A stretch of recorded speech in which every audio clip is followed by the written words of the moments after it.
Welcome all to Sunday Night Football live stream right here on Pub Sports Radio. It is now a 4th and goal for the Buffalo Bills. Looked like they had scored a touchdown.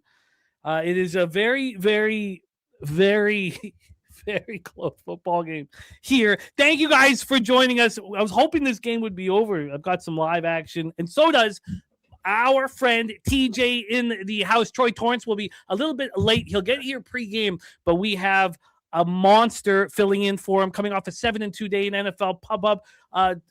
TJ, my man, how are you? Oh, I'm doing good. So like you said, 7-2 in Pub Up. We got a few live in action. I know we all have action on this game right here. This is a huge play. But man, we got a banger tonight. We got a lot to talk about. We have a lot to talk about. Thank you guys all for joining us. We have the Goracle on tonight's program. Troy Torrance, Peter Loshak, Old E, LJ from H-Town, Joey DFS, Spenny Penny Bombs, Billy Brisbane, just my 2 cents. It is a great, great group. Thank you guys all for joining us. Elmore, Flea Mathis, Kripke, John Butler, Nasty Nate cashing with his Patriots very easily. Great to see all of you guys. Says Alan about to become Superman again. I don't know. We'll see here. I'm going to cover all of this. I know I'm behind here. I'm going to cover what happens here. There's a lot on the line. Will Josh Allen do what he does here? The Eagles know how to stop it. You know, he always does, though. And he did again. Just always does. He always does. So that's 3.5 and 6.5 live bets, cash. Nice. Again, live action. Thank God. But now we go for 2 here. It's hard to talk about the game right now. Are they going to go for 2? Oh, you're right. He just said 2, but why would they? Just win it in overtime. What am I talking about? They have all the momentum. Yeah, and they're the home team.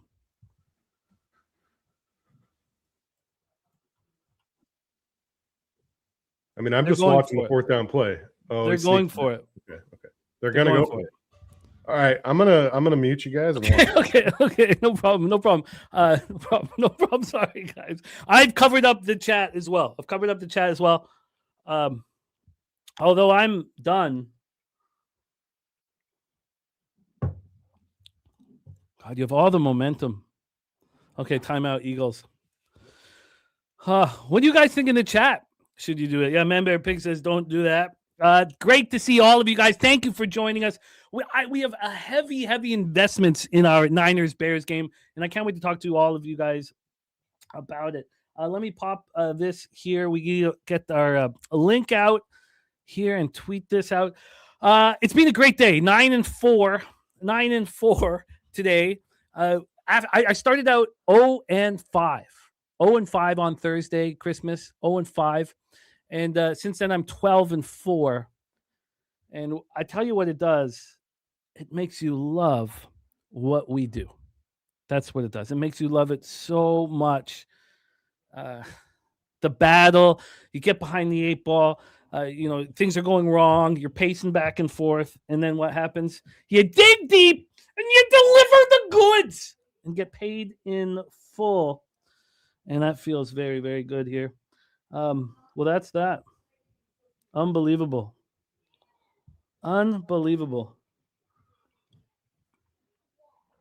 Just crazy.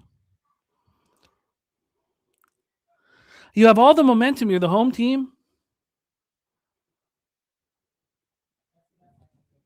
Just nuts. And that makes no sense. I don't get it. I lose both sides of that. And also I lose in the Cappers contest because it was a pick'em, and I wasn't even going to add him, but it was a pick'em, and that could cost me thousands. It just doesn't make sense. I mean, if you're on the road and you're the weaker team, then you do that.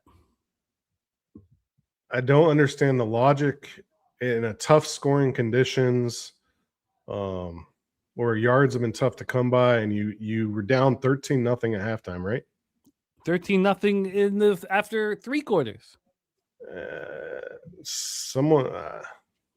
Someone explain that to me. Patriots win the division. Good job. Plus 900 bettors. Oh, huge. I mean, that's why you fade 3-point line moves on spreads.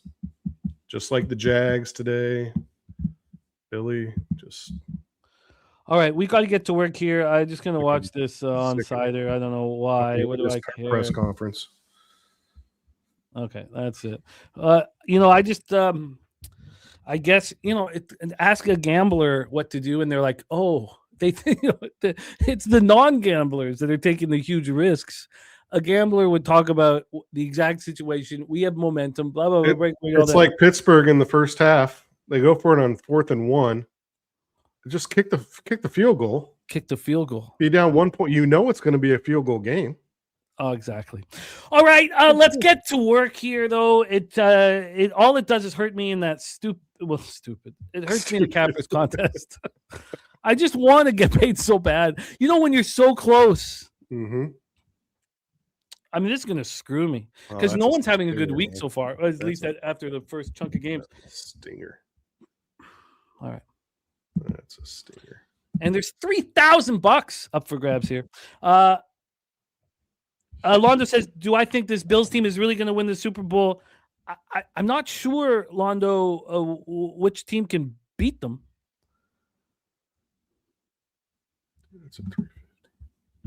I mean, I don't. Who's the favorite to win the Super Bowl? Who can beat the Bills? Certainly New England can. Jacksonville but can. The Bills can beat them. Sure. I mean, Jacksonville can. It's wide open. It's wide open. Who's the juggernaut that's going to knock out the Bills? I mean, I just wanted the Bills in my pocket. And had I waited till after this loss, I get a better line slightly.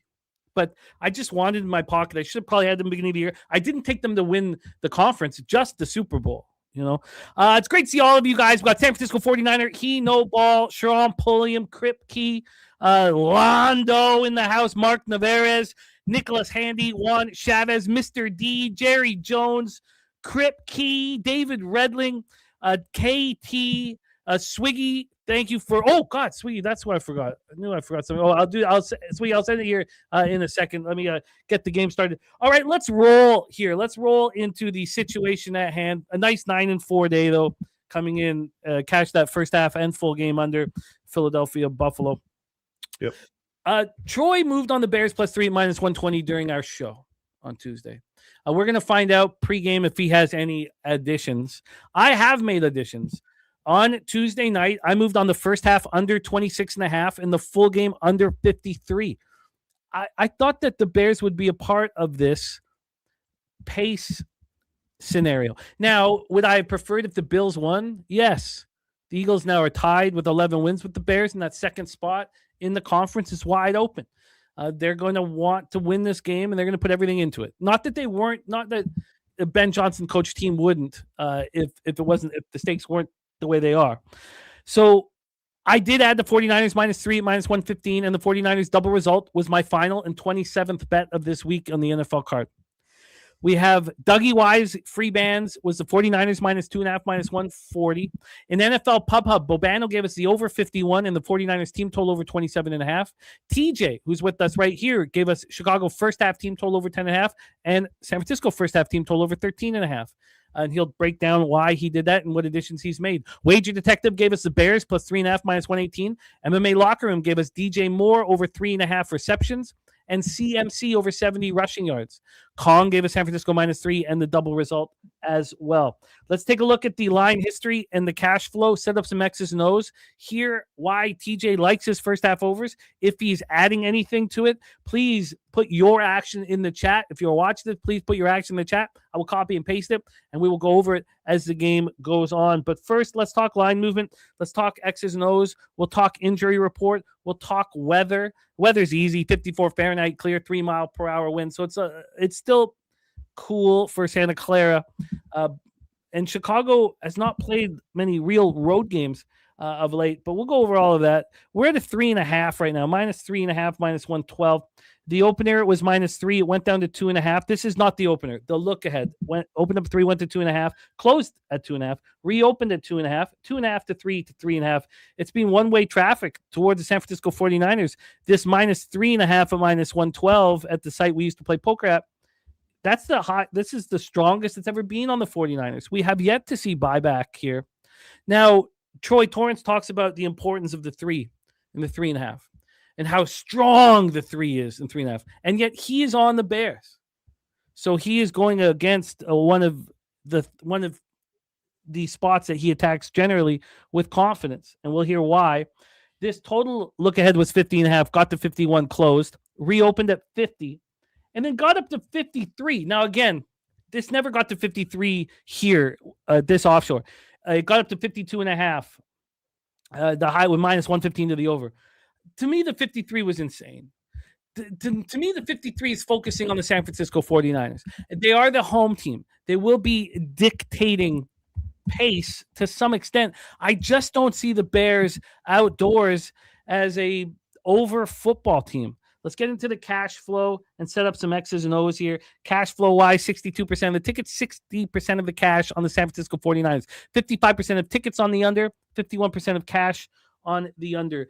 Across the legal books, Circa has the lowest number out there, 51. All the other books have 51.5. It's something I like to see. Now let's get into X's and O's. X's and O's here. So first off, look, the Bears are a bet-on football team. They're coming off an extremely impressive comeback, a miracle comeback at home over the Packers. I like the fade teams off miracle comebacks.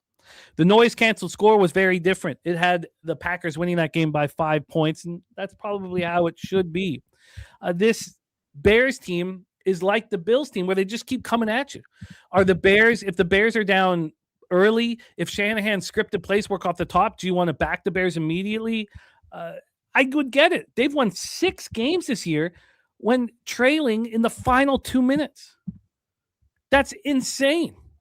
Unbelievable. Against the Packers had a win probability of 99% at one point.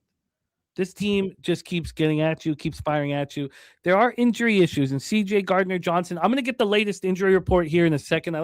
You keep getting more and more information, but C.J. Gardner-Johnson with the knee injury hurts that already kind of battered secondary, which is very good when healthy. For the San Francisco 49ers, I'm just blown away. I'm completely beside myself at how good this football team is. Now you could say, what about when George Kittle isn't out there? You're right. They have a bunch of alphas on the San Francisco 49ers offense. They have alphas on the San Francisco 49ers defense. Fred Warner and Nick Bosa. They're both not in the lineup. They have alphas on offense. CMC Music Factory at running back. They have, of course, Kittle at tight end. They have Purdy. I don't think he's an alpha yet. I'm not going to put him there. That's a little much. This 49ers team is so much better than I expected them to be. And shout out to Shanny for putting it together. 5th ranked passing offense is even better than that. Now we have my dude saying he is playing. So we were given doubtful. We were given doubtful here. Are you sure, my dude? Because in the first part you say Kittle being out is huge. Let's get because we were given doubtful here earlier. I'm going to get this final injury report up, but let's hear from TJ. I've got 4 bets. I'm heavily invested. The live account is fat and happy, and I want more. I'm ready to attack and attack and attack. 4 bets pre-flop, 2 on the total, 2 on the side. TJ, take it away. Yeah, I already have, like you said, 2 bets on this. The over 10.5 for the Bears first half, over 13.5 for San Fran first half. I just look at 2 top 10 pace teams in the league. Niners number 9, Bears number 8. Obviously, the Niners run 13th most in the league. Bears a little lower than that. Overall success rate on the rush, Bears are number 2. Overall number 11 in the league. Against the number 31 success rate on defense for San Francisco, number 27th overall. And San Francisco offense, number 2 overall success rate, number 2 overall in the pass. And that's trouble for the Bears defense. So obviously we got a high total set by the books for a reason here.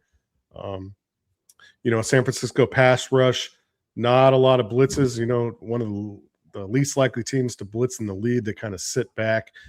Caleb Williams, when blitz, does have a high pressure rating or does have a high passer rating, but he does take a long time to throw, 3.03 seconds average time to throw, which isn't a problem because San Francisco doesn't pressure the quarterback. The Bears also don't pressure the quarterback. We're talking about number 27th in the league and number 32 in the league. And Purdy out of a clean pocket is one of the best in football.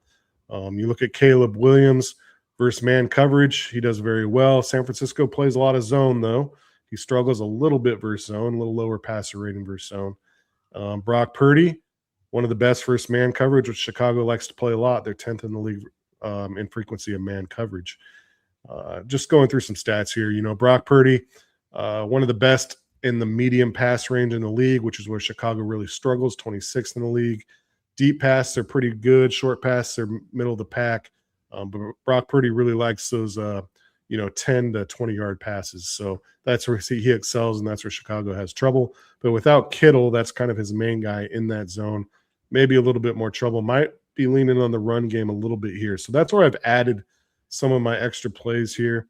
I'm adding McCaffrey, some rushing props on McCaffrey, because I think they're just going to lean on him a little bit more.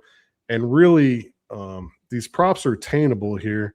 I have added McCaffrey over rushing attempts, over 17.5 at minus 121 is available right now.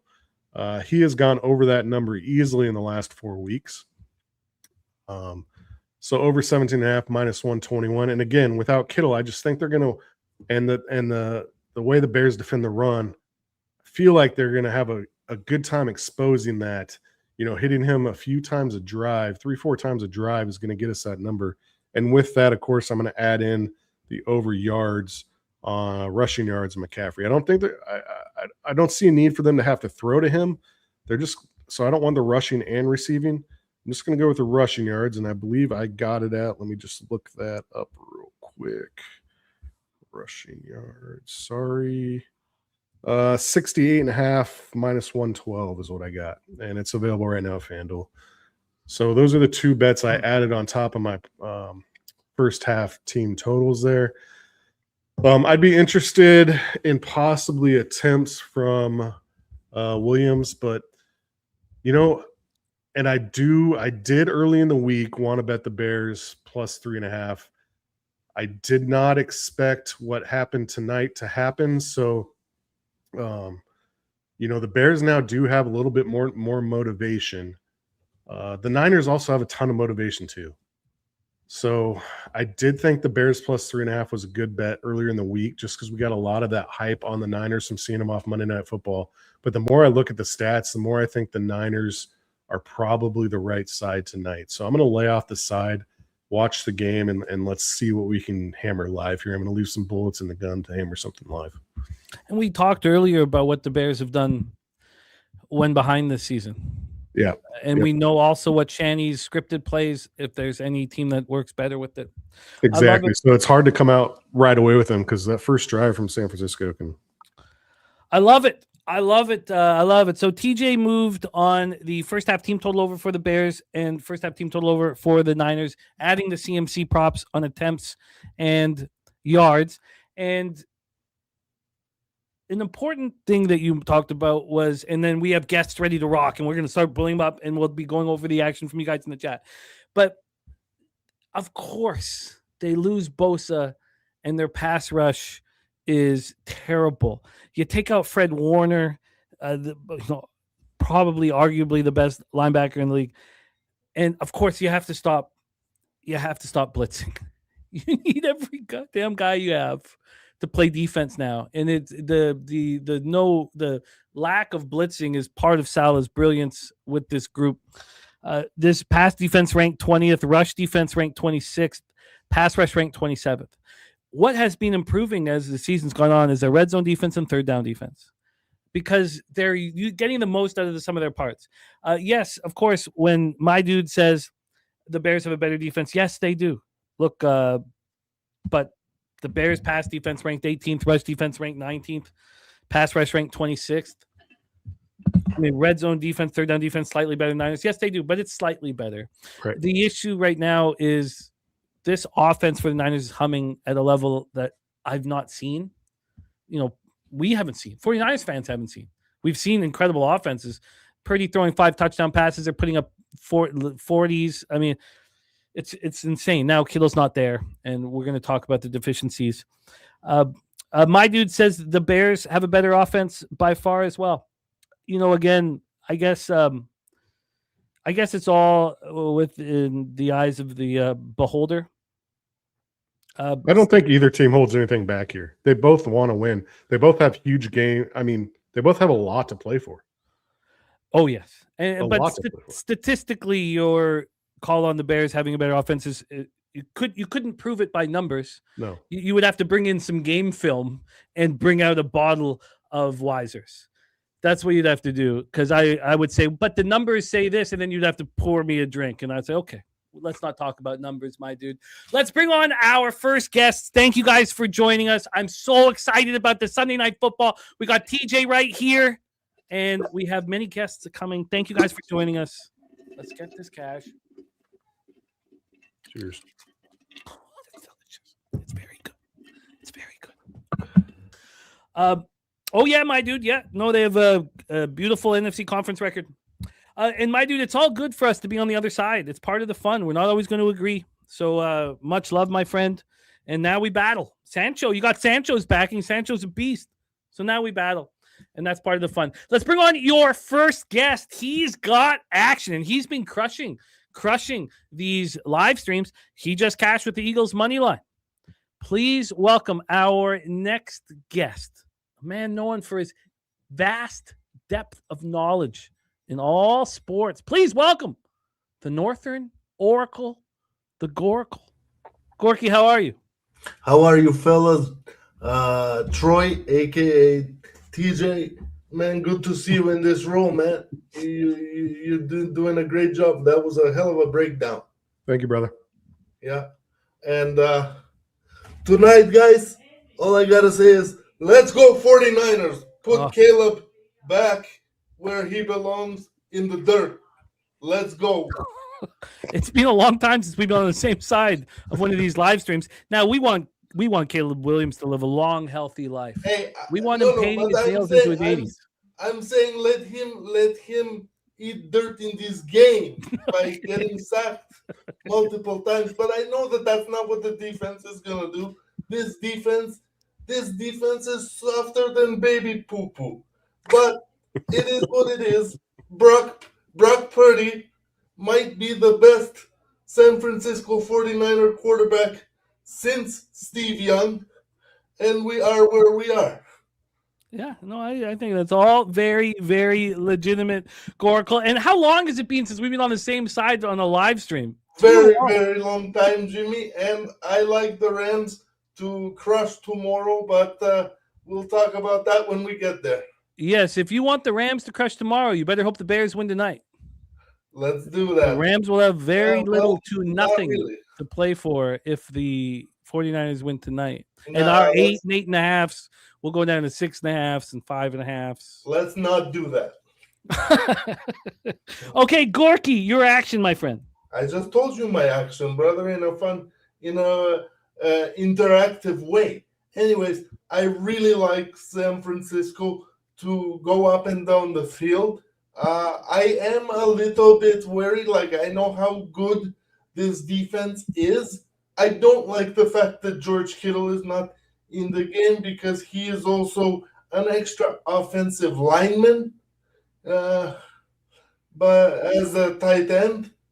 And but hey, next man up, step up, win, because I think they're still alive for the division. Am I right or wrong, Jim?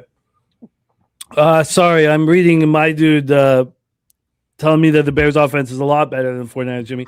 Look, my dude, I love your story. I love Michael, stories. you do understand that Roma Dunze is out, right? In fact, I've stopped loving stories since I've started gambling heavy. I do not want to be told a goddamn story or watch a story, but I will give you the benefit of the doubt and say that's a tremendous tale you tell. Have we talked about the money on the under here? Yes. Well, I mean, I mentioned it, but I mean, 57 and 55. Do you think that? Look, I mean, this is exactly where I wanted to be come Sunday night. I'm just surprised. Yeah, normally Sunday night game, you got a lot of over money. Normally. So, Tommy Guns, my man, I'm on Tuesday. I bet the under 53. I bet the first half under 26.5. And then I bet the 49ers -3. I was late to the party, -115, maybe 2 days ago. And then I bet the 49ers double result +120. Gorky, what is the line that you got on the Niners? I got the Niners as part of a parlay, Jim, with the Colts. And I believe, if I'm not mistaken, I got it at +100 exactly. I think you mean the Jaguars. Yes, the Colts game, Jimmy. Okay. Yes, the Jaguars. Did I say the Colts? Yeah, it's all good though. 49ers Jaguars +100. So you just need the 49ers money line to get you home, Gorkle. Yes, sir. Yes. Let's get you home. Let's get you home. And my dude, look, your opinion is so valid. It's fun. So he says Loveland's way better than Tunges. DJ Moore shits on any receiver on the 49ers. Burden is better than any receiver on the 49ers. But Mac Jones has the connection with Tunges and Bourne not pretty. Look, if you were right, I'll be very happy. Right. If you're wrong, I won't copy and paste these comments. So you're at home. You're in a comfort zone. So throw anything out there, and I respect it. And let's bring on our next guest. You've heard sides. You've got some props for CMC Music Factory from TJ. Let's bring on a capper who will be attacking the player prop market. Happy holidays to all of you guys. Thank you for joining us here on Pub Sports Radio. Please welcome our next guest, known for being one of the greatest soul musicians in American history. Oh. Also, he drops bombs. Goes for big scores. Please welcome Spenny Pendergrass, a.k.a. Spenny Penny Bombs. Spenny, how are you? Your team is back to the top of the division where they belong, bro. You're welcome. Is that right? Is that where they belong? Yes. Where we belong, baby. Pat's on top. Maybe. And we got a chance. We got a chance of that #1 seed still. Makes me sick. I just want to. No, I don't mind Patriots. Stepping up. I just. I needed that win in the Cappers contest, man. Spenny, welcome. Did you have a nice holidays, my friend? Yeah, everything was great. Good holidays. Be with the family. Be home. Eat some good food and have some drinks. And now it's time to, watch some games and make some more money again. Lucas Ryan says, Spenny is my biological father, Mr. Bombs. Mr. Bombs, how are you getting paid this very evening? Yeah, got a couple of spots here that I like. There are some guys that are confirmed in and out. Zacchaeus is out for Chicago. DJ Moore is in, but he does have an illness, but he is in. Purcell's in. Kittle is confirmed out. So those are the four main ones that are in or out. First spot for me, I'm going with Loveland over 43.5 receiving yards. This is music. This is music to my dude's ears. This is my fantasy football championship. I need Loveland to get like 3 touchdowns tonight. I just think that San Fran struggles again. Like you said, having Fred Warner out, they struggle with tight ends. They give up. I think they've given up 9 touchdowns to tight ends this year. So good spot for Loveland for a touchdown for Laters. That'll definitely be a spot as well. But I do like the over 43.5 receiving yards. I guess the guy over the middle of the field where I think that it's going to be taken advantage of there by Williams. So give me Loveland to start here. Other spots for Chicago, Like I mentioned, Zacchaeus is out. DJ Moore is battling an illness. And Burden's a burner. That's what he does. He burns you on the outside. He has become a little bit more of a well-rounded receiver in the last couple of weeks, but last week we saw some splash plays from this other guy that's going to step into the role. So give me Jade Walker over 13.5 receiving yards at -112. Looked impressive last week. Had a nice little connection with Williams. Can make some plays. Scored a touchdown. So I like Jade Walker over 13.5 receiving yards as well here for Chicago. On the other side, I know everybody's talking about Jennings, with his incentives and stuff. So he does have, I think 34 receiving yards, and I think he needs like 7 more receptions to cash some incentives. But there's another guy, Kendrick Bourne. He needs 9 receptions for $500K, 74 receiving yards for $750K. Some guys out. I'm going to take a shot here with Kendrick Bourne over 16.5 receiving yards, -110. So I like Kendrick Bourne here. Take a little shot with that. Sorry, can you give me? Sorry, I was just replying to someone. Yeah. After Jade Walker was Kendrick Bourne. Yeah, over 16.5 receiving yards. Okay. Yeah, and then Kittle's out, and he was talking about Purdy doesn't have that connection with Tonjes, but I know he had a couple of plays last week, even when Kittle was injured there at the end of the game there. It's just a guy that can step into the play. Luke Farrell can get involved here as well, but I do think Tonjes can go over 32.5 receiving yards. He did go over it, I believe, 3 times. When Kittle was out earlier in the season. I know a lot of it was with Mac Jones, but I still think that they're going to get involved with him again over the middle of the field with Tonjes as well. So over 32.5 with him. Over 32.5 for Tonjes. Yeah. You are in business. Jake is listed. Okay, keep rolling. Yeah, and then touchdowns are basically the same guys that I took. So Loveland plus 225, Tonjes plus 250, Jade Walker plus 550. And then the other one I'm actually going to take, like I mentioned, Luke Farrell. I think just if they get down to the red zone, 2 tight end sets, a sneakier kind of play, maybe they have him block and then have him kind of move on to the outside as maybe an open kind of play. So Luke Farrell as well at plus 650. So you're not moving on Kendrick Bourne for a touchdown? He's not really a guy that scores touchdowns. He's more of an open the field guy. He doesn't have a touchdown on the season. He doesn't usually score touchdowns. He's not somebody that usually is looked to by Purdy in the end zone. I would say if one guy that I didn't put on that I scratched because I only wanted to take 4 was Pearsall. I know he's injured, but he still gets looks in the red zone a lot as a wide receiver. Same with Jennings. The 2 of those would be the ones you would look at for wide receivers for San Fran. You are in business. You are locked and loaded. Oh, you have more. Do you have SGP? Just last thing, I'm going to do a same game parlay. Again, just same guys other than Bourne. So Walker, 10 plus receiving yards. Tonjes, 25 plus receiving. Loveland, 30 plus receiving. Wait, can we slow down? Sorry, Tonjes was 25 plus? 25 plus. And then Loveland was 30 plus. Loveland, 30 plus. Okay. Yeah, and then Tonjes and Loveland TDs, and that's plus 1970. Oof. Tonjes, anytime touchdown. Loveland, anytime touchdown. And that was plus what? 1970. Plus 1970. I love it. Spenny Pendergrass, Loveland over 43.5 receiving yards, plus minus 110, and the anytime touchdown plus 225. Jade Walker over 13.5 receiving yards, minus 110. Anytime touchdown plus 550. Kendrick Bourne over 16.5 receiving yards. Tonjes over 32.5 receiving yards and anytime touchdown plus 250. Luke Farrell, anytime touchdown plus 650. SGP Walker, 10 plus. Tonjes 25 plus. Loveland 30 plus. Tonjes anytime touchdown. Loveland anytime touchdown at plus 2970.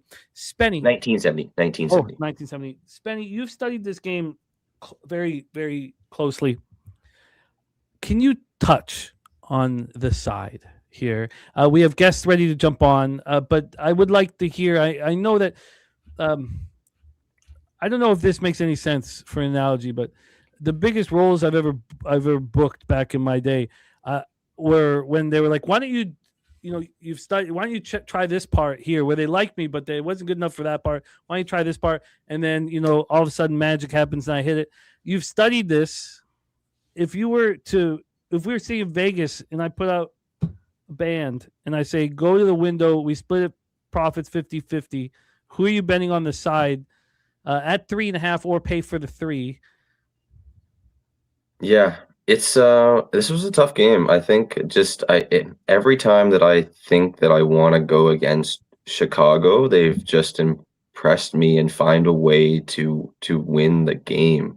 I know maybe not all the time they're going to cover the spread there, but I think I like the way that Ben Johnson's changed this just team in general. The offense looks good. Williams playing so much better. He's taking chances, but he's making big plays. The run game's been solid with the combination of Swift and Monangai. I think it's a tough spot, I think, for San Fran. I think Chicago defense is better, and I do think that the offense it could slightly be better as well. I do kind of agree with dude I was saying earlier. So in my eyes, I think I would have to go with Chicago. I have added 49ers over 27.5 points, team total, -120. Yeah. Yes. So your addition here was. I think there's definitely points in this game either way. I think both sides can definitely still score and put. I think we see it an over in this one. Well, it has dropped from 53 to 51. It's a very high total. Definitely a high total. I could see it going over the 51.5 now, not the 53.5 earlier. Same thing with what was it earlier? The Cincinnati game and Arizona was like what 52.5, 53.5, and it went to what? It ended at 51. Yeah, so easy to see what could go wrong with these extremely high totals. I wanted the first half under and full game under. I believe I would have lost the first half under. Yep. But cashed the full game under. TJ, 49ers team total over 27.5 at what vig? -120. -120. Now, our next guest, the co-host of Bankroll Blitz, ready to jump on with us. But I have to ask you very quickly, if you can keep it tight, why the team total over instead of the 49ers? I have a slight fear in the 49ers defense that Chicago can come up with a backdoor cover. Aaron, guys, I've never heard anyone talk shit on Ben Johnson. And I also have a theory that San Fran can run away with it. So that's why I don't want the full game over necessarily. I'd rather just put my faith in San Fran. That's a good move. I haven't heard anyone talk trash about Ben Johnson unless you're talking about the Canadian sprinter. No, Ben Johnson's great. Someone in the chat was saying, how could you? I don't. He was talking probably about somebody in the chat. Let's bring on our next guest. We have our 2 next guests ready to rock here, but we have to bring on first, and I apologize to my man Brizzy. We'll bring them both out here, but we need to hear Troy's I'll be right back. I couldn't let my dog out 1 second. No worries, my man. We need to hear Troy's action, but let's bring them both out. We'll go first with Troy, and then we'll go with Brizzy, 2 of the mainstays and stars of our channel. First, my co-host in Bankroll Blitz. Second, my NBA expert on betting with the bag and star of NFL Pub Hub. 2 quality fellas ready to jump on with us. Troy Torrance and Billy Brisbane. Great to see both of you gentlemen. Thank you so much for joining us.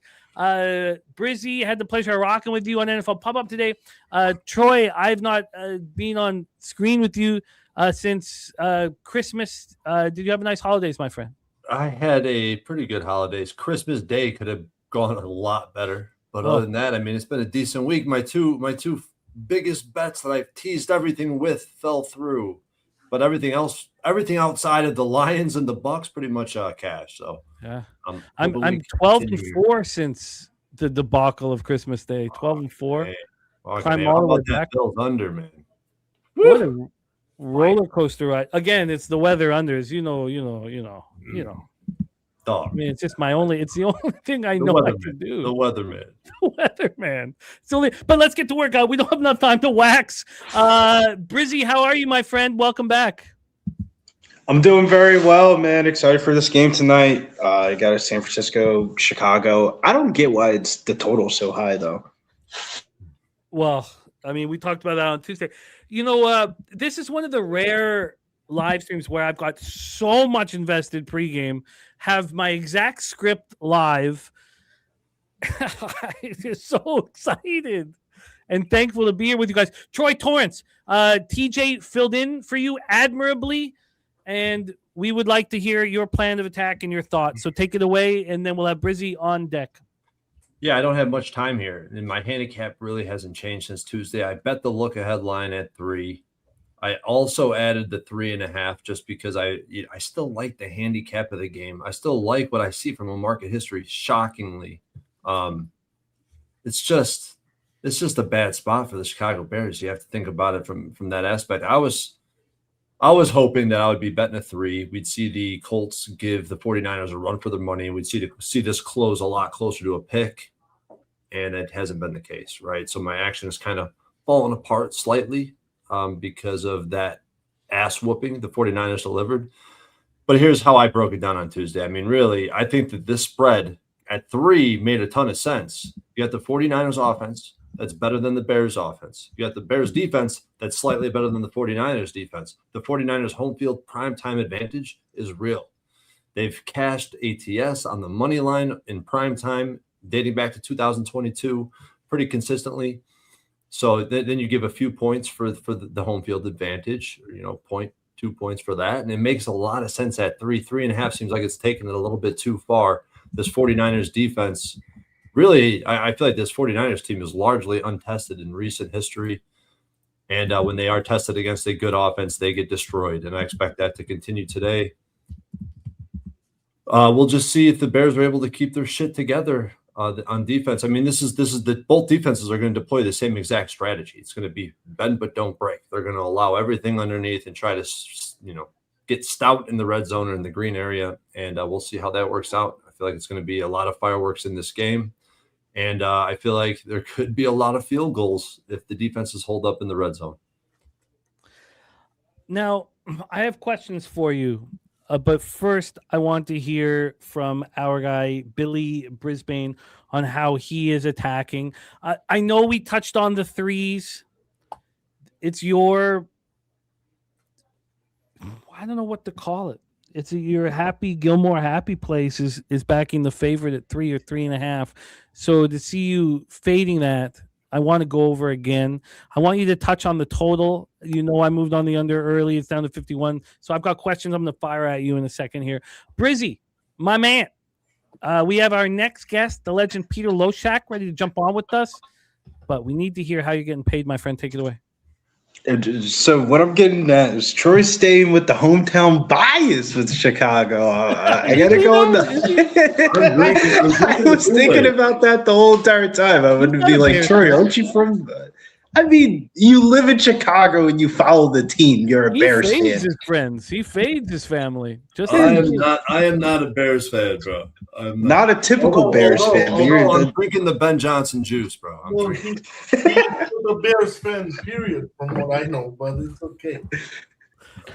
My fault to go down the rabbit hole there. I got a same game parlay here. We're going to go back to, we ran this parlay on Monday night. Usually I don't like doing these, but we're going to have to run it back here. Brock Purdy over 1.5 passing touchdowns, 200 passing yards. Juwan Jennings, anytime touchdown. Juwan Jennings, 3 catches here. The reason why I like the Jennings props, not even because Kittle's out, that's kind of like the extra bonus to it. He's 34 yards away from a 600-yard bonus and 11 catches away from another bonus as well. And then if you look at Chicago's red zone efficiency, they're giving it up to the wide receivers. 19 touchdowns this season, 30th in the NFL. And then Jennings is getting a lot of red zone targets. So that's the same game parlay. That was plus 200. Wait, and then the second one. Let me go back quickly, Brizzy. I apologize. Yes, sir. Sorry, let me go back. I've got you Purdy over 1.5 passing touchdowns, 200 plus. Jennings anytime touchdown, and Jennings 3 catches. 3 receptions. And what was the VIG? Plus 200 there. Okay, you're in business. Keep rolling. And then the second one is more of a chalkier same game parlay. You can move the second leg to however to your liking.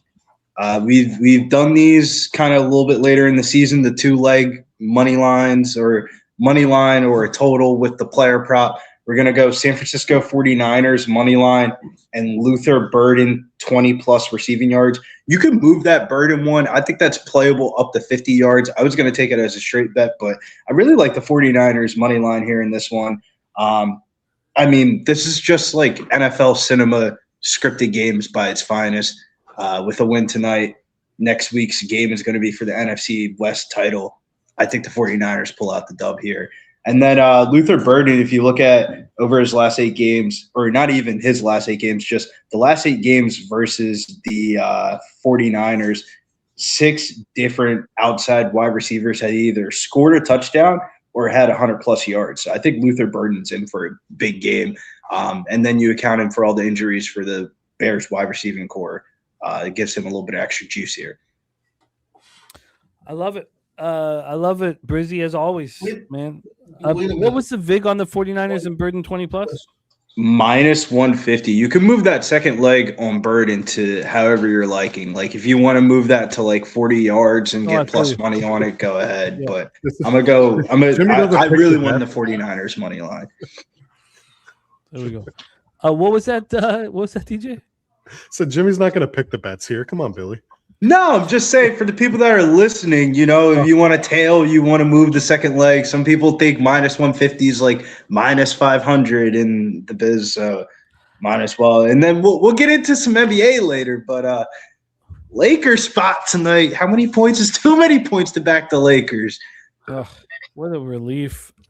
As soon as you say Laker, like I'm having the strongest basketball starters I've ever had in my life. Golden State let me down today, man. I was gonna have the Don't bet. You bet a 3:30 in the afternoon Sunday game that not in the spring for the NBA. You deserve to lose. Knots in my back erupt as soon as you mention it, and I know it's coming. I know what the future holds. Let's bring on our next guest. Let me first thank you to Swiggy for hooking us up here. We have our live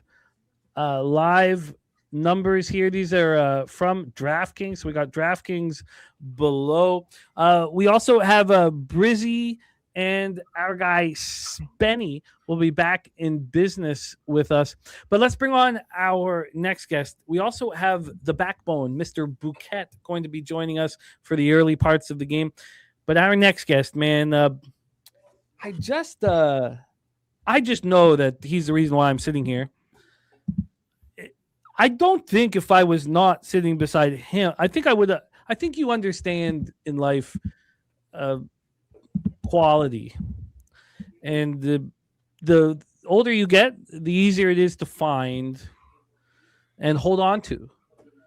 When you're younger, you can fuck it up, and you can still fuck it up when you're older.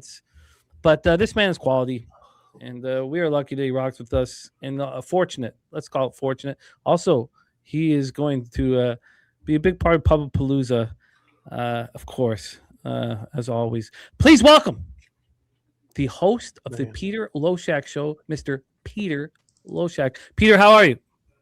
I know you hate it like a person who's close to the top in the contest standings to complain about what they do, but I got to write some notes to myself to not fuck up next year because what did you do? I went 2-2.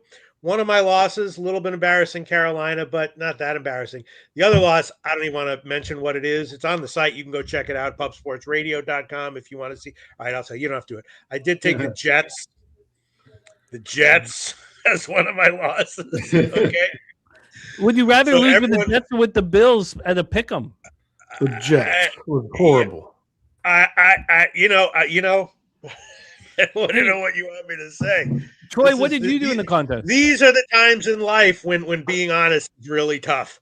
And that's well, what you the really 2-2 is better than me. I went 1-3 because I lost 2 games. I went 1-1 today. Troy, what did you do in the contest? I'm 2-2 right now. I don't want to make excuses, man. I have the fucking I wanted the Colts in the contest.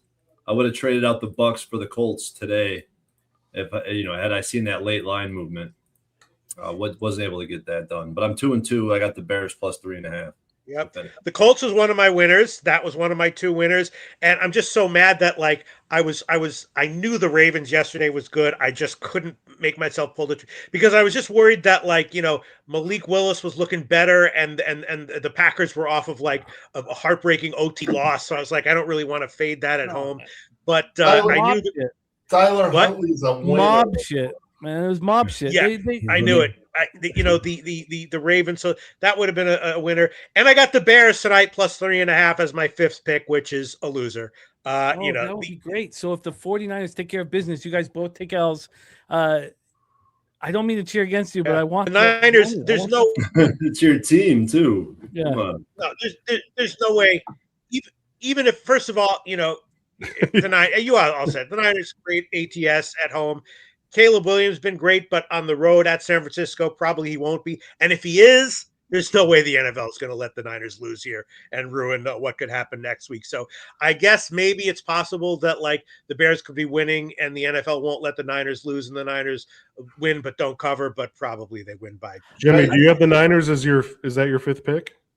No, Falcons. You got Falcons, okay.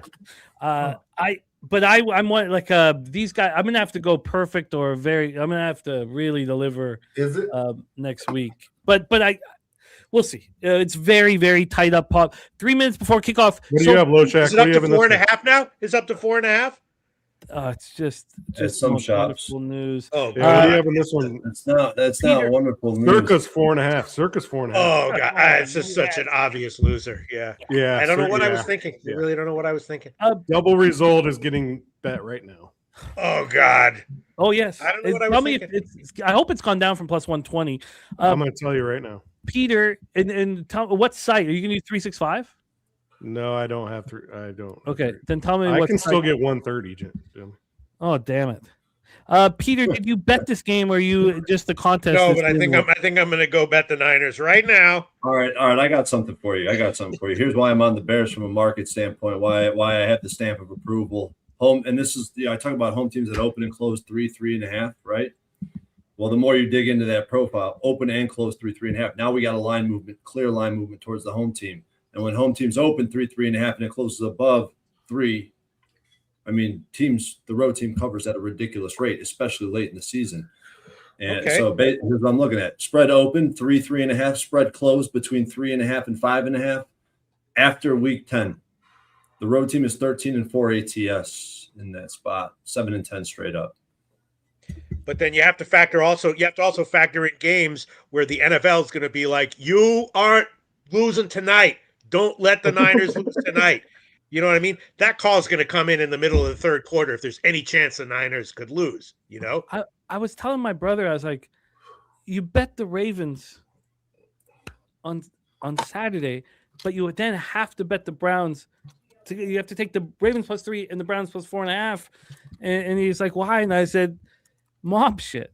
And just throw it towards. I was like, what's the easiest way to answer Of course, they won a last game of the season. But why didn't mob shit happen in the Chargers game? Because they should have had the Chargers and Denver playing for the AFC West. That wasn't mob shit. That was Aaron Rodgers being Aaron Rodgers. No, he's talking about the Texans Chargers game. Yeah, because the Chargers could have played Denver for the AFC West. Look, that was not at all. There's only so many marquee games that we need. Okay, fair no, I don't have an answer. Tomlin going for it, Jimmy, on that 4th down when he gave the ball back late in the first half or early in the second half. I don't quite remember. I remember going off in Discord, though, in the NFL thread. You went off in the NHL thread first and then the NFL thread. That's how mad you were. Yes, because it was fucking insane. What are we doing? You want to talk about insane? How about the Buffalo Bills? They score a touchdown, go for a 2-point conversion, then score a touchdown, go for a 2-point conversion. If they just kicked the convert, field goals like normal coaches, they win 14-13. Game 7. Can I also just for a sec? What the hell are coaches doing trying to outsmart themselves? Oh, I'm not going to play overtime against the Super Bowl fucking champions. Who the fuck are you Sean McDermott, No. Doug McDermott, motherfucker. No. Jimmy, they didn't go for it twice. The first one got blocked.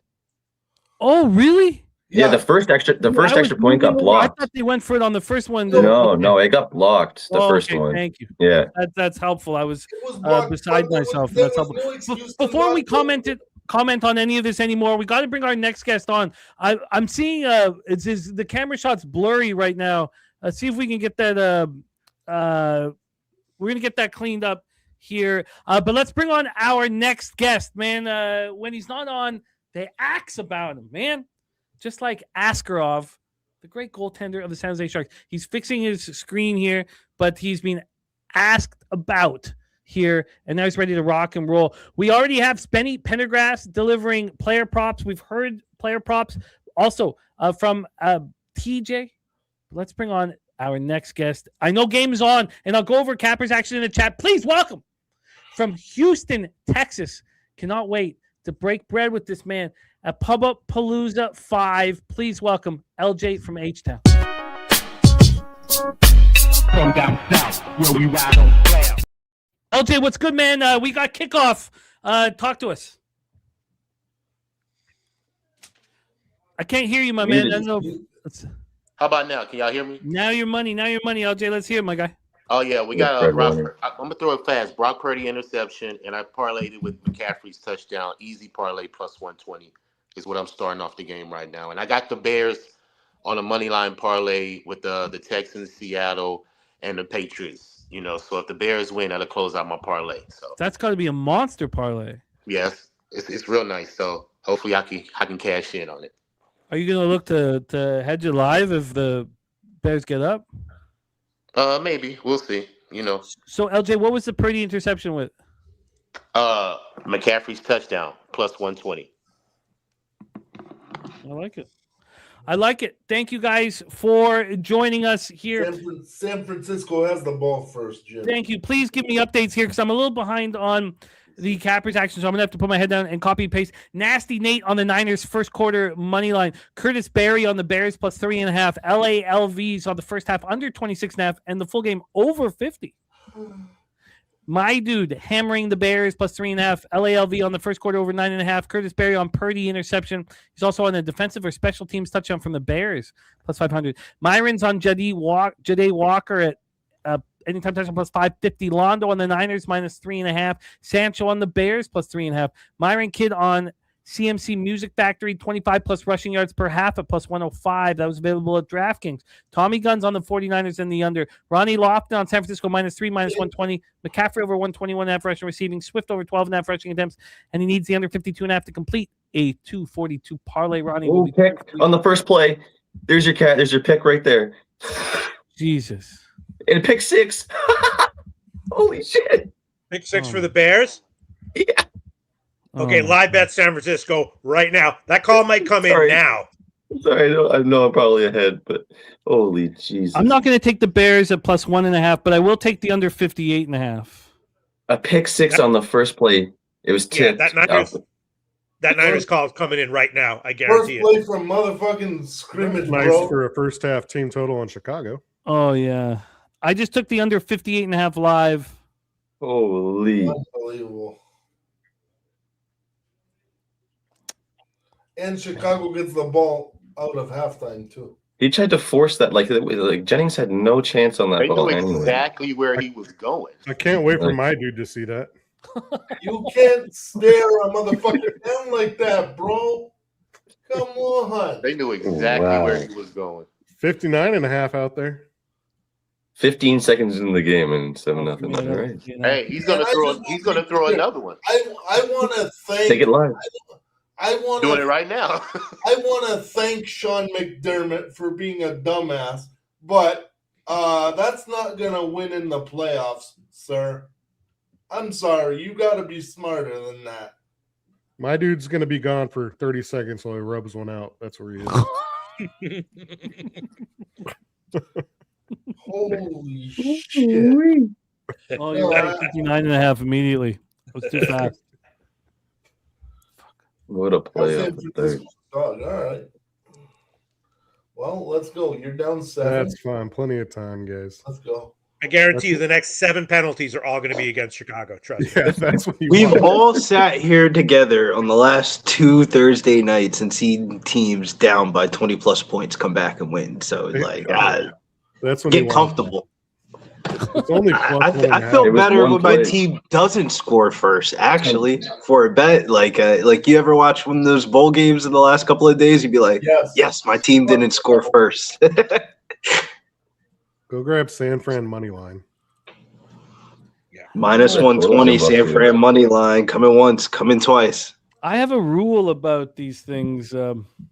Unless they're a bigger favorite than this, I need the 3.5 plus 3.5. I'm right there with you, Jim. I need the 3.5, but if you didn't have a pre-flop bet like on a side or something like that, maybe you just had like some player props or something like that, and you're waiting for a time to get in, it might be early, but San Fran money line at minus 120 is a really good price.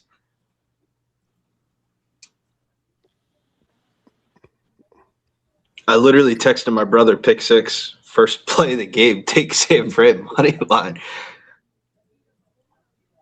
Let's go over more action from cappers in the There's chat. a flag. No flag? Robert Franklin, he is on McCaffrey over 17.5 carries. Top set. Our guy, top set. Old buck knife. San Francisco -3, and he's on the -4 plus 101. Vincent Hawkins, Niners team total over in all Purdy passing props over. Niners team total over as well. Caleb Williams over 11.5 rush yards for Abel Alvarez. Curtis Berry on the Bears money line, and KT on the Bears team total under. I'll keep copying and pasting the action from cappers in the chat. Royal SWS or Royals World Series 2026. Sorry. It took me a second. Rose Putt, thank you very much for the compliment. I appreciate that. I'm going to keep copying and pasting. I will get down to Rose's comment. I think it was an insult, but I thank you. Royals World Series 26. I'm sorry that I got that comment too late, but I hammered it, of course. You bet the Royals to win the World Series already? No, I didn't. And that 2017 victory over the Blue Jays still eats at me. I think 18, isn't it? Terrible. Oh, you're probably right. Because of course it was. Because I went to Costa Rica in 2017, 2015. You nailed it. Yeah.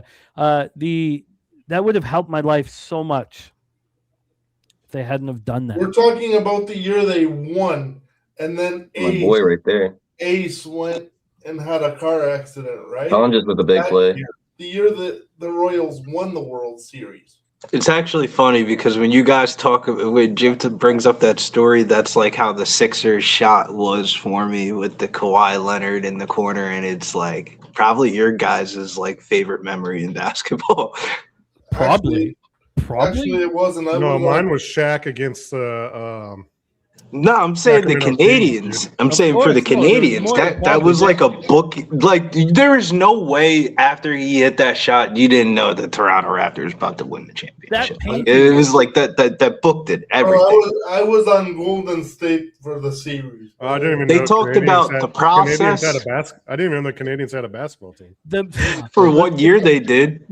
The painting of that shot is at every poker room that I go. Oh man, that Kawhi shot was just poof.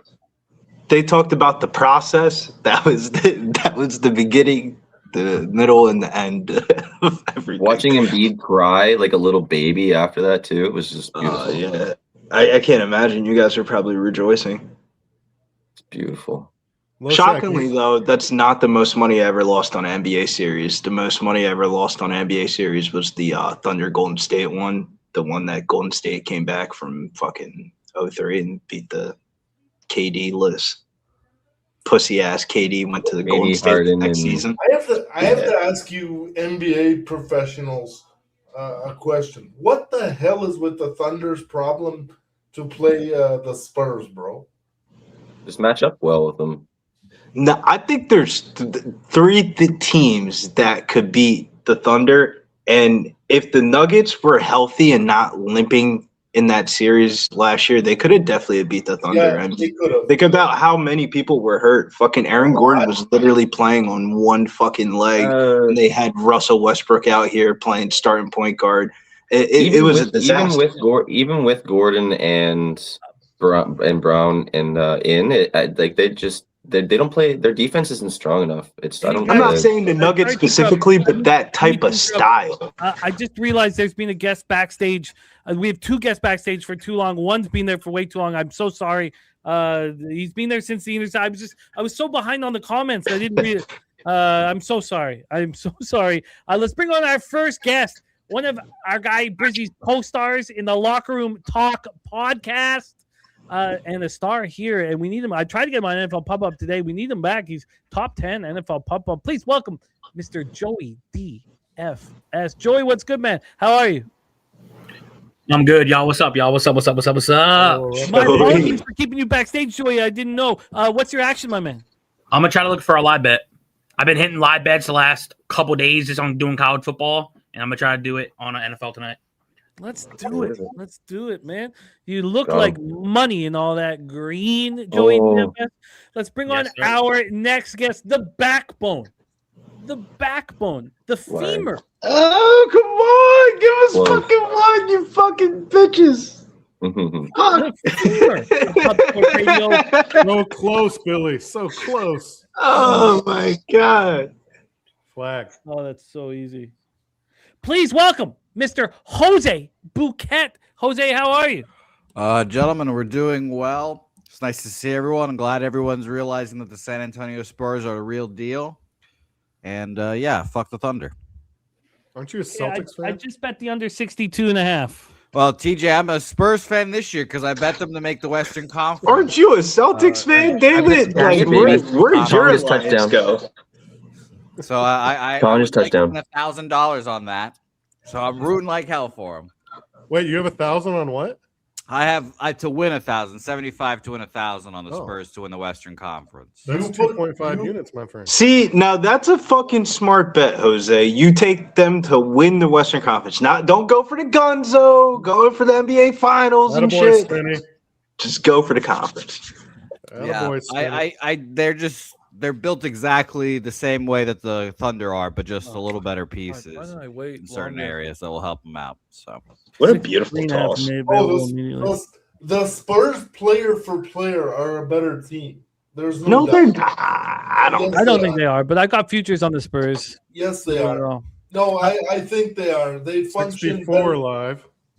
I think the argument stops and ends at Jalen Williams. I mean, who's the Spurs' second best player? Castle. Mine went back. Castle, yeah. Wait, just quickly, very quickly. Castle for sure. My man. They're top 3. They got Wemby, Castle, and Fox. Like it's a pretty solid top 3. Fox, 100%. Fox is a number 1 on 30%. I'm gonna leave if this is a basketball teams in the NBA, bro. Very quickly, guys. Let's get back to football very quickly. My man Nasty Nate, the wrench. I didn't realize that we were cutting off my dude. We want my dude to wax, man. We wanted to wax. So, my dude, please. I think the 600 seconds should be over here pretty soon, and come back and wax. Let's let my dude run it. He got banned? Yeah, he got for what? It's okay. Don't worry about it. Look, Nasty. It's all good. But let's get my dude back. We want him to wax. It's part of the fun. So more action here, and then we have the truth teller in the house. Truth teller, your comment was heavy, very heavy, and made me uncomfortable. We love you, man. I'll reach out after the show, and I know that you've been succeeding with your capping. So what's going on with your comment has to do with something else. And so we love you, and we love capping with you, and so I will definitely reach out. We need you on Earth for as long as possible. No, it's Nate. You look, you're the wrench. You're the wrench, man. I'm so sorry, dog. Nancy, we were spinning them on, man. We were welcoming it. Yeah, we were kind of, but you're the wrench, man. And hey, at least he didn't get like a 6,000, like a 23-hour suspension, like Jose did. The poor guy runs the channel and gets his own account suspended. Yeah, who did we know who suspended you? Did we ever find that out? Yeah, I don't know. I couldn't tell you. I don't remember. I honestly forgot about that completely. So I forgot about it too. 23-hour suspension, bro. that was funny. We need like one more San Francisco touchdown that's not Christian McCaffrey to take Christian McCaffrey, if that makes sense. Mel, it's great to see you. We got the juice in the house. Nunya, Luke Burrow, Gooey McDougal. Saturated says bear down. That's what we need. I miss Saturated being on these live streams, man. We love you, True Teller, brother. We love you. True Teller, we love you, man, and we need you around, man. Is he? Oh, okay. Yeah, we'll find out more. Life is very tough at times, and it can be enjoyable at other times. And I'm not going to tell you, focus on the light, don't focus on the dark, or anything like that. All I will tell you is come here and cap with us. It's a lot of fun. And so that's what we're doing right now. We're in the spot we want to be, the situation we want to be, and that's capping together. Well, we finally get to see the Bears offense here. We have 14 points 4 minutes into the game. Oh, sick to my stomach. But I have live betted twice. No, I'm worried for you, Jimmy. Don't. I don't feel good that it was 14 bullshit points. It feels like the game hasn't even started yet. I don't think the second 7 was bullshit. We need don't What worry. do you mean? Whenever Shanahan's scripted plays are guaranteed. Shanahan's scripted plays are a guaranteed red zone opportunity. Yeah, that's true. That's true. we need my dude back, though. We need him back. We need my dude I back. thought I just saw his comment on. Is there any way you can ever? Well, you saw Dizzy's comment. It's easy. Oh, Rose, you don't want that, man. Yeah, okay. I'd run the what was his name? Jackson. What's his first name? Triangle offense. Phil. I'd run the Phil Jackson offense. And I'd make them play defense or I'd bench their asses. Was it the triangle or was it Kobe and Michael No, the triangle. Jordan? No, it was the triangle. I'm just saying. I don't want to go there, but I'm just saying. Triangle, dude. Just drop it down to Shaq. Put Rick Fox and Robert Ory on the outside there. At least Phil Jackson was honest about how much of a prick Kobe was. Yeah. The dude took fucking acid and played NBA basketball games when he was in the league. So, he was always Phil Jackson when he played for the Knicks. Yeah. I bet you he played like hell that to day. be tall and Played his ass off that day. Oh my! Nah, I think those were like the hallucinations that made him realize he'd rather be a coach and trip out than being on the court and having the play. It was a little bit better for him. He was good. That's why him and Dennis Rodman got along so much. You could see eye to eye. He understood Dennis like no one else. Jose Bouquet, did you move on this fine football game? No, I'm still reeling from the Colts not covering. That was disgusting. What's up with you betting the fucking Colts, bro? Well, I guarantee you. Hold on. I guarantee you what number I will bet you. I know what number Jose got the Colts. They're still not. Let me tell you, Jose bet the Colts at 4.5. 4. See, even worse. Damn. And I posted on Jimmy's post. I said, let me talk about this on the show because it's important when you bet teams in the market. You have to know when to get them high and when to get them low. The Colts are going to be the first team to go 8-2 and then not win another fucking game. No, the Phillip Rivers story is cool and all that, but they should just be playing Riley Leonard. You could have won both sides of that bet. That was pretty disrespectful of them to Riley Leonard. Like he didn't play that bad. Bro, that's the wildest shit I've ever seen in my life, bro. You're gonna bring in a 41-year-old quarterback over playing a quarterback, and then because Rivers can't throw it past freaking 20 yards, they're like, okay, Riley, come in and throw a Hail Mary for us and maybe try something. And he almost really hit that shit though on a dot, bro. Leonard will start next week, I'm pretty sure, right?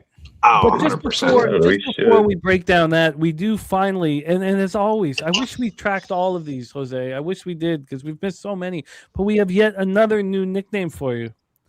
Jose Double Dequet. Jose Double Dequet. I don't get that one. Well, because he got beautiful breasts, tremendous breasts. Fair. That's fair. Now they're less. They're when you see them in person, which I haven't. I've seen them on film. That sounds terrible. I'll get you an up close personal view in Paba Palooa. No, I don't. But you can pull up that video that we saw where that breast did get slapped. That did happen. Yeah, that was the only time I've seen it. How large are the nipples? Now I've you know what I'm gonna go get a beer. I've ruined this. I can't climb out of this hole. Man, I sucked. Well now it's getting worse. I'm just gonna leave. He's got Jose getting slapped. Get his tits slapped on replay apparently. It's quite humorous. Hey yo, Billy, how about BYU, man? BYU. Let's go. It was crazy because Welcome back. Welcome back. The script fucking research for bowl games feels like a fucking 5-year-old cartoon puzzle piece. But I was so convinced BYU was going to win the game. I just went to sleep. I didn't even see the ending of it. Oh, I was on BYU too. Yeah, I had BYU in the over. That was stressful, man. That was stressful. I had a minus I bet BYU at plus 270. Dude, I lost on the props. Woo. I didn't have the balls to do that. I just bet a -3 and just let it. I had it at 350 and it closed I looked at Penn State. I looked at Penn State and was thinking Penn State, and then played against myself. Took Clemson. I was about to bet Clemson and the fucking BYU money line, and I'm still pissed about it. I was about to bet Clemson, and I looked into the game, and I said, oh, hell no. This is actually, like, dead fucking under, and Penn State actually might win on some bullshit. I got the right Clemson player to score, though. So they didn't win on bullshit. They dominated the whole entire fucking game. The game of the day was East Carolina beating Pitt. That was why. I had Pitt in some plays and stuff like that, but the way both teams played with heart with the opt-outs was just crazy. Nope. I don't fancy myself a college football bettor, but I was pretty proud of Virginia money line because I started reading about all the Missouri shit going on. Nope, quarterback, freshman starting, the opt-out, running back wants to go to the NFL, the Virginia head coach issues and like the motivation. I'm like, I'm taking Virginia money line. Bro, they benched Hardy on the last 2 drives. Said, "Hey, last drive." Hardy's like, "I'm coming in." No, you're not. Is that Trent Williams? That's the questionable comeback. Yeah. By the way, Trent Williams done for this game. Looks like he pulled a hamstring or something Trent there. Williams is out. Damn, Trent already? Yeah, looks like he pulled a hammy. Pulled some sort of muscle there. She.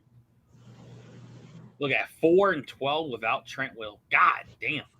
Pete, I hope you indeed bet Army, by the way, as well. That was a great. Thank you so much for that one, Jose. That was such an ass whooping. That's how you beat the game.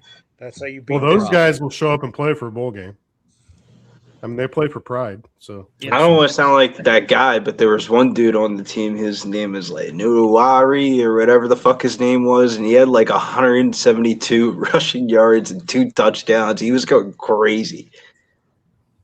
Hey, at least Army's not like Notre Dame and not want to opt out of a bowl game. Want to opt out of a bowl game? They were just trying to make a little statement there. You know, Notre Dame is a joke. Joey, what bowl is Tennessee playing in? I've already forgotten. I don't think we played yet. They haven't. That was a serious question. Oh, I honestly don't know. Okay, fair enough. Oh, I think it's coming up. It's a coming week though. That was a genuine question. 3rd and 6, by the way, coming for the 49ers. Is Jose a Notre Dame fan? Locked. Nah, he looks like a Notre Dame fan. He does, right? Currently, he does look like a Notre Dame fan. By the way, ball swatted at the line, 4th and 6. Music City Bowl on Tuesday. Was it Nashville? Not in Memphis. Makes sense. It's in Nashville. They're playing Illinois. Well, I hope for your sake they better fucking dominate. They actually really might win that game, depending on who's in, who's out. They better dominate that game. It's a home game. We know who Troy will be on. Bro, that is literally a Tennessee home game. That's true. Our guy Troy will be probably looking. Troy will be on Illinois. I hope not. Saturated will also be on Illinois as well. So shout out to him. Spooner will be on Illinois. What are we doing? punted out of bounds, or not out of bounds, but punted down to like the 15-yard line. Where is Spoons at, though? I don't want to sound like that guy, but Ohio. I was gonna say he's a Cubby homer, man. the Cash Chargers one day receiving that edge there's like already. fucking 50 fucking college basketball games on tomorrow's Monday slate. Mm-hmm. Spoons There's right a now is sh- in hibernation, preparing for that game. I was gonna say there's a shitload of games on tomorrow's slate. It's ridiculous. Yeah, so Spoons is no doubt grinding that as we speak. Shout out to Here we go, Spoons. loose lips. Every time you're in the chat. Every time you're in the chat, man. Who's loose lips? That's hilarious. I don't know. It's probably our old friend PS is what my guess is. Hey, Ella wants to wish us some good luck in this huge Sunday night football game. Ella, who's gonna win? Good luck. Wait, who's playing? Bears and 49ers. Who's gonna win, Ella? Who's gonna win? The 49ers. All right. Good job. Homer pick.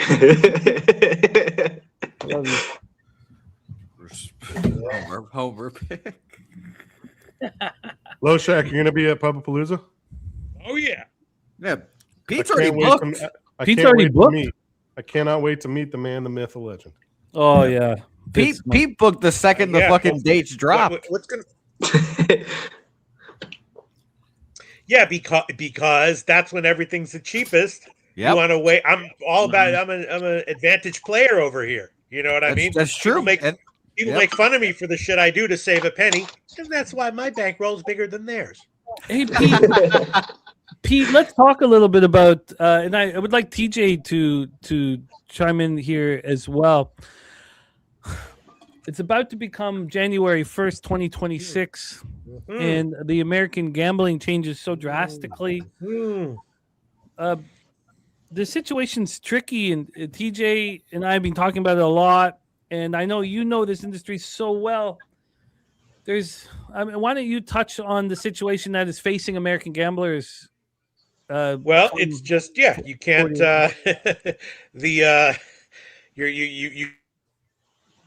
your taxable income from gambling is not your net profit. It's your wins minus only 90% of your losses. So it's going to be weird. And of course there's a carve out for prediction markets, so you can still do whatever you want on Kalshi and Polymarket and the others, but yeah. So what do you think this is going to do to our average American sports gambler? I don't know. I mean, it's very weird. I mean, you would think, based on just like rational, that like Caesars and FanDuel and all those places will just go to zero in terms of their handle. But I don't even think the average sports bettor even knows what the fuck is going on. Right, that's the one problem. point. And the other thing is that, I mean, people do bet, like, the lottery and scratch offs, but there is still, in theory, there's a massive payout for the. I don't know what's going to happen. And the question is, are they going to go after anyone who? I really have no clue. Actually, I would assume that like the handle for legal books in the United States, legal sports books, will go down to. Can you imagine a bunch of people sitting in jail and saying, "Yeah, I didn't pay my FanDuel taxes"? Yeah, I had no idea. I had no fucking clue. And it'll screw people who like get lucky early more, maybe, if they don't know about it, because then they might bet all those profits and slowly lose them, and then they'll owe a big tax bill. I have no idea what's going to happen. Really TJ, what do you touch on it? The fact of the matter is that 95% of people betting on the legal books are losing anyway. It's not going to affect them. But if they knew they were going to lose beforehand, they wouldn't bet. You know what I mean? If they knew for of course. 100% fact, yeah. Of course. But for the small percentage of people that break even or win, if they're betting even as small as $200-$300 a day over the course of 365 days, you're talking about $30,000-$40,000 in bets. If you break even, you can only claim 90% of those. You're still paying tax on $5,000, which may not seem like much, but it is going to cut into your taxable income and what you can deduct. So maybe your tax return might usually be $3,000 or $4,000, and now it's only going to be $1,500 or $2,000 because you're gambling. It's going to cost more than what you think. So yes, is the IRS going to come after you if you don't submit that paperwork? Probably not in 1 year, probably not in 2 years. But if that gets up to 100,000, 200,000, I'll tell you this: I'm not betting on any legal books on January 1st. Yeah, of course not. And I would assume one would, but Sorry, you just cut out for a second, Pete. Can you say that again? I said I have no idea why anyone would, unless you were doing $10 moonshot lottery ticket parlays. Then and I think that's what most people, I would say 80% of American bettors do. Yeah, huge play by McCaffrey there. I mean, this is all locals are rejoicing. All the offshores are rejoicing. Yeah.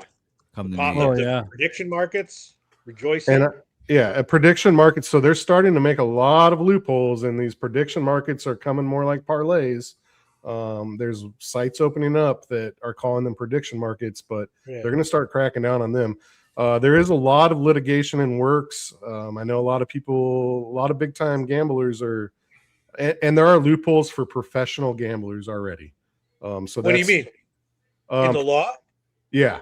If you're a professional gambler by trade, you've been claiming that on your tax returns already, on your filing already. That doesn't apply to you. That 90% doesn't apply to you. If you're already a professional gambler, that 90% loss doesn't apply to you. 100%? Really? Yeah, I can talk to you offline. Oh, okay. Yeah, that's the first I have heard of that. Yeah, I don't. Yeah, I don't claim that. I have a job. I'm not a professional gambler, but yes, I know professional gamblers in the industry that aren't worried about it. But for the majority of people that aren't, yeah, it's an issue for sure. So learn about Coinbase, learn about those sites that can convert to Bitcoin for you, and you can deposit. And I don't want to get us in trouble on YouTube. So yeah, we've already said too much, maybe. Yeah, probably. Hit me up. I talked to AM earlier. I've talked to somebody else earlier this week. Hit me up. My audio's cutting out. I'm gonna have to restart my computer. Yeah, it's cut out a couple times. Okay, but yeah, we'd love it. We'd love having you here with us. So yeah, regroup. Okay, let me restart my computer here. All right. Okay. That was the best news Pete has gotten all year, I'm sure. I just hadn't heard of that, but okay. Yeah, wait a minute. Pete's back. You'd have to be claiming it in your tax returns. When I went down to Costa Rica, Brock Purdy rush TD. Yeah, you'd have to be claiming it in years past.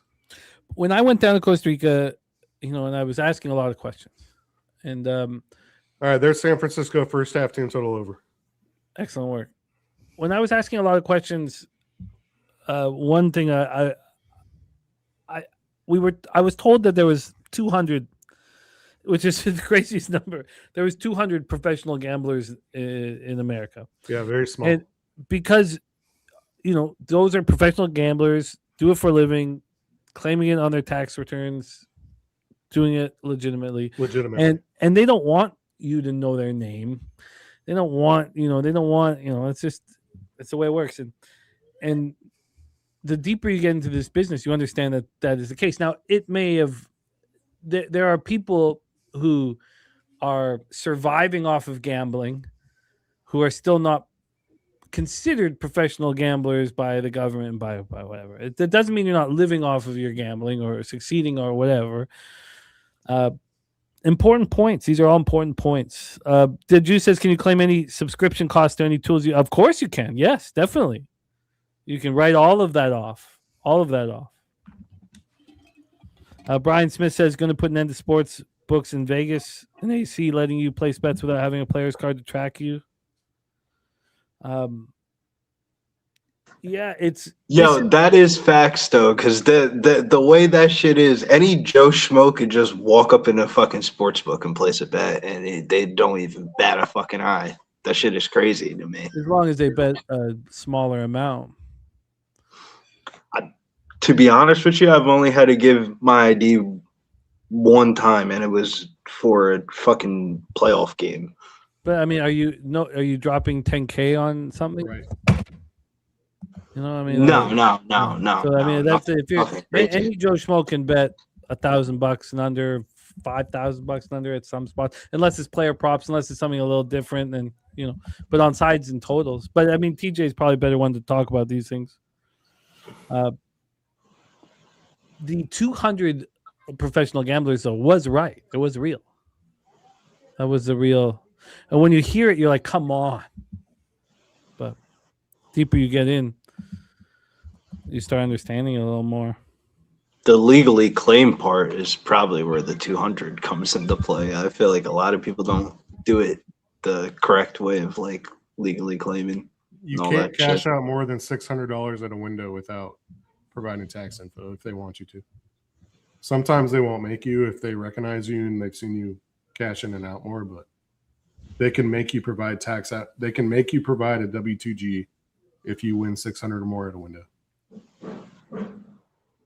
Yeah. It's a mess. It's like that for horse racing too. You get a big score, you immediately get a tax form, right? Yeah. So a lot of people do $500 tickets, never more than 500, and then you can cash.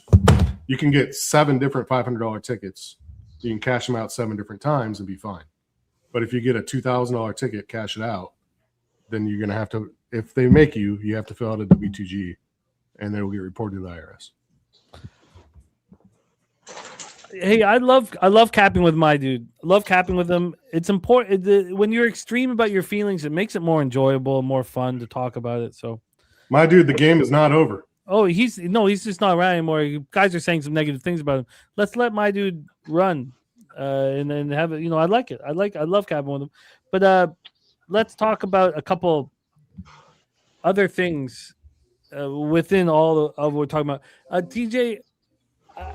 To keep a healthy relationship with the offshores, how often should you cash out? Should you not cash out? What is too many times to cash out? For instance, for me, there's been times where I've needed to cash out, not for life, but just for my own. Like I've got to pay my local. I needed to cash out, and I've cashed out, and I've wondered if it's annoyed the offshores I'm working with. Can you touch on what you believe is the right amount of time to cash out and the etiquette around cashing out to keep a healthy relationship with the offshores?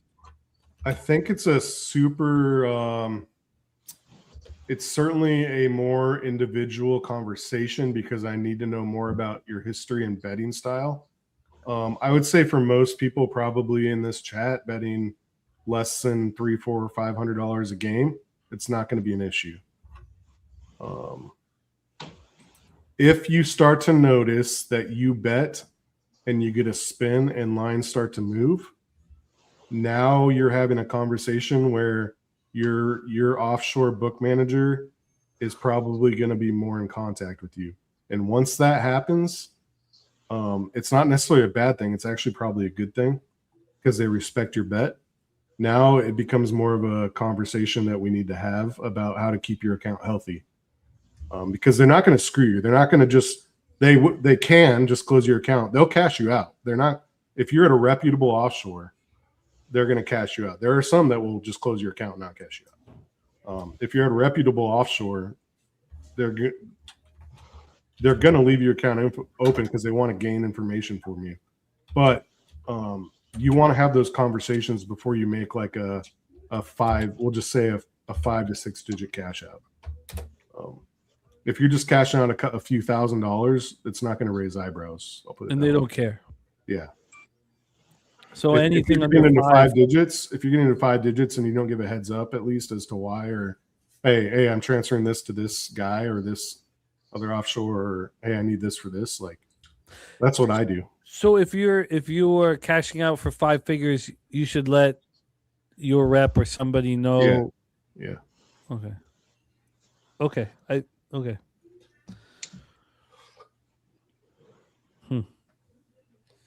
And then, oh god, I would personally, and like also if you just randomly start changing, like on PubHub, I give out a lot of props, right? I'm doing those in my smaller books I don't care about. I'm not doing those in my big accounts. Because if I start betting those in my big accounts, it starts to raise eyebrows. Like, That's not how I bet. They're not going to like that because you can take advantage of props. You can take advantage of props, no doubt about it. Yeah.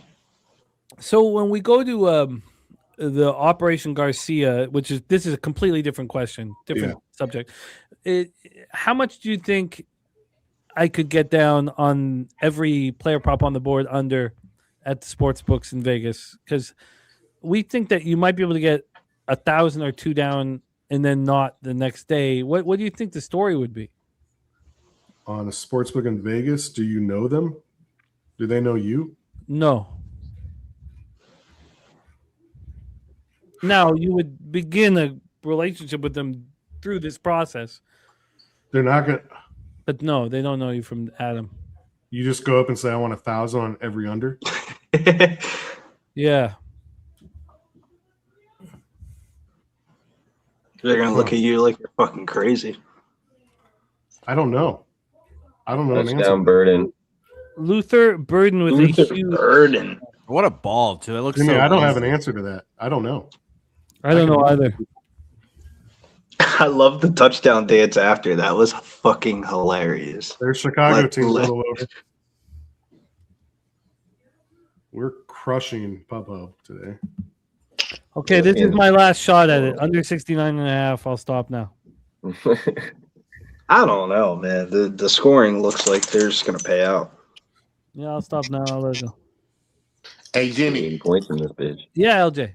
I'm going to jump on Purdy, another interception, -113. Oh, I love it. He's going to have to throw.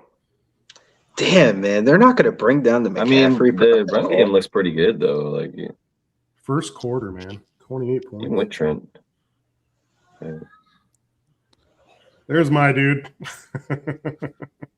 So, you've already Return of the cashed Mac. your plus 200. No, Okay. I need McCaffrey to score a touchdown. Oh, I thought you did. Sorry, I'm tripping. Okay, so another INT. Well, it's likely. Another INT is at what number? -113. You're in business, LJ, my man. Jimmy, what I would do in that circumstance is I would take 10 guys, Yeah. 12 guys. I go to 5 different books, and at the same time, I'd have them go to the same 5 different windows and put $500 on. You guys got these 8. You got these 8. You got these. You know what I The mean? tricky thing, it's a very tricky thing because you need to have 16 to 17 players available for the game. You can't have 12 or 13. You can't. They can't. And not all books open up the player prop. Almost none in Vegas do open up that big. There's a couple that do. I think you got to use a combination of Vegas, offshores. Look, I don't think you can just do it in Vegas. No, I feel like the apps are huge though. Like Bet365, for example. Like I feel like you could pull that off in New Jersey or something like that if you had like access to the apps. Even if you go to Westgate, like even if you go to some of these casinos, they want you to use the app. You go to the window and they got the thing for the app, and they're like, use it. Like I was just there a few months ago, and they're like, just bet on the app, and I'm like, well, I want to place at the window, and they're like, yeah, I want to eliminate those jobs. You want to eliminate those ticker taker jobs. Yeah. That's because they can track you on the app. That's why. Oh yeah, 100%. Absolutely. They tracked you when you signed into the Wi-Fi. That's just something I don't have the experience with, but I'm gonna ask somebody who would know tonight or tomorrow. It's a very interesting thing. I feel like they would ban the fuck out of you if you know like the good Operation Garcia ones, like the ones where like maybe like 1 or 2 star players like go off and like all the player props cashed under. They'll ban the fuck out of you, Jim. You only got one shot. Oh yeah, you get.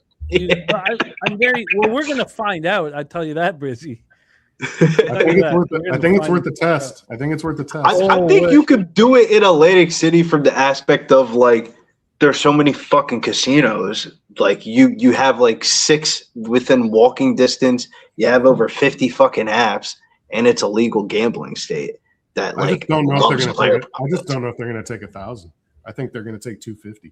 I agree completely. They're not going to take it's I believe that Operation Garcia you can't make work. That's why people were like, "Oh, 5 units on this player prop." I'm like, "Okay, what's your unit? $20? It's ridiculous. Fuck off." I feel like anytime you see anybody that posts 5 units on something, it's just a red flag of like, why are you posting a 5-unit bet? Oh yeah, No, I'm just saying like that you should change your unit size. But Spenny, if you start cashing those, they limit you quick. Definitely. I don't do it very often that big but I'm very confident. TJ asked me after, but I wouldn't be doing like fucking 50 of them all at the same time either. Well, I did like 120 on game 1 of the NBA playoffs after the play-ins, and it was such a funny experience as a gambler. I was getting a ride down to Bobby Pantload's bachelor party. Well, excuse me, what was his name? Bobby Pantload. Bob Pantload. Why is his either big cock? I'm out on that one. Why is his pants so loaded? Because he's full of shit. Okay. All right, fair enough.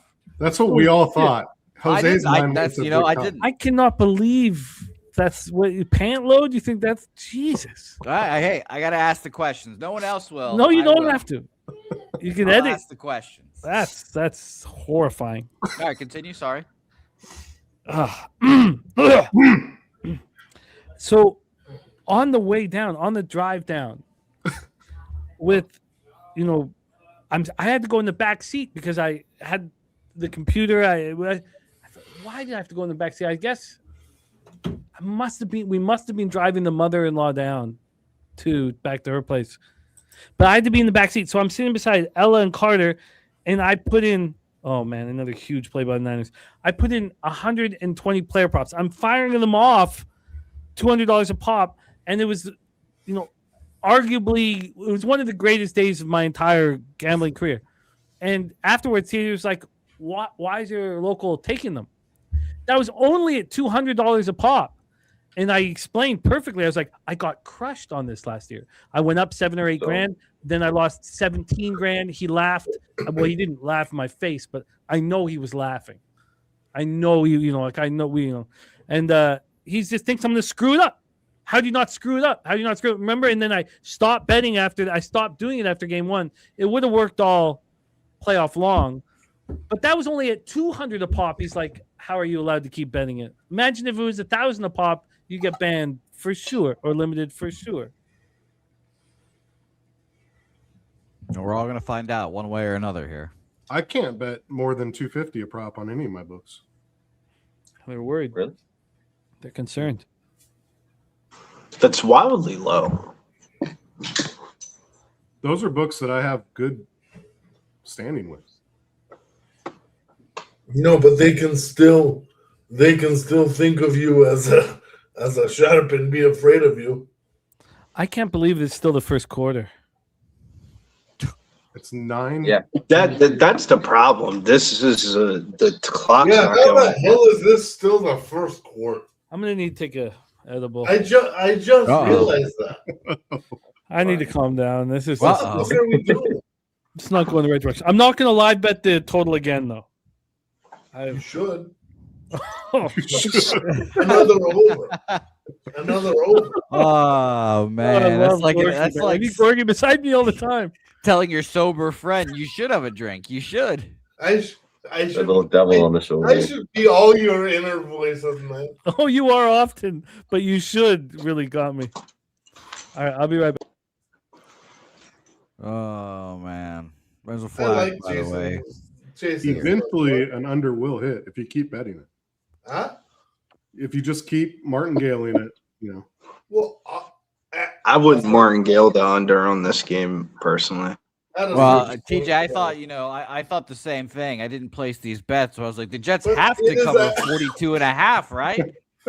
They've got to cover 41.5, right? Your undefeated bet lost today, Jose. Yeah, well, and exactly like we said it was. If they didn't score the first drive, they weren't going to score. It is absolutely wild that it's still the first quarter. I was waiting for the 2-minute warning. It was so funny, by the way, TJ. Everyone scripted that game perfectly. Everyone was like, they're going to come out and just smack the Jets in the mouth. God, dude. and then Bet 365 had the most fucked up profit boost. It was what's the quarterback's name for the Jets? Brady Quinn. Cook. Brady Cook, and it was like the profit boost was let him cook, and it was him for 150 passing yards and 1 passing touchdown, and it was plus 200, and that was the Bet 365 boost of the day. And I was like, oh shit, it's gonna be that bad? Like that was like the first thing I thought about. I used Bet 365. I'm shocked I didn't see it. It was the let him cook.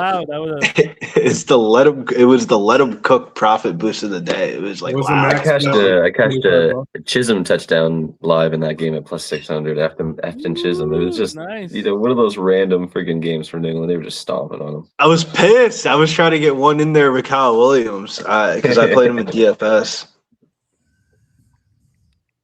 Hand up. I didn't enjoy that game very much at all. The sweat of the day was watching Arizona, Cincinnati, and needing Jacoby Brissett 200 passing yards. It like literally came down to like the fucking end. Oh my god, him and Geno Smith needed like a carousel like room for just like assness together. Dude, Geno Smith looks so washed. Yeah, he just looks terrible. Jose, watching Sweaty Butcher talk about the Jets today, man, you could feel the pain. Yeah. I'm just numb to it all. Who cares at this point? Jets are prime for 2027. Yeah. I'm just ready for them to draft Jeter Downs or whatever the guy is. You know how they said Rafael Araujo, Jimmy, was 2 years away from being 3 years away? That's the Jets every year. The Jets are like the Washington Wizards of the NFL. That's how I kind of look at the Jets. Like they're just not going to be good. Do 2 more years. TJ's right. Wizards don't try to suck. And take the over. Here they come. They're going to draft. It's the same exact like thought process. Like they're just not going to be good. They could add some players to the team. They can do what they want. It's just the aura. Like, to be honest with you, they should just sell the team. Why are there 2 teams in New Jersey and they don't even have the New Jersey name? It's just wild to me. Hey, even Aaron Rodgers' fucking ACL didn't want to be a Jet. Yeah, never forget, the most excited I've ever been for a football season ended in 3 plays. Yep. Not even 1 series. Like, he didn't see 4th down on that series. You really should have brought him back. You should have brought him back this year. He had so much to gain, but he's not going to end. He's not going to end his career like some schmuck loser. The Jets should have brought him back and said, "Look, we're going to have." They should have. Unfortunately, he's just a prick, and no one liked him. Well, Aaron Rodgers took a look around, saw who the head coach was, and was like, "Yeah." No, it was because the head coach had to talk with him and was like, "We're not that interested in you." Yeah. If the head coach had to come in and say, "Look, we think you can," I don't think the Jets were in the business of being a good football team. I think they wanted number 1 overall pick. Absolutely, I agree with that. Yeah, because they're not even going to get. What would Aaron have done? Raiders are going to get 7 wins. Well, yeah, we're going to do this all again next year. TJ. Yeah, you're going to draft a couple linemen.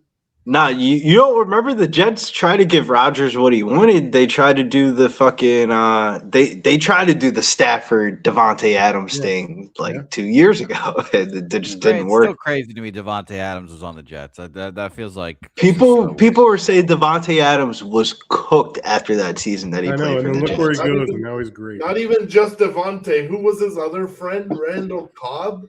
Yep. And don't forget Adam Lazard, who stole money from the Jets. I mean, everybody should steal money from the Jets. I mean, look who's fucking run the franchise. Yeah, Woody Johnson is kind of a prick.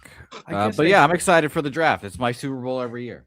So I guess I deserve to take a fucking bath. Live betting's been keeping me afloat, and I'm not going to bet it again though. McCaffrey down to the 5. These unders are disgusting. I feel like this year's draft is kind of like fool's gold. Like, I don't think Mendoza's that like nice. Like, I get it, he won the Heisman and all that, but like, I'm calling sheep's gold on him, man. He gives me fraud vibes. The Raiders' last number 1 pick? Ohio State players. Just the draft Raiders' Ohio only State. number 1 pick in history. I don't. The kid from Oregon, he gives me fraud vibes. What's his name? Like Dante something? Like he gives me fraud vibes. The Raiders' only number one pick in history. Oh, the Raiders. The Raiders' only number one pick. Because Marcus went number Diego 2. Pavia is like 5 years old. Marcus Russell is the Raiders' only number one pick. Marcus went number 1. Okay, yeah. They got to do better than that. Easy McCaffrey. touchdown. Easy McCaffrey. Mendoza will be fine. He's just Jared Goff 2.0. That's that Mendoza's cash. gonna be My okay. parlay right there. There we go. LJ from H-Town. Man, cashing it. From down south, where we ride on clouds. Man. And that's the smoke break, gentlemen. I will be back. What's McCaffrey up to carries and yards? Let's see. 40 kid. 10 carries, 80. So he's already gone over his rush yards, cash that. He's already at 10 carries, so we're going to hit that. I think we're going to have a 5-0 night. Oh, you're a beast. 40 kid. I have a negative ROI on the first 2 days after Christmas. And now I'm at a point where I don't feel like I don't feel forced to put out action on those first 2 days. And I'm thankful for that. Like, I don't feel like I need to, like, I'm trying to have the highest ROI I could possibly have. My future in life is dependent on it. So I did not bet the first 2 days out of the break. Just step back and watch the children play with their toys. No, of course I wasn't on those Oilers. How could I have been? They just beat the shit out of the Flames before the break. Then they have I couldn't have. So no, I couldn't have I should have been like with Gorky on the Sharks against the Nucks. But I was just like, look, I know that my ROI. That was a prime Jimmy the Bag. Oh, it's perfect. It was perfect, bro. It was perfect. But I would have been on the Oilers -1 too. It was perfect. Those were perfect spots. But I just I know Nutflesh talks about it all the time because he's such a big baseball bettor. He talks about the week before the All-Star break and the week after the All-Star break. If you track how you do, my ROI is negative.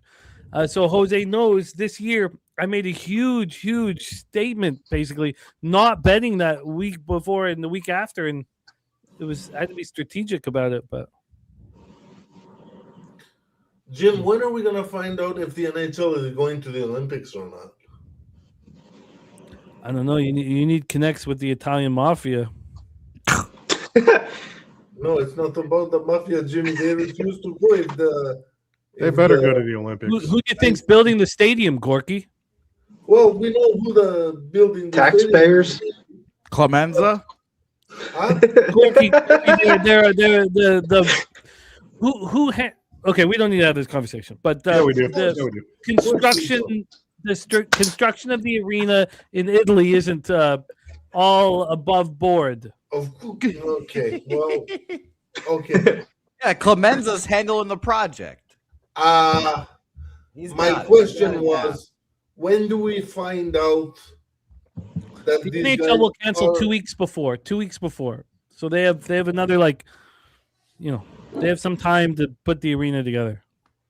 So when is the Olympics starting? Like the 20th? February 20th. Okay. Well, it's probably February 1st. It will probably be the deadline NHL sets, but they'll probably let it go to February 5th or 6th. They're gonna send them. Well, it's good for the NA. Not if there's no arena to no. There'll be an arena. We think there will be an arena. They're all at It's this too point, good. It's too good for the sport, though. Oh, I know. And the NHL They supposedly already didn't go to the last one. Oh, I know. But the I know they NHL didn't. supposedly I know. has lent a helping hand quietly. But look how good it was for the thing they did last year. Oh, Yeah, the Four Nations. It boosted the game so much. Oh my god. Maybe it was only between U.S. and Canada. Maybe I don't know. I don't know. The Swift's worldwide an idiot, though. He should, or not Swift. Kyle Monungai's an idiot, though. If he would have taken the right juke step, that would have been to the crib. I thought it was gone. I'm How just far ahead? I thought he was gone. He like ran into the defender like an idiot. I can't believe the total went from 53 to 51 to give me confidence. The total now is like this total is like gonna go up to 100 at some point, bro. Oh yeah, 75. it's like your North Texas USF call, Gorky. That went up to like 96 points. 99, didn't it? Didn't get to 99. I don't remember. Can't remember, but you said it would get to 100, and it almost got there. Yeah. It did almost get there. Yeah, that was nuts. I didn't know Kyle Monunga had so much receiving juice back here. I mean, how do you watch him play and just not play him over DeAndre Swift? Fuck the names. Look at the like eye test wise, he just looks so much better. Loveland's looking good with 0 catches. Oh, free play. I agree, Billy. I agree 100%. Free play is going to go for it all. He's going to get Rutgers. Wow. crazy. This is insane. Jimmy, I know you're itching to bet the under again. No, I'm done. I can't keep losing like this. This is insane. Man, I need to take advantage of this. 74. Wait, that was a free play? When TJ said that, I didn't know if TJ was like ahead or like he just knew that Loveland. Loveland just scored like a 50-yard touchdown. Loveland, catch the receiving yards and touchdown. I just watched it. Oh, nice job, Spenny. Right on. I needed that. Hey, first team to stop. That's for the same game parlay too. All I need is all I need is Walker now. All I need is Walker to catch the same game parlay. For 1970, right? Yeah. It's crazy what happens when an outdoor team plays in like a good weather climate. They just run up the fucking score. Hey, Spinny, who do you need? I'll talk it into existence next time. Ja'Day Walker. All I need is 10 receiving yards to catch that same game. If TJ asks, and he shall receive. Yep. I'll speak it into existence in time. Let's go. What a fucking high scoring bonanza. I didn't think this. I was so confused on the total. I was like, I'm not even going to fuck with the total. What was the pre-flop total? Like 45? 51. 51 and a half. It's close to 51. You would think it would be 45, but no, it was 51 and a half, and that's fat for like a Bears game, to be honest with you. Not the 49ers. 40. Like, it feels like every Bears game that has been like way too high of a total is just going under.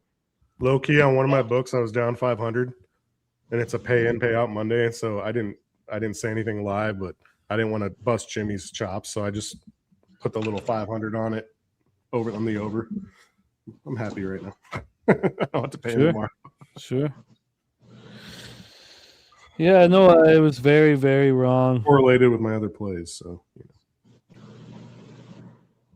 But there's more money to be had. We still have some game left, so we got to figure out. Tons of game left. 12 minutes left in the second. So does this keep going? You have like a lot of game left. There's going to be 80 points in this game. Well, we're at 42 with 3. It's going to be like a 40 something game at this rate. Yeah, I'm about to take some dumb shit. Bro, I just told you, man. The first team to stop the other team from scoring is going to win this piece of shit. 80 is juiced over. Haven't the 49ers not punted for like 5 weeks straight or some bullshit? It's just because they had the late bye. They haven't punted in December. Yeah, like they had the latest bye in they haven't punted in 2 games before this game. I don't know. It could be 3 after this game. No doubt. Wait, didn't they punt against the Colts though once? No. Because, like, I don't want to sound like that guy, but I'll sound like that guy. Doesn't it feel like the NFL wants that game next week to be for number 1 seed? And if it's already 21-21, how many more points are about to be scored in this game? I mean, Caleb Williams is done. Guys, we're going to convince Jimmy to take the under. We need to stop. No, I need Robert the first Saleh. half over is 54.5. Robert Saleh better step up, man. For all of his fucking kids, for at least them. All right, I gotta first go half for over is 50. I mean, like both teams are running the ball, but they're running it. Every play is a big chunk play too. Like Well, think about it like this. It's already it'll probably slow down in 42 the second points half. scored. 42 points scored more in the beginning of the second. I mean, Who knows, though? this could creep to the 80-90 range, in my opinion. I'm taking over 80. Don't you feel like the final score of this game is going to be like some college football shit, like 42 to like 35? College is eating, baby. Are we I going might to have see to the take Collins replay of again the live. Rams Chiefs game? Is that what we're looking Nah, at right now? I don't think it's going to be like that. That's a game That's that the way you tell you're your talking kids right about. now, but that's what I Nah, think that's you the feel game that you tell your kids about, man. That everybody scored 2 touchdowns. Like, Yeah, oh, that game was man. ridiculous. Defensive That was the best touchdowns game left I- and right.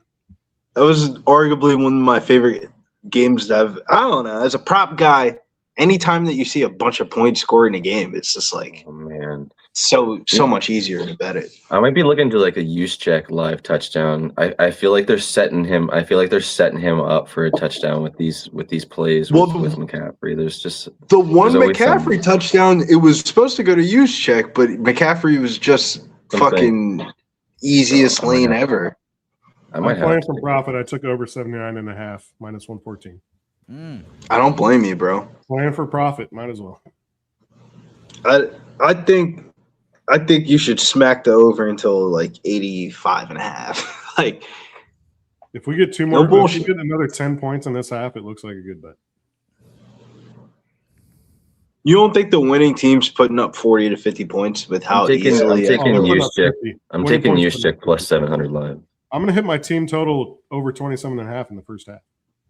Oh, somebody's playing defense. Oh my god.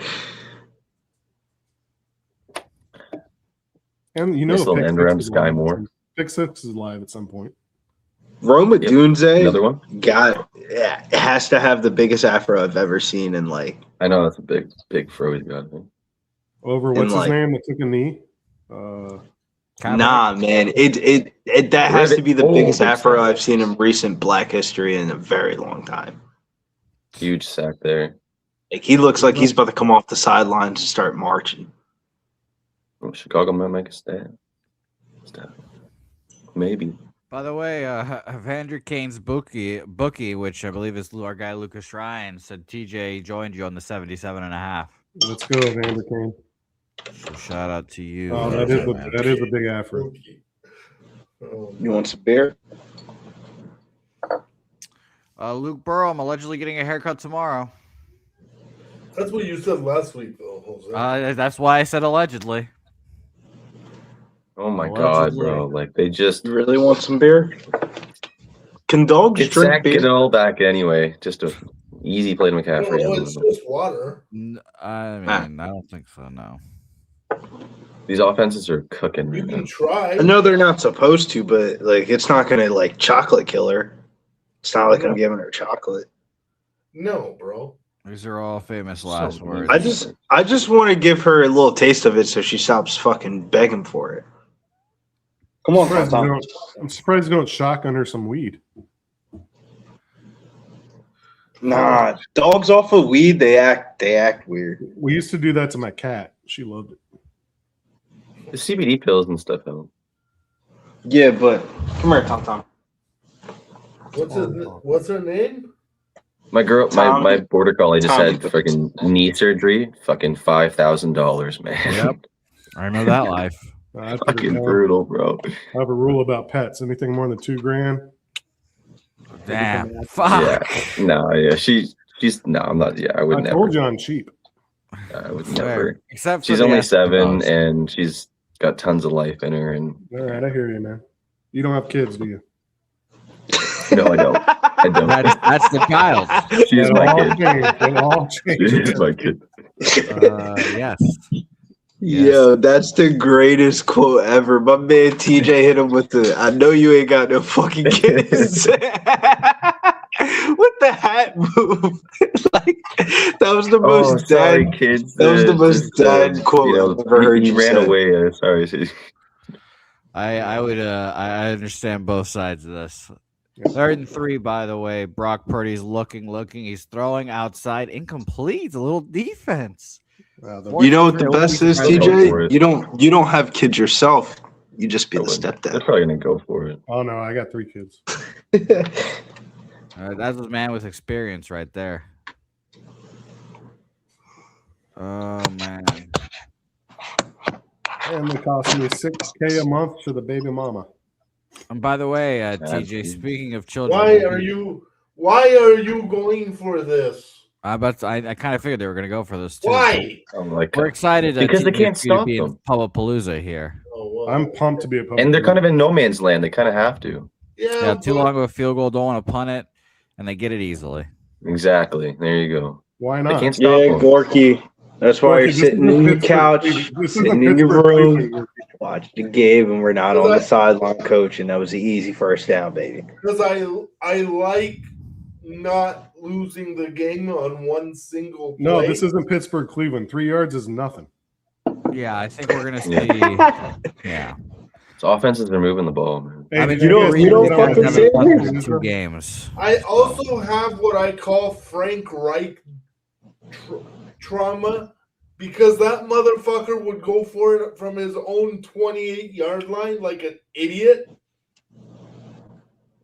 Is anyone else going to Paba Palooza on screen?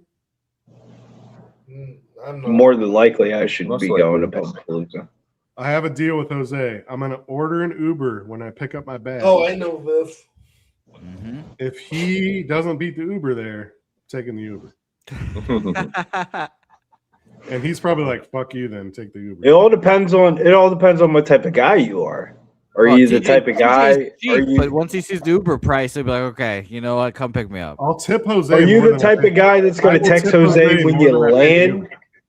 Are you going to text Jose when you land and say, "I just landed"? Yeah, I'll or are you text going to be Jose the when I guy that calls him after you get your fucking bags and be like, "Jose, pick me up from the airport"? I feel like so many people do I'll that. text Jose Jose, when I pick me land. up from the airport. It's got my bags. Well, No, I'm about 30 minutes away. Yeah, I well, will you're also asking late. tip That's what Jose happened. more than I pay the Uber. All right. Well, I look forward to picking you up, TJ. I look forward and all. I think picking people up used to be a chore. Now it's just funny. So I should just start tipping the fucking police officers there to just let me through. Let you through to the Uber line. I don't want to have to walk all the way to parking. So easy. Oh, San Antonio might have the smallest airport in like airport history. That's what Yeah. it costs. Yeah, they have the nice part about it is we have cheap flights to Vegas. The Dude, $75 so when I flight. went, so this is the weirdest thing ever. When I left Paba Palooza last year and I went back to Philadelphia, aka South Jersey, they sent me to Vegas. I was generally shocked of how fast it was to go from San Antonio to Vegas. It was like literally like a 45-minute flight. Yeah, I'm going to take that 45-minute flight in a few weeks. So I'll report back. But that's like everyone's big thing. Everyone goes to Vegas now. $75 flights. It's nice. That was my connecting flight. I was so confused. Like when I was like, why is my connecting fucking stop Las Vegas? It was like, what am I gonna do in here? Last time I went to Vegas, I took. I was leaving Orange County, California. I took Spirit Airlines. Sure. From Orange County to Vegas, it was $20. It was a 25-minute flight. That was scary, man. Spirit Airlines that's iffy. Yeah, it's iffy. But it was $20. What's the other one? Yeah. What's the other one Frontier. with Spirit?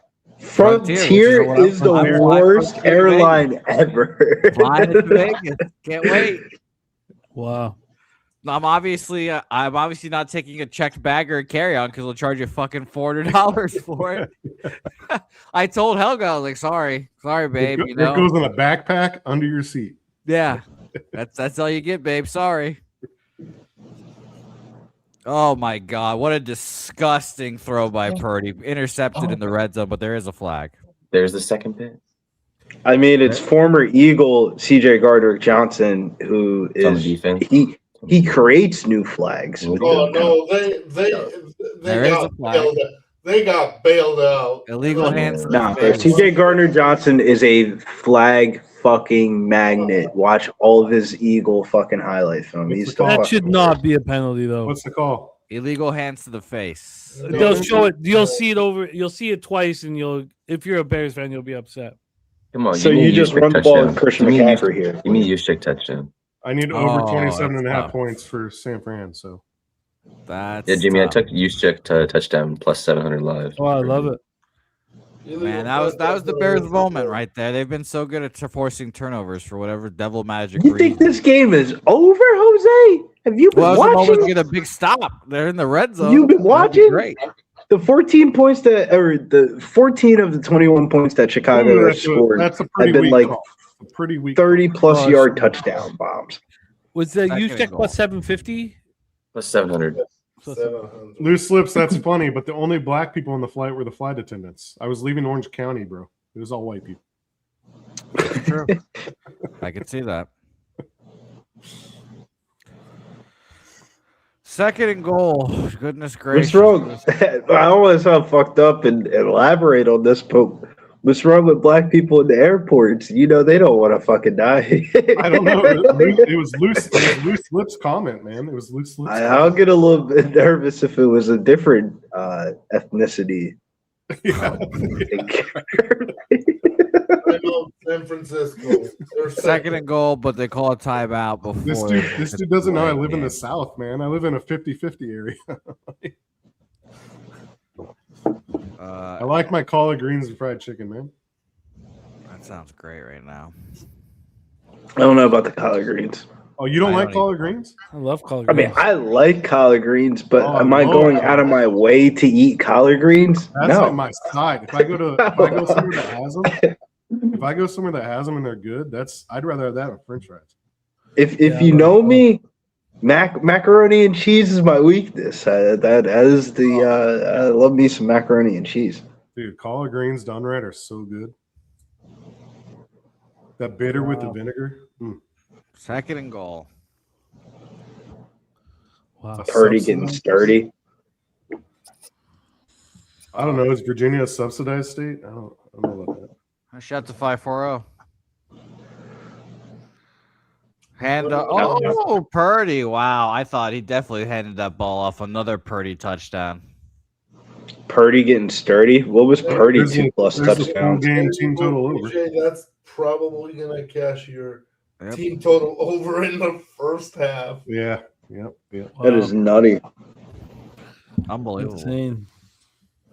This game is nutty as fuck, though. I Screw feel like Purdy. there's like the worst part about the game is I feel like there's still a lot more scoring to have. That's also good for the double result. We just now need to stop. Can we get our first stop? We need to stop. Yeah, I thought we had our first stop, and they said no. Oh, And yeah, we the need okra. only 2 more Okra. McCaffrey carries, and then we're really good. I love okra, CM Miller. Oh, Okra's really good. 7,000 points in this game, bro. I think the thing's called I didn't even know Canadians knew what okra was. Couscous. Where it's at.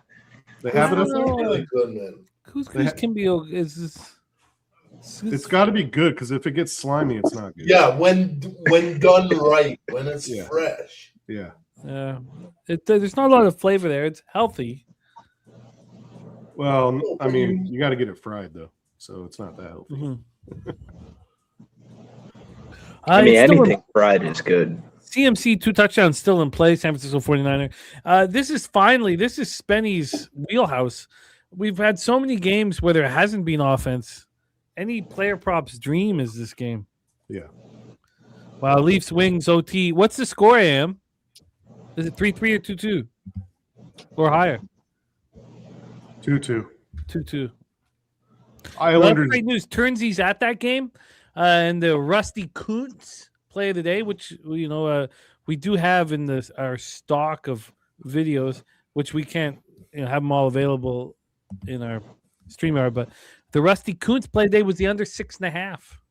Shout out to Turnsy. He's live at the game, cashing the under. Shout out to Chris Kunitz too, Jimmy. He has a good connection to this betting family, as far as I know, right? Chris Kunitz. Oh, Chris Kunitz means everything. Yeah, it means so much to me. That's the biggest goal of my entire gambling career. Really? For hockey, yeah. What game? The 26 got to be the 2016 conference finals against Senate. I can't. It's got to be 2016 Eastern Conference Finals, Senators, Penguins. Okay. Kunitz, a little fluttery. I'm surprised you haven't heard me talk about his story. It's No, I loved him on the Ducks, but I grew up a Ducks fan, so it was the most important bet of my life. Mhm. But I didn't deserve to win it. I'm sure the Sharps were on Ottawa. It was just a horrifying situation I put myself in. Okay, Wolf said that one hurt. Yeah, you deserve better. You guys deserve better. It was like my get out of jail free. Like a bail me out, please bail me out. I kept putting it on the Pens to win the conference. Pens win the cup. They took out Nashville easily in the next round, but Senators could have won the game. The whole story. I guess probably an okay time before the half, but I was I couldn't eat or think straight. I couldn't do anything. Fong was pregnant with Ella. They didn't know obviously what was going on, and yeah, you never tell them. We were going out for dinner, and I was like, you know what, I'm not, I can't, I gotta, I made up some excuse that made it work, and so I said I just drove him to dinner, and then each period I went to a different bar, like first period and second period, because it was such a tight game, third period, and then the game was going to overtime. I couldn't even get like the relief. I had to pick them up after dinner. And they listening to the game on the radio the first overtime period as we drove home. Oh, no. I hadn't eaten all day. I don't know when the last time I'd eaten, my life was on the line, And then Kunitz, a little fluttery puck from like the high circle. Nothing like when I think of that, I think of Peter Nedved's. I think it was 93, that little overtime wrist shot. Which reminds me again of Steve Yzerman's overtime wrist shot. Off the top of the stick. Like, are you talking about Nedved's or Kunitz? Just off the top of the stick where it fluttered. It just fluttered. It fluttered as if it had eyes. Yep. And it said, "This one's for Jimmy." Oh, and then I remember I've got a pregnant wife. Like I was like, I had a bottle. I popped a bottle and I started. They brought sushi home, which I hadn't touched, obviously. And I start eating, I was like, what's going on? I was like, nothing's going on. Nothing, but I can pay the mortgage. Oh, fuck. There's just, in fact, like, it's true. I wouldn't have got to go down to Costa Rica and all that stuff. It was all part and parcel. Did you go down when Fong was pregnant? No, Ella was...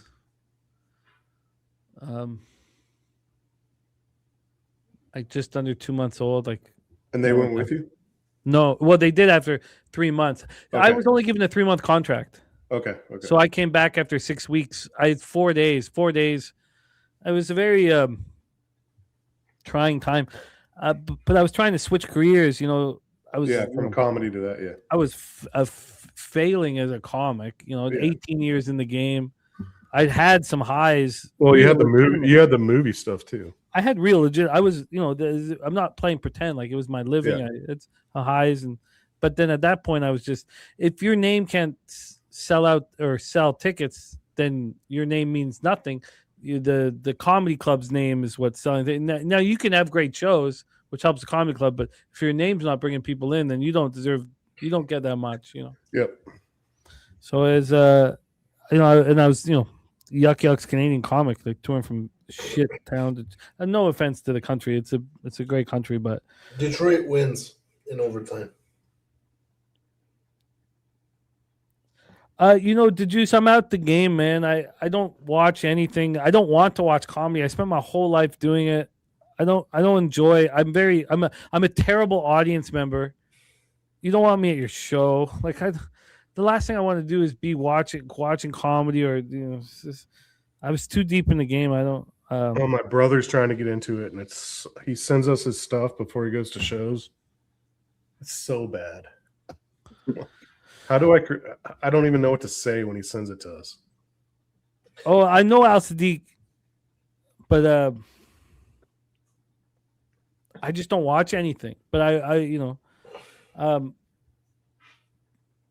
yeah, it's tricky. It's a tricky thing when you have family members, when you care about, trying their hand at it.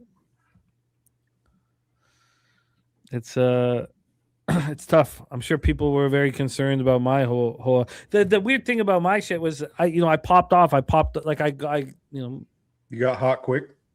I won awards. I was in movies and had TV series and 2 different TV series. I went set to set. I got shit. And if I hadn't have got all that shit, it would be much easier to quit. A lot of people don't ever get to that level, and then it's easy for them to fucking quit. But when you taste some of the fruits, it makes it a little more difficult because Jose knows that life. Does he? Yep. Yeah. He's tasting the fruit of his labor right now. Yeah.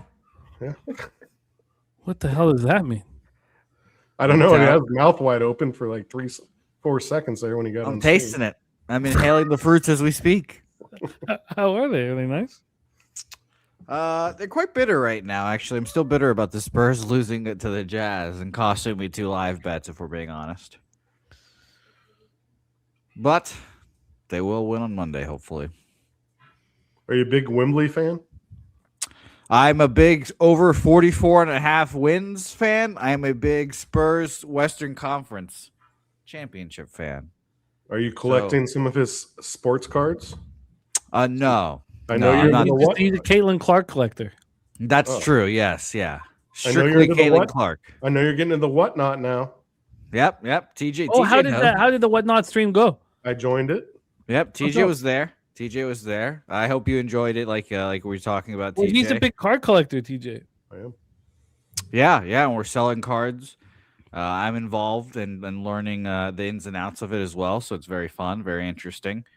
Shout out to Jeff. Can we get 1 third down stop one time?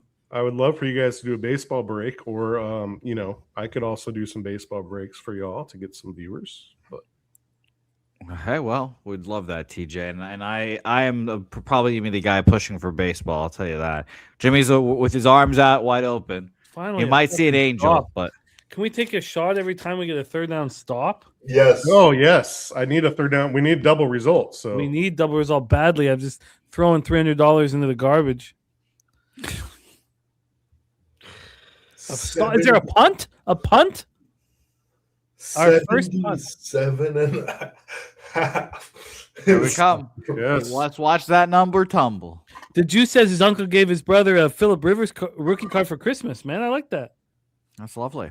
Wow. Finally, the total dropped from 76.5 to 75.5. Phillip Rivers went to North Carolina State. Well, there's plenty of time for San Fran to score again. Plenty, yeah. Let's just take all the time off the clock. That's all we need. Guys, Phillip Rivers went to North Carolina State, right? Yes. You say yes. Yeah, everyone used to wear the. Oh, just planted on the 5. It was Drew Brees that went to Purdue, right? Yes. Yes. Yeah, North Carolina State, low-key football quarterbacking pipeline. Yeah. We've got 3 in the league right now. So, very interesting. Does Phillip Rivers count? Yeah, he counts. So does So who are the Russell other Wilson. 2? Russell Wilson counts. Russell Wilson doesn't count because He went to Wisconsin. Did he Russell not? Wilson finished up at Wisconsin. But he started at NC State. That doesn't count. It's the last school that Counts. And I think Jacoby Brissett also an NC State guy. Jacoby Brissett, yes, is an NC State. Those are your 3. 28-21 in the first half. I'm old enough to remember old Phillip Rivers playing at North Carolina State. I believe he wore a visor. He did. That's electric. Yes, I remember those days. And he said, "Dadgummit, I'm gonna get you." He talks the most trash, but you know what? He'll never say a curse word. I was right there gibberish. with him when he didn't get that playoff after the first down, and then he got furious at the refs here as well. By the way, shout out to Susie, Suze. what is a toque? It's a beanie. Well, you guys call it beanies. We call them toques. Toque. Unfortunately, Jose, I did not. We did not record the pigeon. Excuse me. The What? Well, my sister speaks peacock, and we didn't record the peacock for you because we don't know what do you want to say to the peacock. That's a good question. It's a good question. You don't want. We're just not going to give you a rambling peacock. We got to know exactly what you want to say to the peacock. You don't need to come up with it now, but I'll find a script. Yeah. Well, can you get her on audio? She doesn't have to come on screen, but I can get it on audio, but we need to know what exactly Jose wants to be said because there's a peacock. Now your peacock, it's not. Jose is a peacock in his community. It's not terrorizing the community, is it? Not to my knowledge. It scared the fuck out of me once. Scared you, but it's a friendly being. It's a sentient being that's helping the government housing that you live in. Sure. Okay. I think it adds a je ne sais quoi, as they say. They to don't the neighborhood. Say genic. They do say that. Yeah, they say that. It's je ne. No, but Jimmy, you don't live in government housing anymore, so you wouldn't know. If anyone else fucking confused. know, would you? You had again. Spoons is right. You had more grit back in Parkdale. And sorry if I'm an ignorant fuck. I'm just from Macedonia. No. It is what it is. But what the hell is speaking peacock? Look. Is that an actual language? Yes. Yeah, Susie's the only one that can speak it. Okay. Well, no, I mean peacocks speak it. That's true. That is true. And it's je ne sais quoi. It's not genek. Come on, wow. Man. Some people pronounce other You English. think Wemby would respect when French you is my said, third? Hey, Wemby, it's je ne sais quoi. You think he'd be like, you seem like a good friend. No, no, but he wouldn't like me just by looking at me. You've seen my hair. Je ne sais quoi. Je ne sais quoi. Je ne sais quoi. You know, something I don't know what, as they say. God. And he's definitely that thing adds some spice in their neighborhood. Jose, you deliver on all facets of a football game, all elements of football game. Our total has dropped down to 75.5. Yeah, you should take the under. I could have taken it 79.5, and I said no. I don't think you're trying to help me though. I think that was sort of I think Gorky was sort of fucking with me there. No, not just you. I just think that this game is wild, and that it could still go insane. I think he's backtracking now, but I think he was saying, "Go use your fucking money, Jimmy, you fucking clown." I think it was sort of. I need to get back in the zone, is what I need to do. Okay, let's get there. With all this, who gets the ball second? The Chicago. Too much peacock. I love Chicago calling timeouts. Peacock and je ne sais quoi and je ne sais pas or whatever the fuck. Mm-hmm. Mm-hmm. Can someone give us an example of peacock speak? No, because I mean I can't. Oh, that was terrible, man. Oh, sorry. I guess that was pigeon. It just if you're around people that speak peacock, you can't play pretend. I could try. No, you know what? I just can't. I'm not gonna get Susie to send you some nondescript peacock. Like, what do you want to say? No, like, you're completely right. Of course, I need to give you the her script. an invite to the stream. She doesn't have to come on screen, just audio. No, but we need to. Okay, we'll don't worry. Mel has moved on the live under 79.5. Mel, it's 74.5. How do you get to 79 still?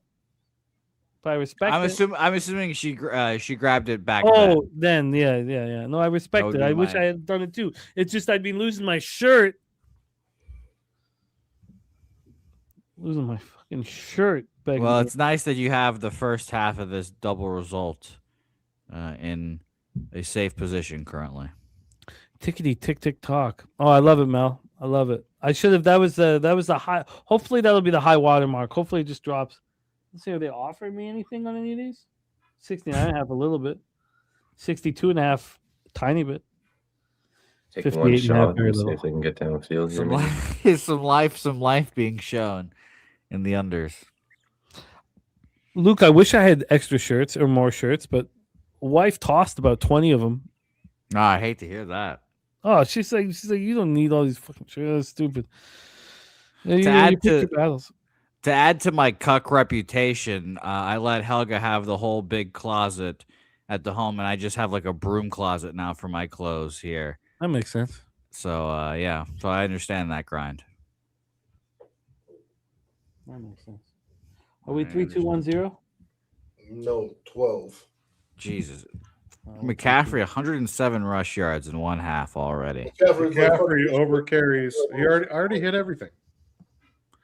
Shout Nice out to Tristan, nice to see that. Yeah, Marcelo Hernandez. I see. I'm out of the game. I will copy and paste this. And now it's halftime. Jesus, I can't even believe this. Well, there's another fucking 15 yards there. That's insanity. What a crazy first half. Deacon Mike in the house. Still alive. I cannot believe it's already like 10 o'clock and it's only halftime now. Well, we caught the first half of our double result. If the 49ers win by more than 3.5, Troy Torrance and Peter Loshak don't get another win in the Cappers contest. Which is obviously what we're rooting for. We're By the way, right a down to the wire. star-studded top 5. We're right down 5-0, Jimmy. 5-0 on show pick. You've been excellent. You've been excellent in our NFL Pop Hub, and it's important to the show, but our bankrolls are on the line here with our. It's also with. I'm in a pool, and I thought I'd ruined everything by my decisions on Christmas night. And I thought, I've just lost it. And why would I not fade the public? Like the only way you succeed in these pools is by fading the public. And I didn't do it on Christmas night. Dealt with the consequences. But I have a chance in both. The least chance now I have in. But I have the Falcons. I'm taking McCaffrey over 161.5 rush yards live. It's just he's got 120, I think, right now, and he's 40 more in the second half. Like, give me a break. It's a one-score game. They're feeding him. He's getting big chunks. I think that's just a no-brainer. Back to reality. McCaffrey over what? 161? Yeah. And a half. Yeah, 161. What big? 115. Minus 115. I love it. You are locked in here. Charlie Chip says, where's Kendrick Bourne? It's very well edited there. He's been on the field, but yeah, they haven't gone to him yet. There are movies made about where Kendrick Bourne is, and you'll be fine. Let's take a look at our opportunities here at halftime. I have played the fool live betting. We'll see how this second half bangs out. When you're sitting here, now these are just $100 pops, and if I cash the double result, it more than pays for the disappointing decisions I made live. But I track everything, and I'm so close. I'm so close to just moving my live bets up $50 to 150, and this is not going to help my plan on doing that. But you track all your actions, see where you're succeeding. Let's talk about touchdown scores. Manungai plus 220. He's the favorite on the board. Swift at plus 260. Juwan Jennings also at plus 260. DJ Moore plus 300. Ricky Pearsall plus 375. Cole Kmet at plus 450. From quarterbacks, Caleb Williams throwing for 108 yards. His live number is 242.5. Brock Purdy's throwing for 164. His live number is 273.5. A touchdown from Caleb Williams minus 290. I guess you could just parlay both quarterbacks to throw a touchdown pass. That's minus 105. Just 1 second half touchdown pass. It doesn't correlate with all my action. But if you believe what you saw in the first half is going to continue in the second half, which I'm not saying it's not going to happen, but that would be a pretty simple move. Interception for Caleb Williams plus 180, for Brock plus 250. Rushing, we have Kyle Manungai at 24, DeAndre Swift at 20. They're both expected to get around 20 yards in the second half. DeAndre more than Manungai. For the 49ers, McCaffrey's run for 121 yards. The run defense for the Bears is very highly ranked, according to Pro Football Focus, but not doing the job. McCaffrey 121 live number at 160.5 right now.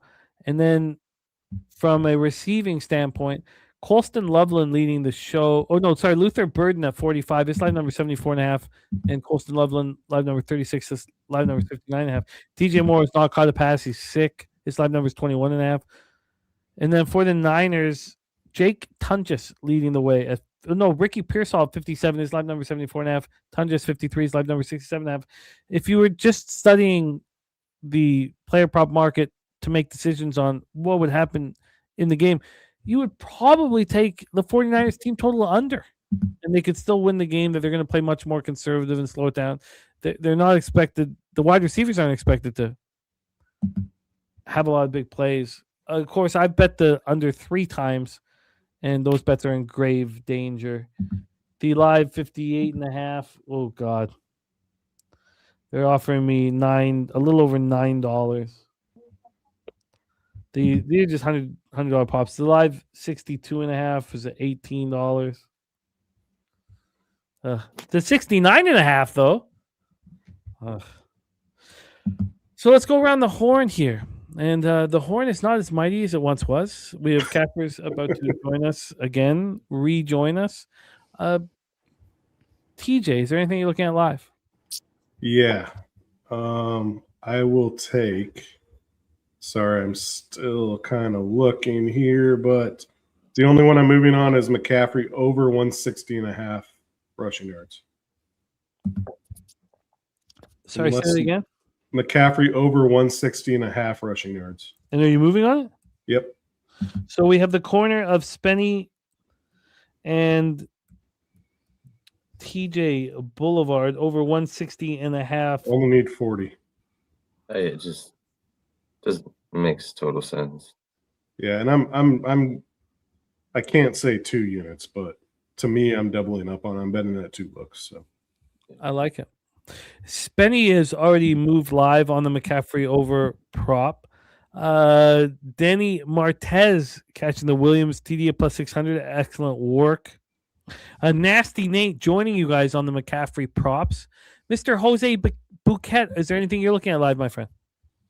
No, I'm just here watching the game with the fellas here. But, all making fun of Jimmy aside here, I do kind of lean towards the under live. I do think the scoring will slow down just a touch, but no thanks. I'll just sit back and watch. It's Gadu, doesn't it? Jimmy had a little nice pub day. You did, sir. 10-2, 7.84. This is the climb. Who can catch Bobano? Well, I've only done 6 shows, so you have the highest ROI in the contest. But exciting. Maybe that'll be. Are we doing playoffs? Barometer. Of course we are. Oh, I didn't know that. I thought Jimmy, what's more important to you, ROI or the units up? Sorry, say it again, Jose. ROI or units up? What's like the barometer you would be more impressed with ultimately? Curiosity. I mean, I'm sure the obvious answer is units, but to ask. It's I mean, you can only do you can only beat who's in front of you. So if you don't have the opportunity to do as many shows, then ROI should trump things. Now we all know that the higher the volume, the more difficult it is. Yeah, ROI in context. ROI over 6 bets doesn't mean shit. Yeah. So I was just thinking about next year's contest. Maybe we do ROI. Yeah, I don't know. It was something I had in my head. Just wondering. No, I hear you. I mean, the whole idea of NFL Pub is I'm doing a disservice to our group if I don't invite the winners and only the winners. Yeah. Agree. It's just a disservice. So yeah. If someone's saying it's not fair, look, I need the winners. We're trying to succeed. If you win, you get the red carpet treatment. So and that's the problem is everybody caps their own way. Some cappers come on and give a bunch of long shots, and if you hit, you hit. Babano doesn't do that. He's consistent and kind of I'm the same way. You're not getting long shots. You're getting a bunch of anywhere from -120 to +120 plays. And there are some people that give long shots and they hit and they're good and you're going to get a good ROI. It's just hard to do that throughout the consistency of the year. And if you do it, that's awesome.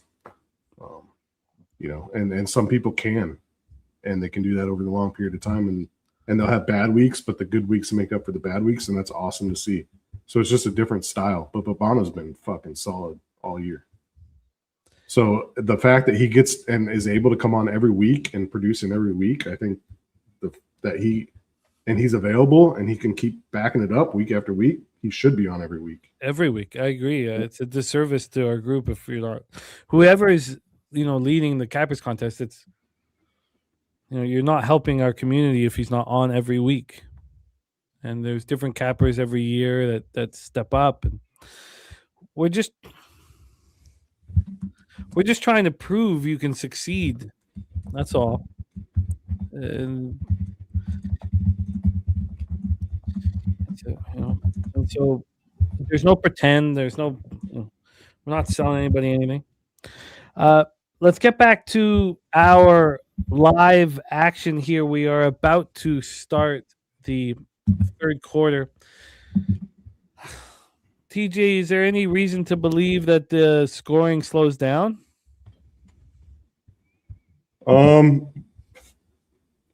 You're better at that. I did make a wager on the full game over 79.5 there in the second quarter. Just playing from profit, just trying to make a little bit more. I would probably lean under, but I've seen one stop in the whole first half. Yeah. So. Yeah, I mean, if I wasn't 3 bets in on this under, I would bet the live under 74. Yeah, you would. Yep. I'm not going to do it now. Second half total is 25, by the way, Swig saying.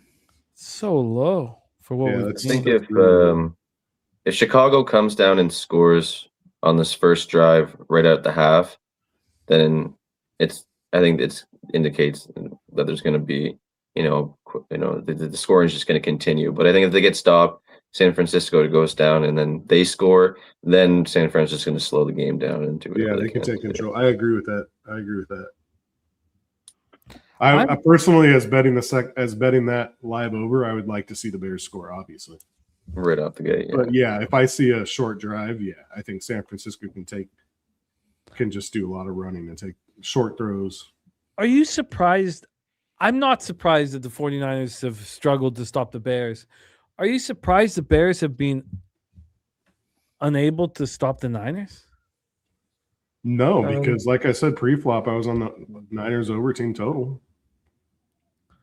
The Bears haven't stopped them one time. I didn't think it was going to be that easy for them in the first half, but I had a feeling that, like I said, I thought the over was probably going to be the play in this. Look what Purdy's doing too. Yeah, Pearsall 3 catches, Tunges 6, Robinson 2, McCaffrey 2, Jennings 1. Like he's just spreading the ball out. He's running, and obviously they're doing whatever they want on the ground with McCaffrey. Even with Williams, they haven't been able to stop anything. Like, it's been a clinic. Off football, my favorite Sunday night streams are when I don't have to wake up the kids for school in the morning, man. Do they have school this week? No. Oh, it's going back for a bit, right? Oh, God. That's so nice. Glorious. That, having to get them going at 6:50 in the morning, 6:45 in the morning, it's so horrible. It's a battle. Why does Dad stink? Why does Daddy smell like booze? Well, no, they don't say that. They don't know what booze is. They don't know. You're making them sound like adults. I assume Carter has full conversations with you as an adult. He talks about Bill Rainsford as well. He knows all about him. Carter might be very smart. We'll find out. He knows all about Timu Solani. Now, does Fong work? Tamu Solani is my favorite player of all time. No, she doesn't. Charlie, you can take Happily out. Wait, Fong doesn't work? Sorry? Fong doesn't work? No. Why do you wake up the kids? I don't know. You're a good dad, Jimmy. I won't get into it right now. Conversation for another day. Carter is apparently good at math. Probably why I'm divorced. Thank you, Susie. Yes, Carter is great at math. Okay. Kickoff. Okay. Yes. Good timing. Good timing for kickoff. Let's get it back up here.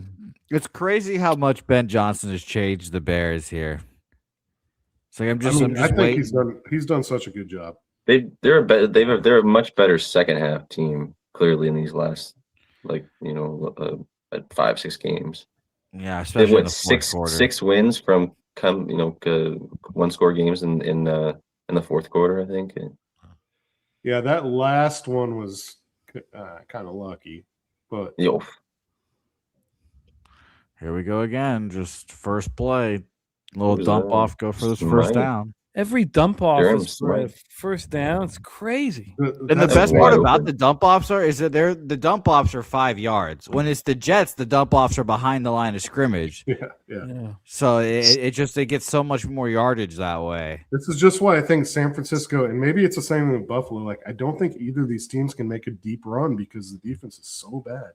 But what are the 49ers going to do in the playoffs? Like, that's what I mean. The first total that we see in a 49ers playoff game, we have to hammer the overs, which you'd never do in a playoff game. Yep. Same with the Bills. Depending on weather. The weather today was terrific. The difference between those two teams is that Buffalo chose this team. The 49ers got this team because their actual first team defense is injured. Jimmy, is Warner coming back? No. Yeah, next year. Yeah, is Bosa supposed to get back at all? Next year. Yeah. I heard the scuttlebutt of him like, oh, maybe he's going to come back. Oh, he's trying to come back. Yeah. And I mean, obviously, fucking ankles in half. You got to respect the fight in the dog. Yeah. Fair enough. Oh, finally. Something. We got to talk about at some point. To end what we were talking about, what Charlie's saying. Glad you're happily, whatever. When I hear the screaming, I'll tell you what. I'm happily a dad. Yeah, love being a dad. I love being a dad so much. So that is like, I always wanted to be dad. I get all that. So I know, and I miss you guys every other. I'm not here every other weekend. But you know what? It's worth it.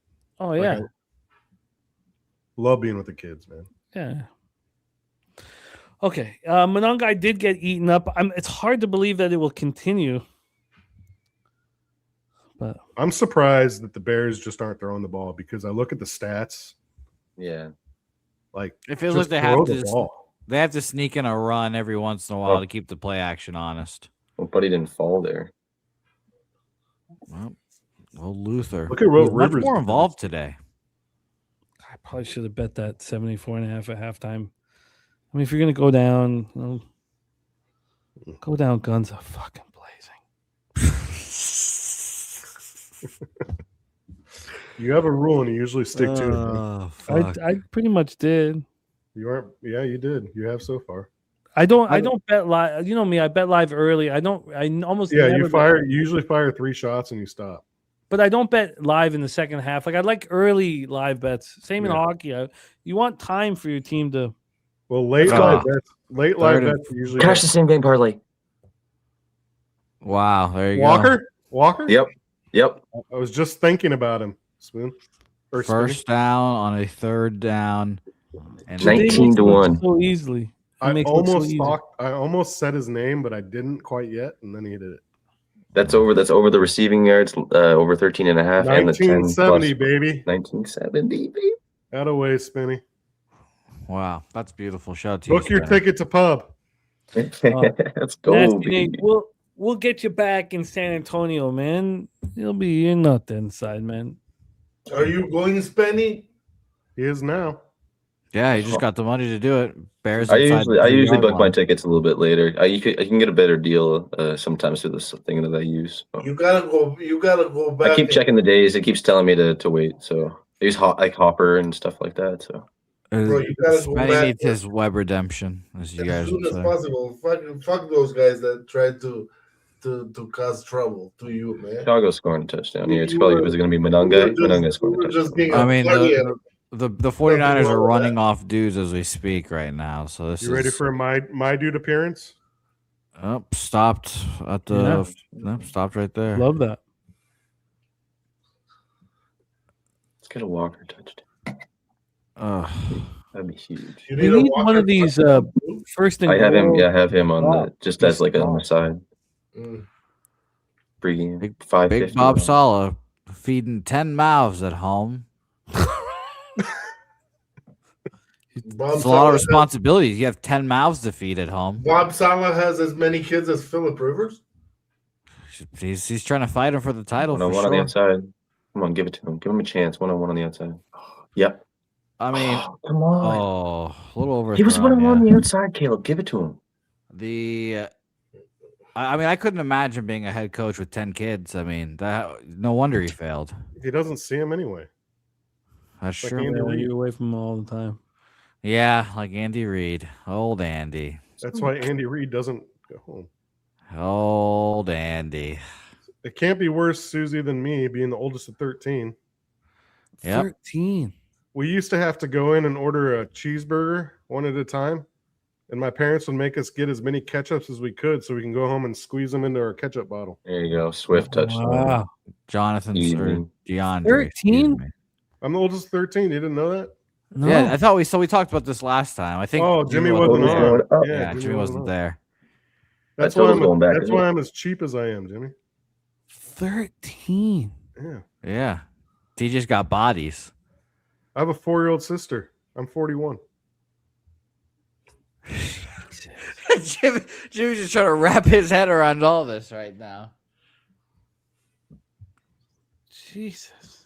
Bodies. Pickup games in the TJ household were legit. Yeah, most of the kids are in their high 20s, early 30s, but there's a few stragglers. Wow. Are there a couple of We used to write-offs play in the group? 4-on-4 we used to play 4-on-4 hockey, and it was pretty legit. Oh my god. I mean, Yeah, and you got enough to enough to field the whole team. Yeah. Yeah, and TJ, Jimmy asked a good question. Who's the black sheep? Actually, before we hear the black sheep, who's done the best? By what do you mean? Financially?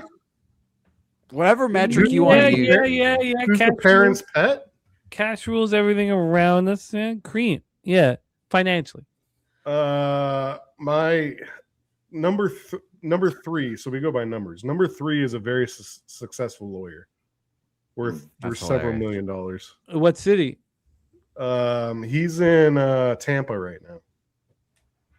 Fighting for the Rays. Number 4 works for the LA Kings, and he's pretty high up in the organization. He makes a lot of money. Shit. I appreciate that you said organization as well. Yeah. Wow. Okay. I don't want to talk. I don't want to hear about the write-offs, man. We all got the write-offs. Let's celebrate the. I'm the black sheep. I'm the gambler. Nothing wrong with that. Welcome to the Black Sheep Club, TJ. Yes. You're a proud member. We love you. Yeah. The Black Sheep Club is tough. We're in it. Oh man, that's funny. 13. I didn't know that about you, man. Six We've of had us so were many six of talks about our us. lives. 6 of us were are in the military. By the way, this is just for our guy Saturated. As Jimmy to would keep- say, you have to keep him saturated. Yeah. What is that from? I don't know, but you have to keep him saturated. You don't know what that's from? No, I have no idea. 25th or the 30th. Keep them separated. You know, the only reason why I know it so well is because when I'm putting my, when we're dealing with our taxes and the write-offs and everything, you got to keep them fluctuating. You got to keep them numbers fluctuating. You know, It's actually you got to keep them separated. I'm glad, Jimmy, that you're doing your taxes now. Thank you. Yeah, it's Thank you. nice. I didn't know you had to do taxes in Canada. Well, TJ yeah. did Jimmy for a while. It's not plural. You have to do tax. That's what we call it. Oh, you done tax? No, I got to still do tax. That's what we That call makes it. sense. That makes sense. No plural. No plural. That's at all. my favorite Jimmy the Bag story that I tell people. Yeah, just fuck it. Just didn't pay his taxes for like a decade. I thought it wasn't a decade. I was making more money every year. I thought that was going to continue. I thought everything would be taken care of by the minions. Those taxes would be paid by somebody. It was a very fuck. 2005. That was the year we shot FD3. Everything was going great. 2006. I only shot one movie. It was called Decoy's Rebirth. Electric. And it was shot in Alberta, freezing cold temperatures. Of course. By the way, I just told Helga about the L word. She was like, "What? He's in what?" And I was like, "Yep." So I take over season 2, man. Jimmy, can we watch that? Do a live stream rewatch of that? Together? No. I know that well. My the very first big movie I got is unwatchable. Everything's hitting. Kendrick Bourne, cash it. Well, this is your game. 56 points here. Penny, you and I. Player prop better. By the way, the live total's back up at 80. Oh man. But hey, Mark, when the bell rang, if we weren't at the dinner table, we were getting the belt, my man. Oh my god. Yeah, how big was your I might be jumping in live here again with some other spots. Yeah, no shit. There was a minimum of 15 of you at dinner. Yeah, there's tables or just one gigantic table. A gigantic table with a loaf of bread, a thing of jelly, and peanut butter. See that? Nash Nate says you watch Underclassmen on the other screen. That was it. It was Underclassmen. Nick Cannon started it. It's unwatchable. He's terrible. It's my favorite. Hold on, I'm looking this up right now. He's so bad in it. But when we shot the movie, it was Miramax in 2003. We thought we'd all be famous off of it. The movie was so horrible. Miramax didn't even release it. They sold to Disney. It came out like a couple years later in 2005. So it came out.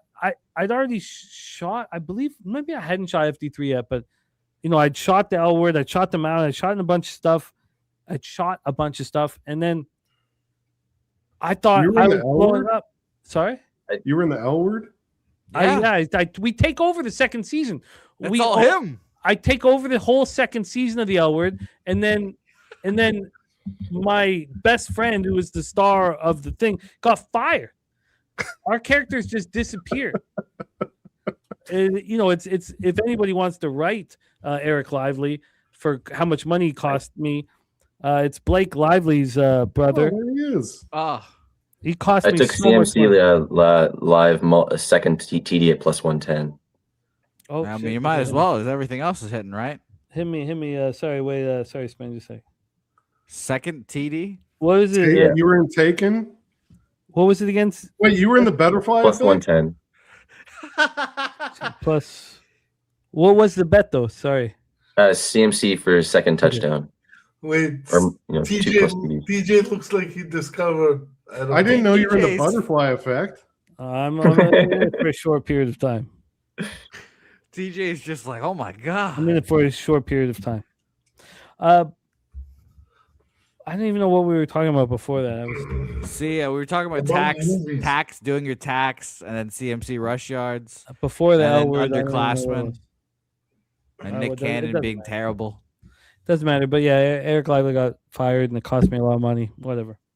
All right. Oh god, that is. Do you get royalties from season 2 or no? Oh, I get royalties. Yeah. Oh. Yeah, that's why we put on FD3. FD3 gets played at my household once a month. The royalties are a huge celebration here. I'll play that nonstop. I'll write a program to play it nonstop. The royalties are a big deal still. Butterfly Effect was the weird one because I don't know what they did. Like these producers came in and like they made a deal with the union, and we have no control or anything. Our agent just tells us to do something. They made a deal with the union. So if you shoot something, usually you get like a day rate. And then if you get a buyout for 5 years, it's usually times 110% or 150% or more for the day rate. So let's say your day rate's $1,000. Your buyout's like 110, 150% or whatever. Then there's another 1,000 or 1,500 on top of it each day. For the L word, for the underclass. No, what are we talking about? The Butterfly effect. For the butterfly effect, they made some deal with the union.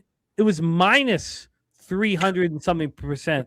It was minus, and I didn't understand it. You just how can something be minus? But yeah, you're supposed to get paid for it. Well, because it was all back end, and then we have no control over that. Your agent has all the control over that. You just don't, whatever. You just say yes or whatever, and so I was only there for. I'm not in that much of the movie. I have a couple lines. Someone throws beer in my face and shit like that, and so. I was there for 1 day, but it was a long day. It was like 15, 16 hours, which usually is a really nice paycheck because you got all the overtime. But it was minus some %.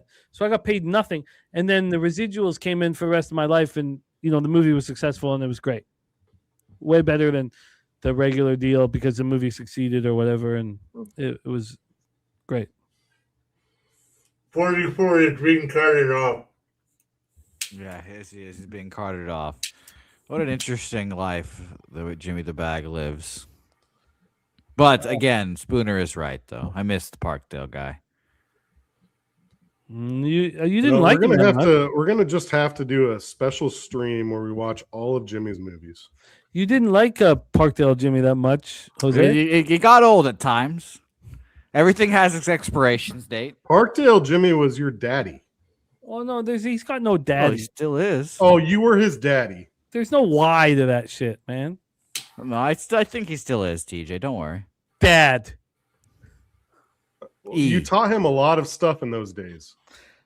No, I mean, you taught him how to be a man. You taught him about holes.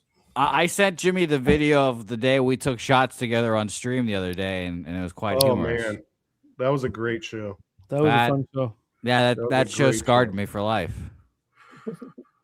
That show scarred me for life. Charlie Chip, he'll never tell you. You're gonna have to find it. It's an offside penalty on. We just gave you a ton of movies and shows he was in. If you can't find it from that, you need help. In the rental car, or was it a real car?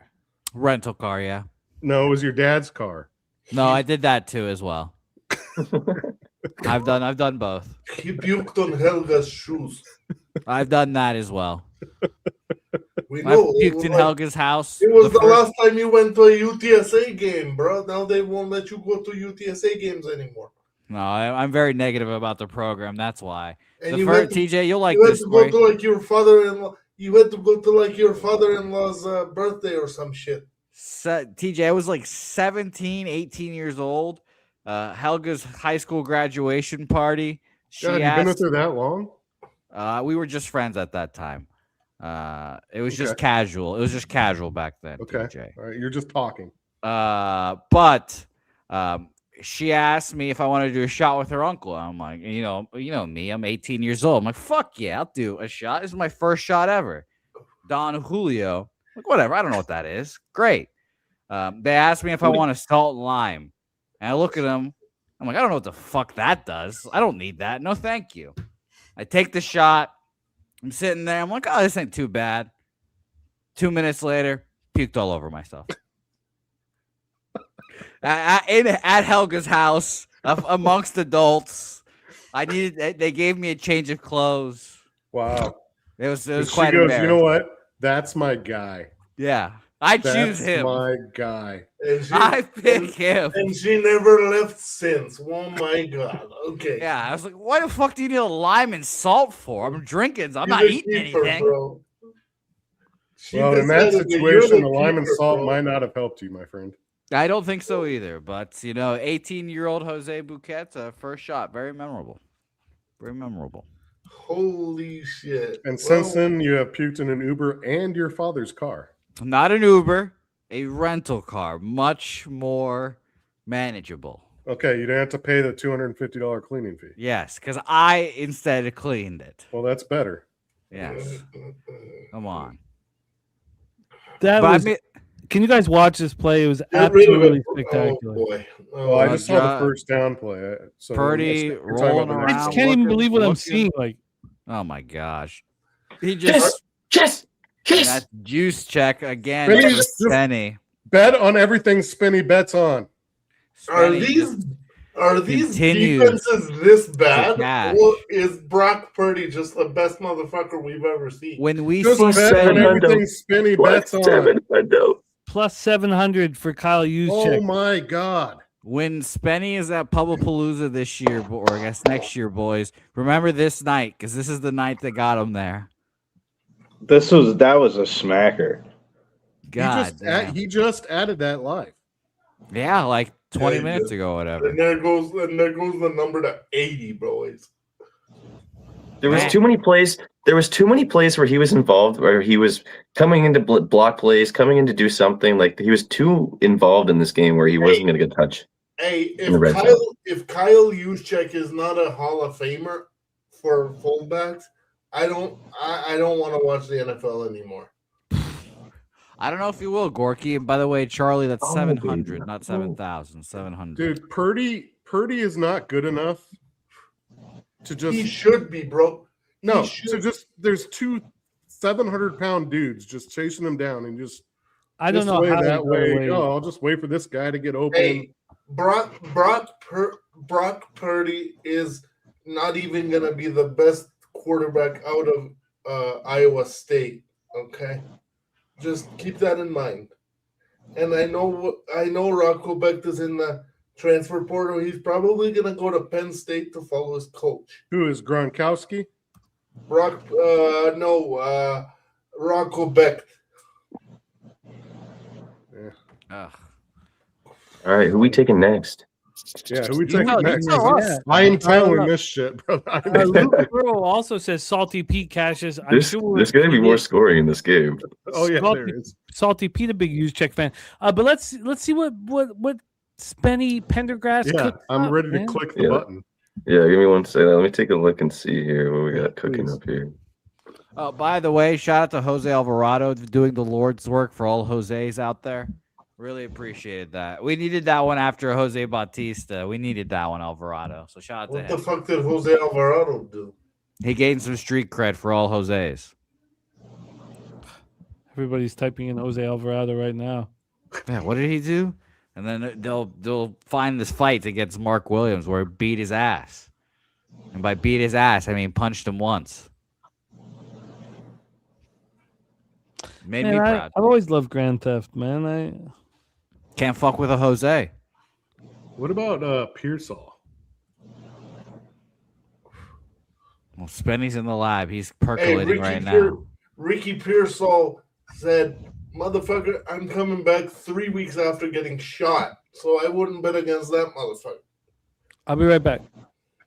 I know he doesn't have a touchdown yet. Who knows? It might be a second Juszczyk touchdown for all we know. Or Loveland, another Loveland TD.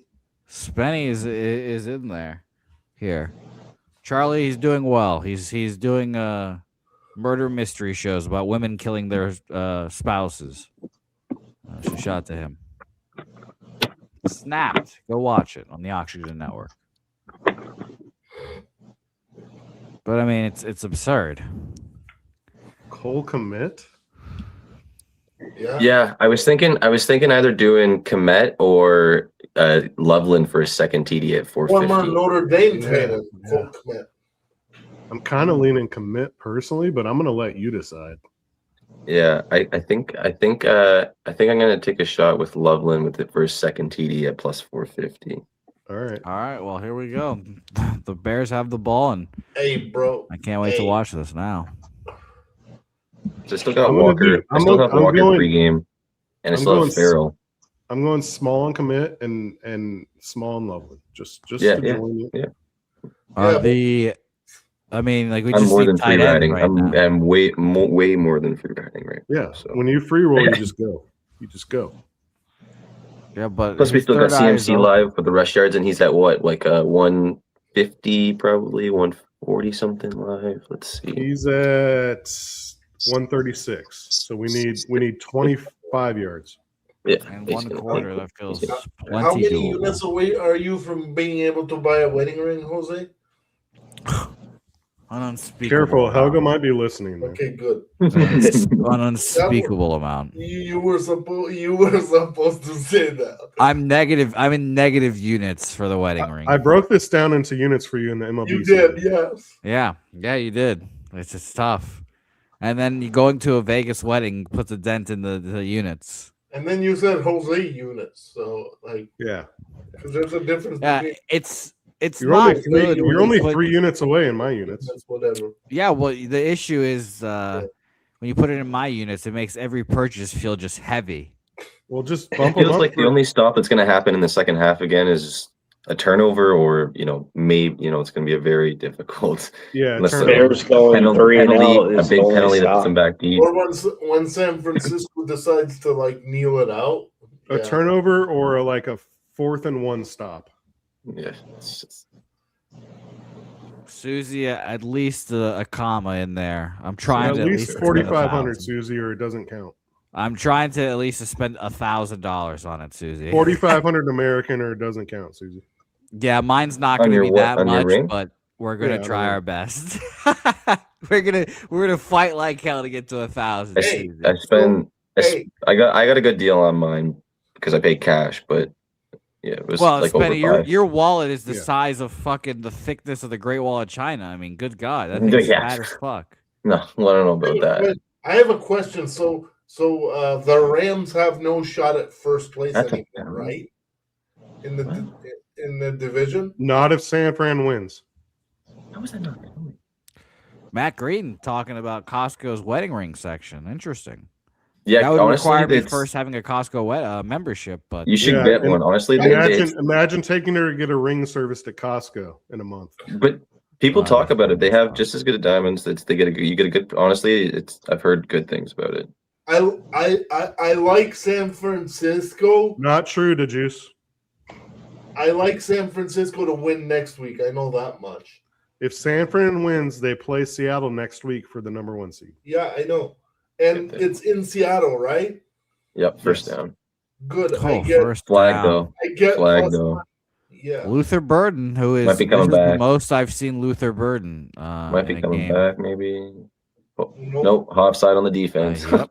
Oh my gosh. And by the way, total's at 81.5. I mean, God. LA Rams already clinched the playoffs, Charlie.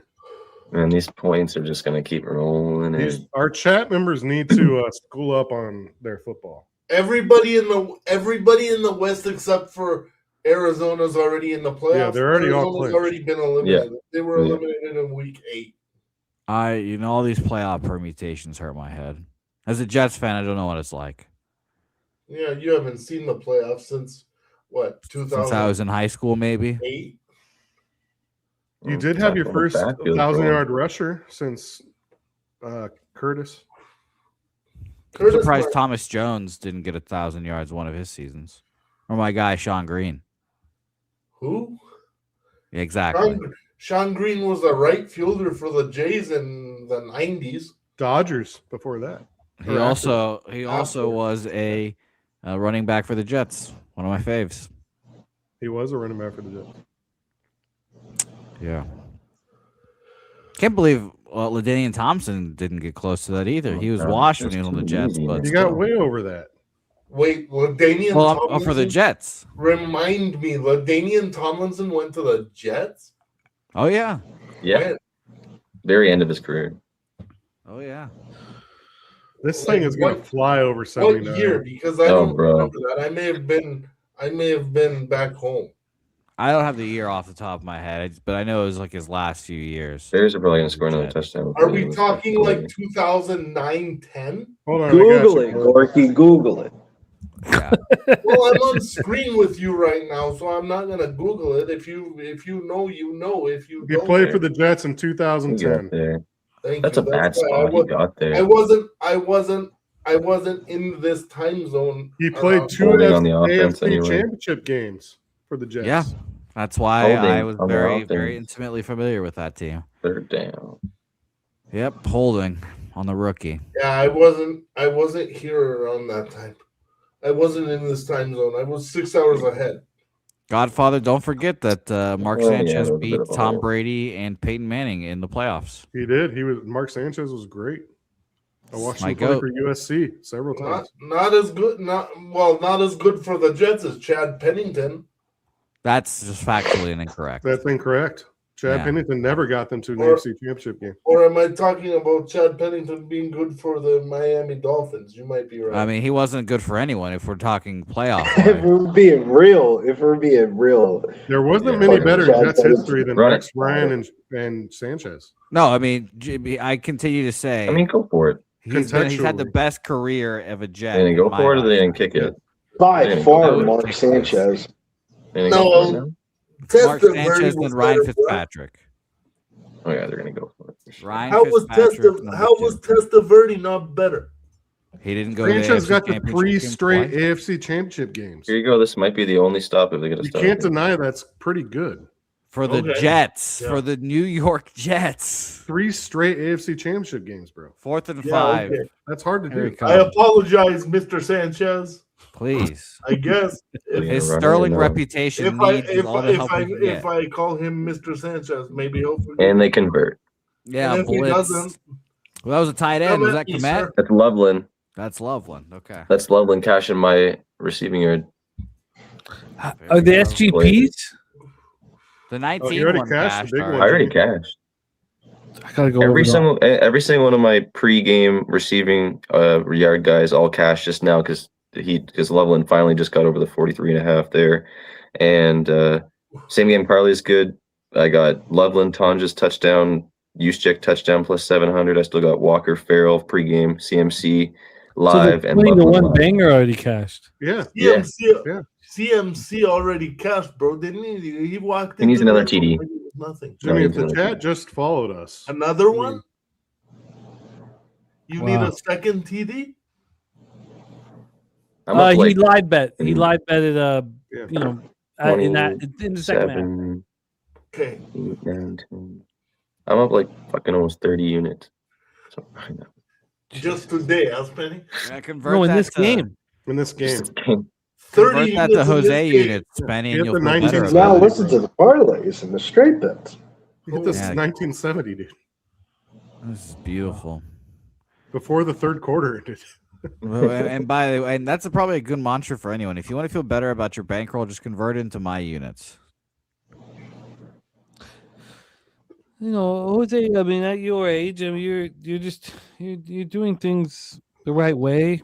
We all want you to take the next step, and you'll do it in due time. 25 to 50, 50 to 100. You're also volume better when it comes to baseball. I mean, I don't Makes think me you're sick. not. Hey, in your units, you would be up $900 if you followed Spinny tonight. Yeah, I can't even imagine that. Well, you should have just followed him. Yeah, if I went up $900 in one game, I'd just be slapping my own ass constantly. You guys would be so annoyed with Kind me. of the same, but sitting down, I can't reach my own ass. So fuck that. It would just be this all stream. I would Well, just he be can. just- He can. I would just be. You guys would be sick of it. Just absolutely sick of it. Doesn't it feel like that videos at like 1.5 times or two times? Like, doesn't it feel like it's sped It up? feels like it's in high speed. Yeah. Yeah, I wish it. I wish it was. Does he ever switch to the other ass cheek? No. Only the No. one cheek. Oh, maybe there is because he lifts up. Yeah. Hey, do you ever switch hands? Do you ever switch the whip to the other hand? He's not here. Gokster's a not frequent here. Paba Palooza guy, Oh so my I God. will be expecting him again here this year. Because the horse needs a reminder on the other side too. Sometimes. TJ, speaking of That's why Paba the Palooza best and practice golf, goes two sides. Oh, we Gokster. playing golf there? I mean, Yeah. I typically we end up playing, but Do I need Canada, to bring my America. clubs? Do I need to bring Yeah. my clubs? Oh, Yeah, No, you no. do, yeah. If you want. Oh my Yeah. God. Oh, Too easy. DeAndre Swift Swift, touchdown. fucking basically untouched touchdown. basically. Man, this game is Bro, flying. I was out there on defense for the fucking 49ers. Fuck this. These My guys are God. sieves, dude. Over 79 is going to be easy. Easy. Like I said, this game's Now- gonna end 40, like 40, whatever, something. No, I think this game goes into the 50s. I'm not even joking. So again, is this game going to reach the heights that the Chiefs? Yeah, you remember Ram that? You remember game that did? one game? That what was it the Rams and KC, where it was like 50, 55 to like 50 Come on, or doesn't something. it have Like, to slow down at some point? No, Jimmy, we've said Who this for a knows? whole 3 quarters now. Unfortunately, it doesn't seem like it. I don't know. I took my profits and rolled into that I 79. said this. I said this before the half started. I said if Chicago comes out and scores right out the gate, the Yep, scoring they is did. not going to stop, Yep. and it hasn't. Jim, it would have already stopped by now. I can't believe the second half is only 25. Why didn't we hammer that? That's crazy. Wait, didn't that We haven't already seen a punter pass on either then? side. Nope. We saw one punt. Again, I just simply can't imagine the Jets playing a game like this. Okay, what's the second half score then? There has to be over 20 points. There's going to be another 21 points. That was so easy. No, but there has to be 20 points or something already because we've only seen one punt. I'm taking the live 85 and a half under. Oh boy, here he comes. Jimmy, Put the It's my fucking fourth gun shot down. at it. So if I lose $400 live betting, there's you know, 15 minutes left. It's a 70-point game in a tie game. You know you're going to get at least 14. I At love it. least. At Which least. means somebody's going to get at least 17. Exactly. So you're going to be 84. okay, And so they're I'm gonna already lose. in good. I'm gonna lose, but let's watch it play out. They're Okay. already in good field range already. Like Across the 30 are the 49ers. Yeah, this is going to be fun. This is going to be fun. I agree. I think the last team with the ball wins this game. 100%. That's it. It's by the exactly way- what Chicago's games. It's exactly what Chicago's games have been like for the last six weeks. Last drive, scenario basically with them. Oh, and Spinny, this is great for a McCaffrey prop. Exactly. This is Exactly. We only need exactly what we want. Oh, Keep him in the game. I mean, at what point is Shanny just going to be like, all right, let's run McCaffrey. And He's gonna have 30 He's gonna have like 30 rush attempts by the end of the game. Yeah. I mean, it's tough to say that when How every easy play was the action over is- 17 rushing attempts? Can we just take a moment and give a shout out to Derrick Henry for yesterday? No, we're focused No, on this I've- game right now. Sorry. No. every play action. I'm is not just really 5-10 sorry, but yards. like No, four if you want to, now there's a flag here. You can give your shout out. You can give your shout out, Lord. 4 rushing touchdowns was wild. Yeah, he's a beast, man. I cannot believe that they how long actually do have we a have to chance to wait? win the division. They wore him the fuck out. He'll be dead next week. It's a big game for us, TJ, next week. It's a huge game. Isn't it Oh, the yeah, wildest, it's a one of the hit-to- wildest bets I've ever made through the whole storyline? I will be area? hedging huge, bro. Such Because a here's wild the ride. thing. Okay, if Wait, Jimmy, here's you're what the one that's still alive, right? I'm the only one still alive. Yeah, it's a nice place to be. and yeah, that's a friendly bet, but I'm gonna have to put probably 8 or 9 grand on the Ravens. So for the people that don't remember, what was the bet for the people in the chat? Oh Jesus Christ! Let's just. If the Raven, okay, it was who makes it further, Ravens or Chiefs. Chiefs, yeah. If the Ravens make it further, I owe Jimmy 500. If the Chiefs make it further, Jimmy owes me 800. It was a. At the time, it looked very good for Jimmy. We didn't think the Chiefs, as a group, were going to succeed. You believed in them long term. Right. At the time, I think we're week 2, week 3. We're like the Ravens are going to menace. Yes. And I guess And then they it flopped. guess they are. It flopped. The Chiefs looked great. The Ravens had a ton of injuries that looked terrible. I was looking to cash my 800 easy. Easy. And then Lamar comes back. And then Chiefs you start- offered me a buyout. I offered him a buyout. It I wasn't good should've- enough. It wasn't good That's enough. I should have hilarious. given him a better buyout. Yeah, you should have given me a little more because I was I had no chance at that point. He had no chance. Yeah. And then he didn't take it, and I'm like, But I You think threw him a life raft, but it wasn't big enough. I think you out negotiated me in the pre-flop. I don't think you probably. I think I should have given you plus 135, plus 140 when I worked it back out. Like, I think you had negotiated me initially. Yeah, I think we looked at like one or two books and then we took an average. But yeah, I think probably, yeah. I do, yeah. And we were probably both on the sauce. Oh, we were heavily intoxicated. But still, everything, the important thing about life is that you got to be accountable for everything you do at all times, regardless of your, intoxication, and which we are both. And there was so many swings in this bet. I've never been on more swings. The season went insane. I was way up, and then I was way down, and then now the Ravens have a chance again. Crazy. And it comes to one game. So, and then on top of that, I have like actual big boy bets on the Steelers to win the division. Yes, you do. After today, like, are much more important than this. It's like you said, friendship. It's a friendship $500 bet means nothing. I was set. Like, Pittsburgh wins today, I'm set. But it was funny because you made a comment in the chat that it's the fucking burial ground. Yeah, Cleveland, Ohio for the Steelers. Like, they just, when all the pressure's on them, they just wilt in this situation. No, I think the DK being out. It hurt a lot. DK being out messed that team up a lot. 3 straight throws to that outside wide receiver at the end, and he just couldn't.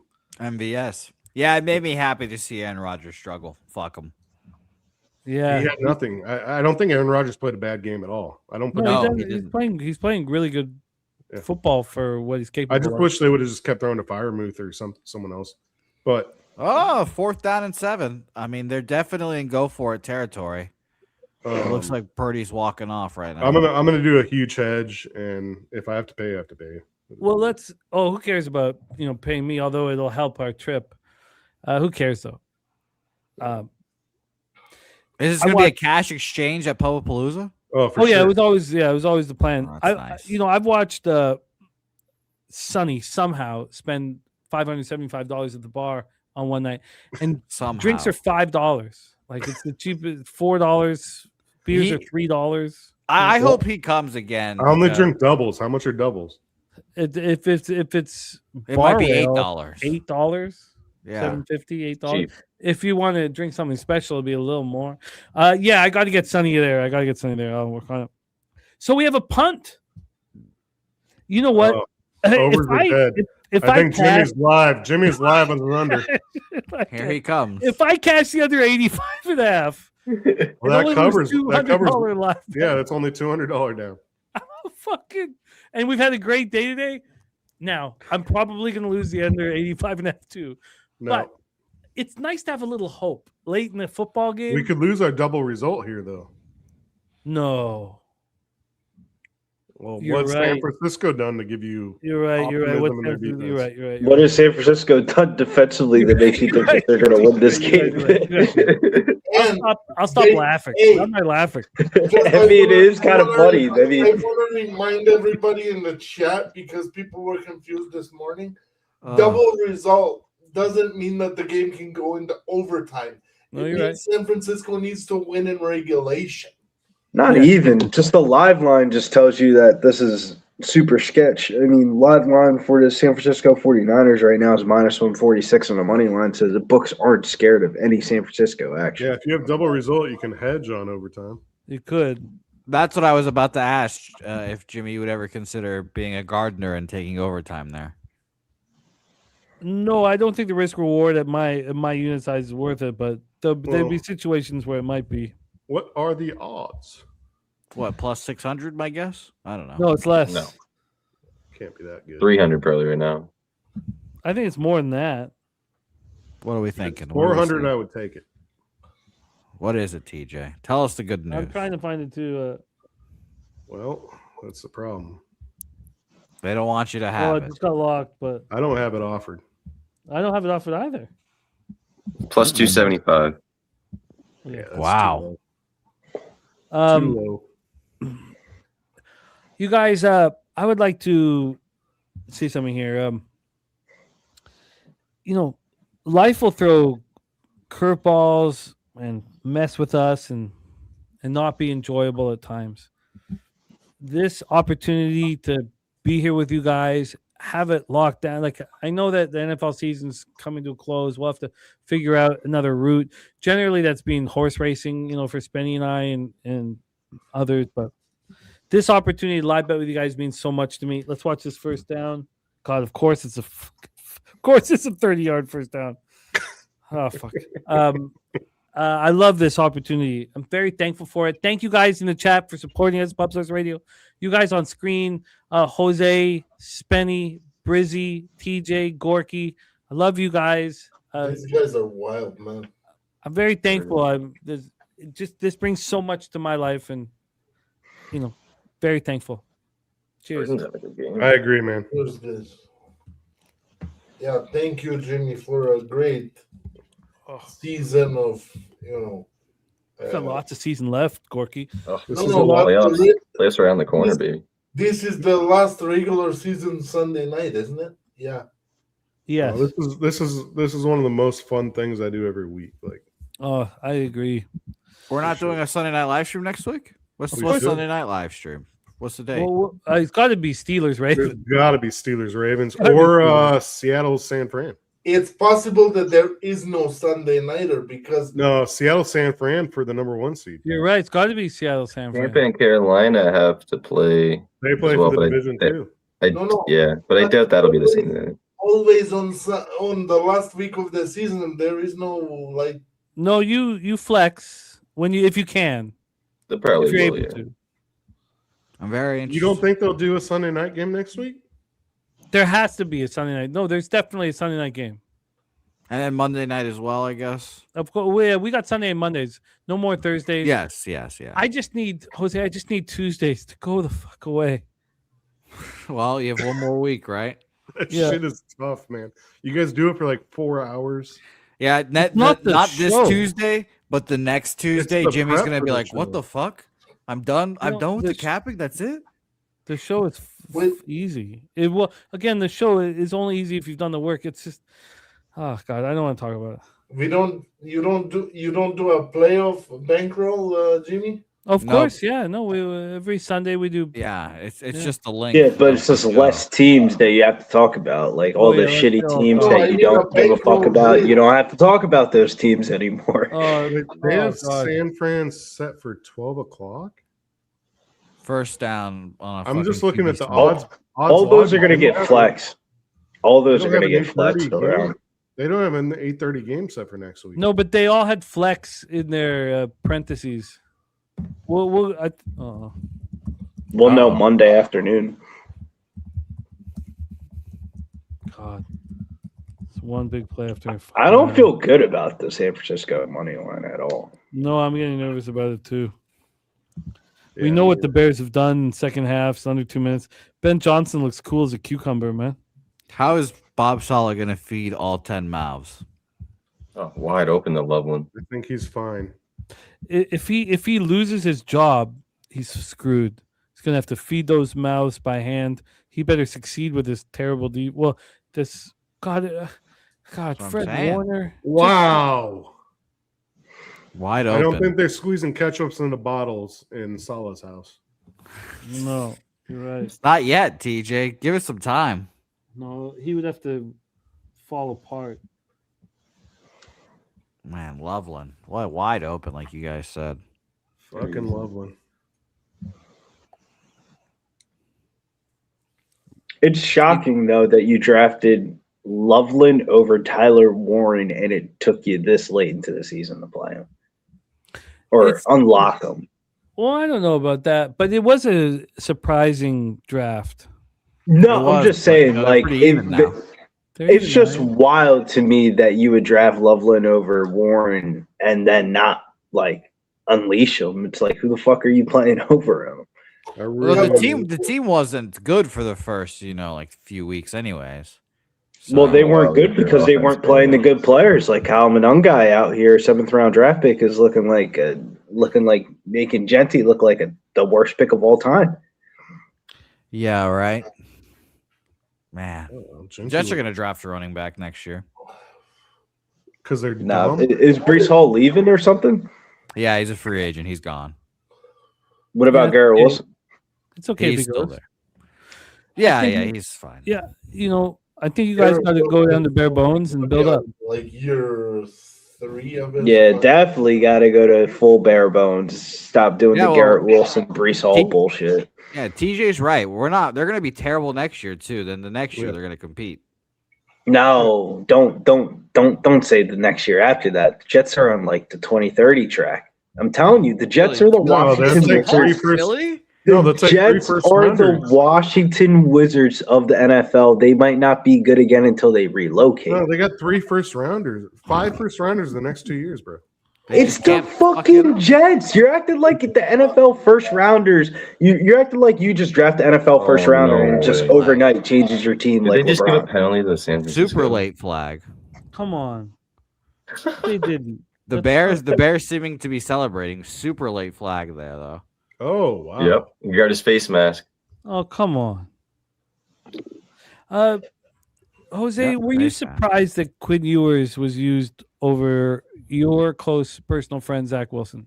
No, Hands Zach in the Wilson's face. What are they going to call here? Oh, face mask. What? Oh, wow. Why wouldn't they use Quinn Ewers? They already know what Zach Wilson is. Exactly. Yeah.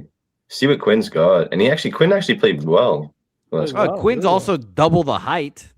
That also helps. Makes you feel better about the quarterback. Me and Zach Wilson are looking each other eye to eye. It's not a good sign. But I do still have 2 of his jerseys. Jose, is there a race this year at Pub? Horse race? No, a race for you versus someone. Well, I want, Troy, who knows if Troy can be there earlier in the week, but those weak ACLs, they need to keep them in check, And Jimmy's a father with weak ankles. I don't want to put him on the ice, Okay, but what if I would put $1,000 on the line? You could get your own backing. I think I would need to be very convincing to be get some sponsors. Wait, it's on the ice? Yeah, it could be. Oh, I'd beat you on the ice too. Well, you guys have never seen me skate. No, of course. Exactly. No, anything with you in athletic activity just sounds like you want to bet against it. I'm a scrappy underdog.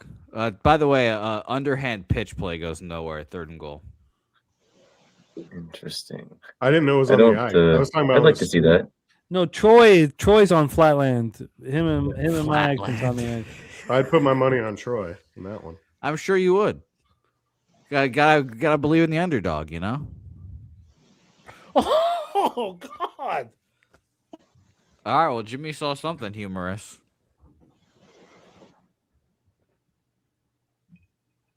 And he hit the drink real quick. All right, Caleb Williams is back. He's looking. He's got all the time in the world. He should have picked that. Oh, should have picked that and took that to the house. Well, I saw it from a different angle. It was just it was tougher to pick.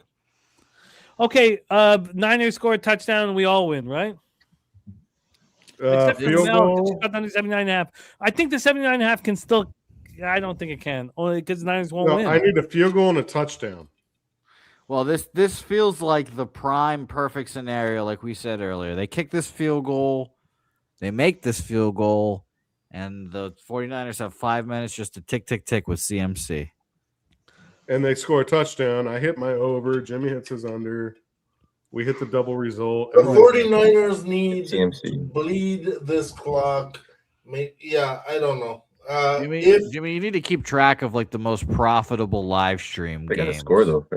Well, what Spenny's doing is magical tonight. I don't think that and Salty Pete last week was just absurd. But it's that was absurd. It was. Everything's been absurd. It's not absurd anymore after what we saw from Spenny today. I mean, this is the 1970s parlay. No, this is legendary shit here. But for us layman's, I think that Mel's 79.5 is still possible. The problem is that I care much more about the 49ers double result than the 49ers cashing. Also, the Bears plus 3.5 from Troy, it will basically be Troy and Peter Loshak and possibly Earl fighting for the Cappers contest. If you need a touchdown, Jimmy, from San Fran right here. Yes, I do very much. Yeah. So do I. In every way. Yeah, to hit the The problem live is We all I'm do.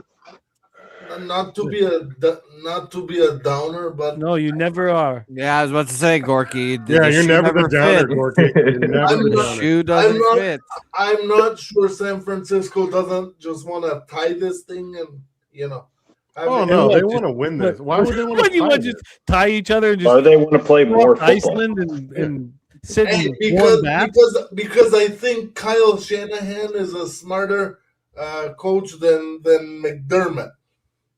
Well, Yeah, but you don't want to Well, he's play not playing against more McDermott, football but second also- to last week of the season. Let's just go win football games. Not but call also coaches he's got wrong 5 names. minutes to go drive the ball down the field, win the game in regulation, and I play hope for the so. I number need 1 the seed win, next bro. week.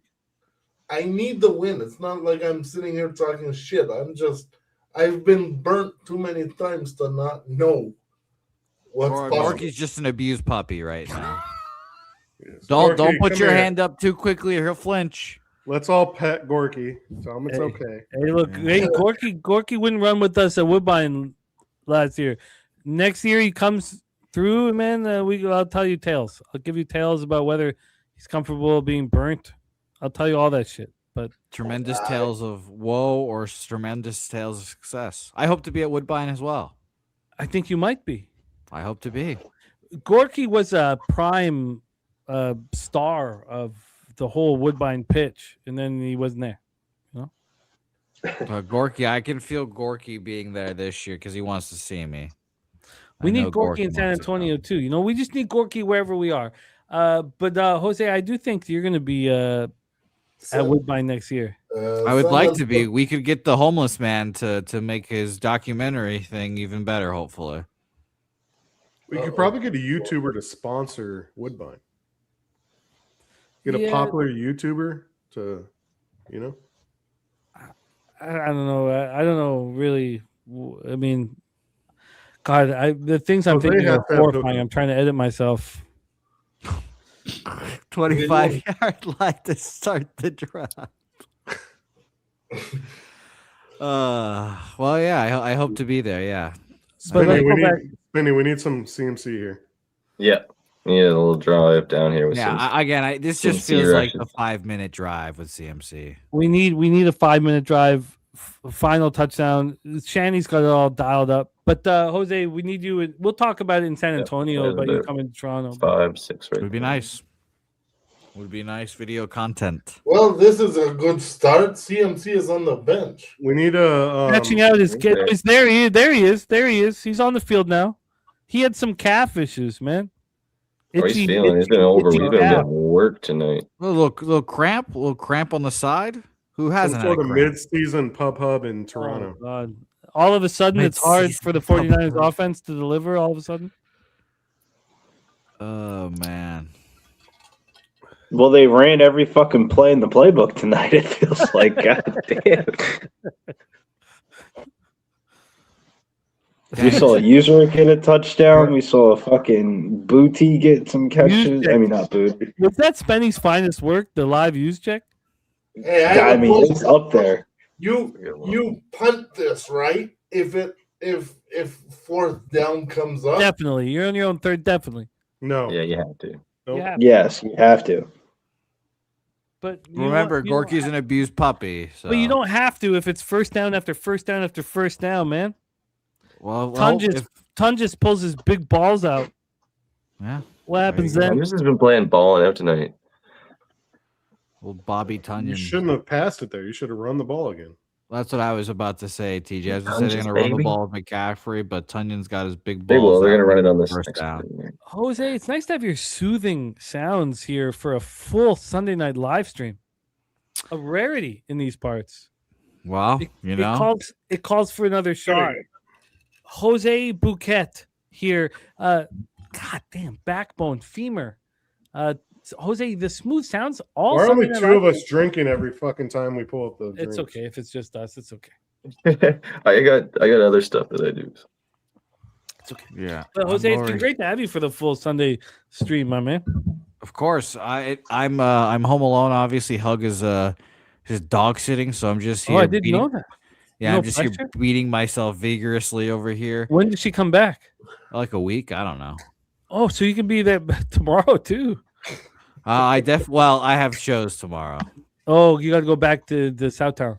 Yeah, I'll be up doing shows tomorrow night. Can you tell everybody, because they don't know all, because what you're doing tomorrow as a side of what happens with Pop Sports Radio, nobody knows about. Yeah, we pretty much think you do nothing but Jimmy shows. Can you tell us what you're doing tomorrow? That is funny because I don't know what guy that was, but it dropped a ball, but there is a flag there. Shout out to 210 La Chismosa. They'll be going tomorrow. It's a very popular show down here. 210 La Chismosa. It's a gossip show, TJ, where they just talk about city gossip. You gotta sell it a little bit more, Jose. Former San Antonio podcast of the year, La Chimosas. Man, no, I thought he sold it perfectly there, man. I thought he was talking about the cartel. No. I think the former San Antonio podcast of the year is one of the dopest accomplishments that I think that we don't talk about. If the cartel wore lipstick, that's true. I'm working. No, I mean you're right. If the cartel wore lipstick, indeed, they're very nice people, and they do a good show. So shout out to them, and What's then their name? in the building as well. So shout out to them as well. I'm trying to add them right now to my podcast. Yes, the one lady on the La Chimosa thing is like TikTok famous. Yes, very much so. Shout out to What's CC. the podcast name? I'm adding them right now. That's on Pub Culture TV, 210 La Chismosa. Shout out to 210, 210. Or the Cheese Crew. La is one word. And then Chismosa. Yeah, hopefully Jimmy will meet them this year because they think that you're scared of them. What do you mean I'm scared of them? That's what they think. Why? Because you've been every Monday night at the Paba Palooa, you're just a pollutant at that point. And then we're supposed to be like do some content. You're just like, I'm too drunk to do that. I find that impossible to believe. That doesn't sound like you. That doesn't sound like so. You know what? You're right. I love La Chismosa, man. Let me make it up this year, man. Sure. I look forward to it. Oh, look. Uh-oh. Yeah, run, motherfucker, run! Yeah, a big screen pass for McCaffrey there got him a long way. No, I don't need screen passes. I need a run. Oh, you don't need runs anymore. Well, I'll tell you now, TJ, it doesn't seem like it because Jimmy's putting those incandescent white arms up. A big touchdown. Now we need a goddamn stop, Jennings. Let's go. Jennings touchdown. Well, that gets me my over, baby, for the live bet. Hey, my under 85.5. Now Jimmy is hanging on by a thread. 2 minutes and 15 seconds. Those big white arms went up. Yep. And I knew I cashed my over 79. It's like the lights you would see at like a school, those big LED lights. Those are just two arms right there. I haven't been in the sunlight in a long, long time. Yeah. I haven't either. Yeah, Paba Palooa will be the first time the sun touches the skin of Jimmy the Bag. The warmth. Little vitamin C. That's the first time I've ever bet a live over 79.5 in a NFL game in my life. You catch it easy. Oh my god! Yeah, with 2 minutes to spare. The live total dropped to 82.5. Can we now get a stop, please, Sam? Well, they have to score a touchdown, so there's a chance, right, Gorky? Yeah, they have to score. With this defense, tell me there's a chance, Gorky. There's a chance. Well, I'm hoping for it just as much, probably more than you are. But fuck, I haven't seen a goddamn stuff from this defense. No, you have every right to be concerned. Too much time. You're more likely to see a Chicago touchdown and San Francisco come back and score than stop. Right. You know, that is kind of more likely to see that. You're right. Let's not. Honestly, though, if I'm Robert Saleh, I pull everybody and I go, fuck it, let them score so we can get the ball back. Oh, thank God you're not Robert Saleh. You have too many mouths to feed, Gorky. I understand. Yeah, imagine if Gorky was Robert Saleh, just banging that girl for that long. You know, too many fucking mouths. Fertile is what Gorky would be. Fertile. We know the Goracle would provide. We know that. No one's asking somehow, some way. But we're very concerned about this total. That's not going to go away. I need the total to start going down. That's how. Well, it has. It has. Because it was 85.5 to 82.5 to 80.5. The market does not believe the Bears are going to score a touchdown. Remember when you live bet this at like 60.5, Jimmy? Oh, you tell beautiful stories. You tell great stories. Tell us more about the Chiefs succeeding this year. Okay. Tell us that tale. Fair enough. Wind us back. Pull out the pen and dip it in some ink. No, look, I have stories for you, Jimmy. Let me pull them up. No, I fucked up. And it won't be the last time. But I've been running hot live, and I did lose badly on 3 live bets. I think I think this bet is good. I hope this bet is good. Look, if I could go 1-3, I need this bet to be good for my double result. exactly. We cashed so much 49ers action. Also, Troy and Peter Loshak lose in the contest. Yeah, I need this for you. I need this for you more than me. Oh, we need it for us. Whatever us is. Yeah. We need it for us. And look, I'm not going to be afraid to cheer on Troy and Peter's downfall.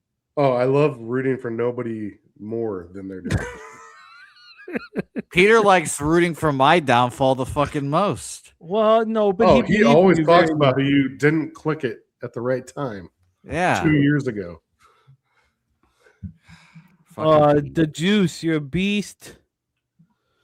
Irish King. Okay. This has been one of the best Sunday nights of the year. This is what every Sunday night should be like. We've had some bad games. This is How much money did this man make tonight? Oh, well, shit. I understand why he's happy. Why can't I? Hey, Spenny, did you also have a little something on the division title for the Patriots, brother? Hey, something is cheating on our wives. Come on, of so course. If we could figure out a different terminology for this. Well, he knows a little piece of a unit or whatever. Okay, je ne sais quoi, as they That's say. the same thing. Little something on the Pats, of course, from the division. Because he didn't have a little something on the Pats, man. His balls aren't being sucked. Not yet. No, I do have a good place in Montreal. I found a good place for that. Terminology, Jim, and therefore that was not my intention, but whatever the fuck. I'm hoping we get the number 1 seed. That'll be the Rookie, you're the that'll man. be You the got cherry on nothing to worry top. about. That'll be I'm tough. telling you, brother. What are the The fucking Chargers Bears don't have gonna anything to do play here? for next week. I just need these motherfuckers to get this stopped, because if they don't, We need Yeah, the that's Bears the to go tough to thing. sleep. But we're playing Miami, so We need Jimmy, the I've Bears already. to go to sleep. No, wait. You're talking about Pats? yeah. Yeah, you need Denver to lose. I've already seen look aheads. Denver's Yeah, minus we need to. 7. We need Denver to lose. Yeah. Yeah, I've already seen look aheads. Denver's -7. Who are they Wow. playing? Chargers don't have anything to play for. Yeah. Chargers Denver's are locked up -7. their spot, I guess. Chargers can change their seed though, can they not? No, I don't think so. I think they can. Because I think the Bills, maybe because the Bills what? lost. So the Bills lost. Every single wild card has the same record right now. They're all 11-5. Who do you want to play? But I against? think with tiebreakers, I think the Chargers can maybe go from like a 6 to a 5. Yeah, but so they're a 7 seed right now. They're playing New England. So if they want, they could change their seed and not have to play. Like there's still variables in changing their seed from a 7 to a. Yeah. So Okay. maybe he doesn't sit them. I don't know. Maybe. But I think they probably. We'll have to see how it works out after tomorrow to see what the scenario is. 42-38. We got my man, our Pub Sports Radio's homie, Kevin Ponchera in the house. He's from the Big Island, man. God, must be a wonderful night. If they don't care and they're just in the wild card and they don't care who they're playing, then What's it, it like is what 5, it is, but- it's 5 p.m.? Imagine Kevin Ponchera at 5 p.m. in Hawaii right now. Holy. He's going to get a little something tonight, you know what I'm saying? well, if he cashes, I'm sure he can. Sounds nice. Yeah. Tremendous stories. Thank you, Jose. God, your smooth vocals. I think next time, I think you could be our generation's Nate Dogg. Seriously. Yeah, thank you, Nathan McKinnon. I appreciate that. I am as quick as him on the ice. No, but I mean, have you really blown out those vocals? Sorry, You know what? I couldn't say blown out vocals without laughing there, just because of I don't know other connotations. But have you blown any dudes with my vocals? What is this going with? Where are we going with Have this? you pushed that? Have you really sung? Have you really sung? Have you been the leader in the boys' male choir?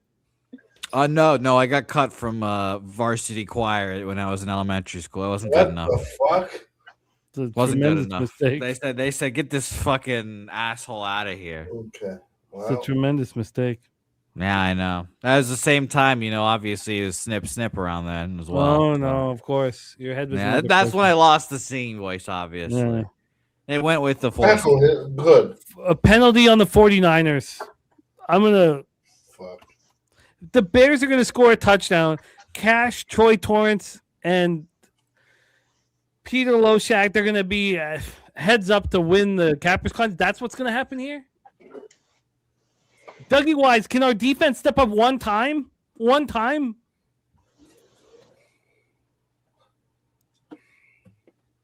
And the Bears just going to go, come on. You know how much money's on line here? Niners. The craziest part is that, like, At they're least making the have to score a touchdown seem like it's, like, easy. normal. like, it's like this is normal or something. Like, teams just drive down the field in a minute and 30 all the time. Fuck. This is wild. There you go. There you go. God. Tip. But that's not, like, something to get hype about. It's still 2nd and 10. I mean, look, I just got hyped, man. Bro, they haven't done that. They haven't done that 3 times in the entire game. I'm going to stop. I think I'm ahead. Who's the furthest ahead? You're the most ahead. Okay, I'm You going to are. do nothing, and you guys will. We'll all You and figure it out Gorky are the together. most ahead. Yeah, you keep those fucking arms down, Jimmy. Okay, I will. Did you watch it on the book? I like the fact that you tell me what. You, Gorky, and all the Canadians are always the most ahead. Well, Jimmy watches it on the book, and they're always ahead. I have my book. Yeah, I'm watching on the off book the too, sports and I'm book. still 30 seconds. 365 is always ahead. Yeah, that's the thing. 365, which is banned for us. 2nd and 10 here. Second and 10, 1 minute and 51 seconds left. 365 is banned in your neck of the woods. Yep. 6 yards, 7 yards. Sam, there I'm for with Jose. DeAndre Swift. I'm with Jose. Yeah, 3rd and 4 incoming for Los Bears here. They're going no huddle. Why is the 49ers clock trying all the to time up? substitute. They can't though. Guy running on the. Oh wow, that was funny. Jose, perfect timing for him to. San Francisco called a timeout, and Jose went off. He was the in the field. middle of breaking it down. He's like, guys running on the field, but obviously he didn't plug in his shit, you know? Well, he says that like at least every other show, and you'd think you would learn as a producer. No, I love the fact though that he's here with us when Yes, I do too. I do because too. other people, their wife is out or girlfriend's out, and they just want to just shut down and just sit on the couch and just shut down. I like that he's running with us, and I like. I do it. too, but I also employ 19 people, and if I'm on calls with them and they just continually do this, I would Fire send Jose. them- I would probably fire him. But that's just me.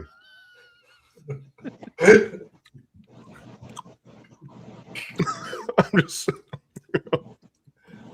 different standards, different industries. God, I cannot believe the odds. I need to cover the odds page. I need to cover because I can't watch the game normally. Yeah, I got another card. Okay. Okay, I'm covering now the odds, live odds. So the Bears are rolling. I'll do play-by-play from my screen because I'm the same time as Jose. And others behind. Yeah, sure. Yeah. Because I'm ahead. All right, 3rd and 4. Williams taking the snap. Oh, I'm right also now. going to hide the chat. All right, 3rd and 4. Williams back to pass. He's scrambling out to his left, running for the first down. He's got the first down by yards. So now it's 1st and 10 with 1 minute 17 seconds left. come on, Bears.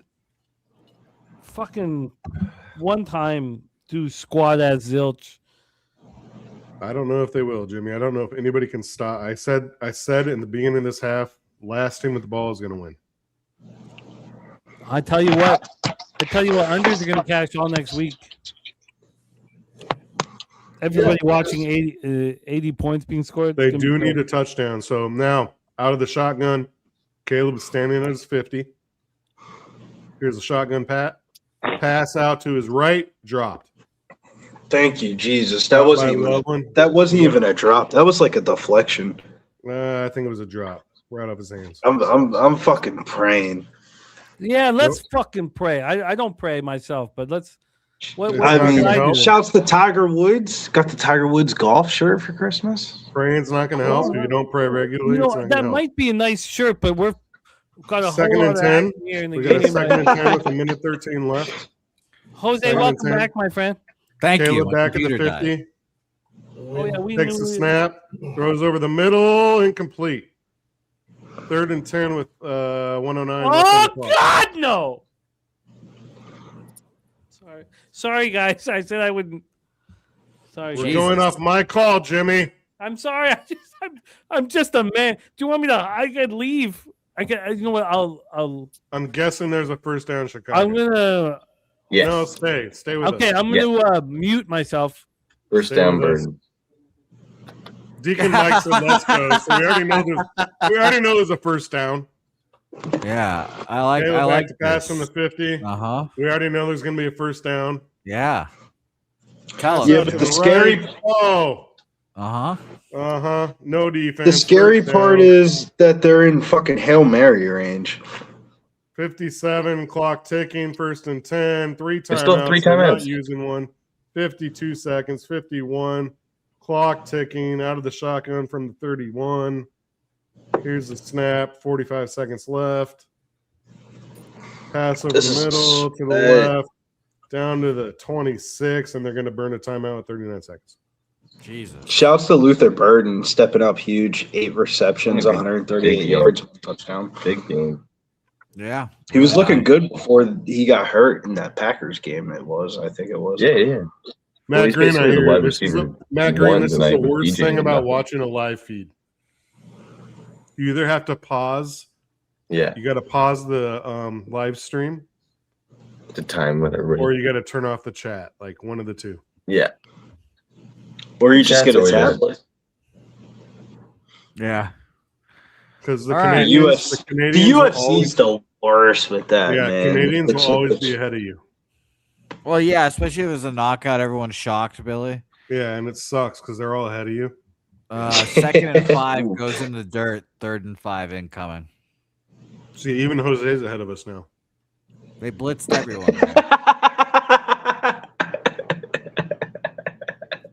The straight calm voice just made it funny. I don't know why.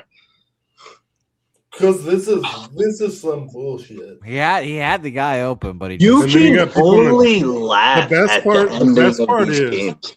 the funniest part about all these is we got all of us in the chat, and then you got on screen, and then you got people in the chat that got a comment. 3rd and 5. Like we're not all watching the game. They still got to put it in. You know what I mean? Like I love that shit. 3rd and 5. Oh, Luther, we were just 4th and 5. up. They got to put in the chat. They were just talking good about you, Luther. Out route hits him in the hands, incomplete. Ball game here, and I'm going to turn you all off because fuck you. 4th and 5 incoming. Oh man, that was good times, wasn't that? That was the best 45 seconds of the football game, man. Finally, some defense being played. Okay, I don't have to watch 4th down. God bless you, Jimmy. Timeout. You do now. It's timeout. I'm only talking because it's timeout. I'm gonna stop talking. I'll just mute myself. Yeah, we like your gesticulation. That's pretty good.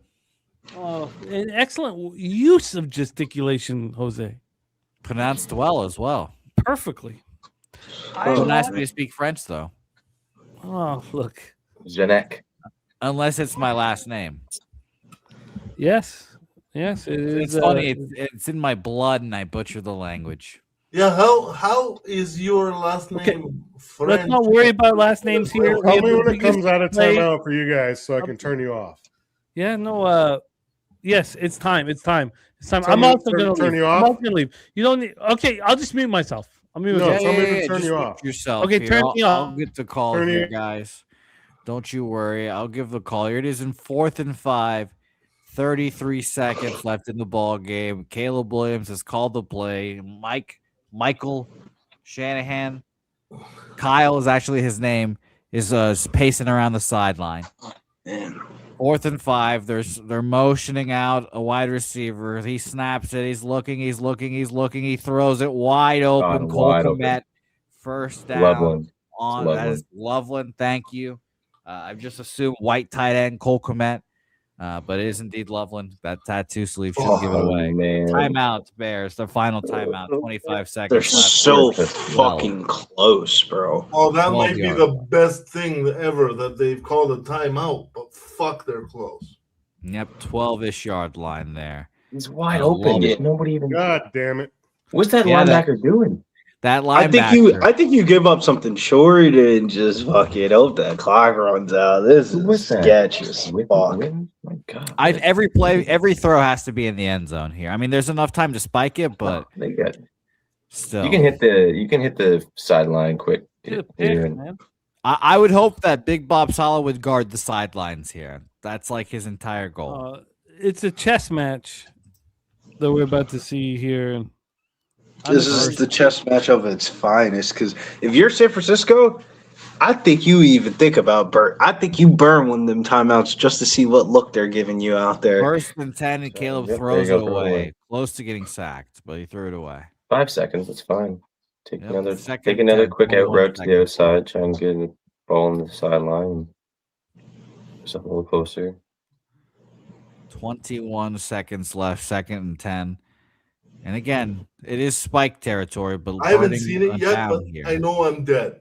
Still have that Loveland 2-second TD alive too. So if he scores again here, Honestly, I'd take the loss for that because it would help me in my championship fantasy football league. Caleb Williams is back there. 2nd and 10. The snap. He's looking and a quick out. Wow. Oh, the lateral. A little hook and ladder there. Loveland caught it first. DeAndre got the second one. They're trying to spike the ball. 8 seconds left. They're on the ball. 6 seconds, 5 seconds, 4 seconds. They spike. 1st and goal on the 3-yard line.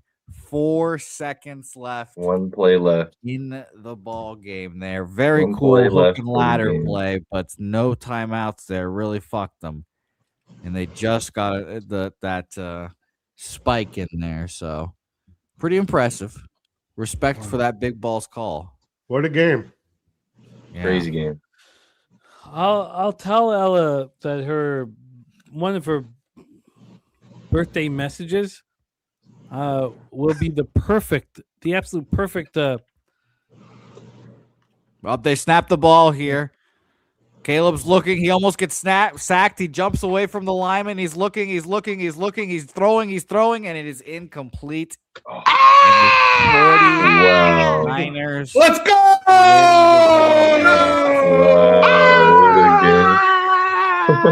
Tell me you got 49ers ticket without saying it. Let's go. Man, that was big ballsy. Caleb was This looking would be- back there, looking. Wow. This would be the only time in my life somebody bring out the Bruno fucking Mars music. Go to the moon. 79.5. Let's go.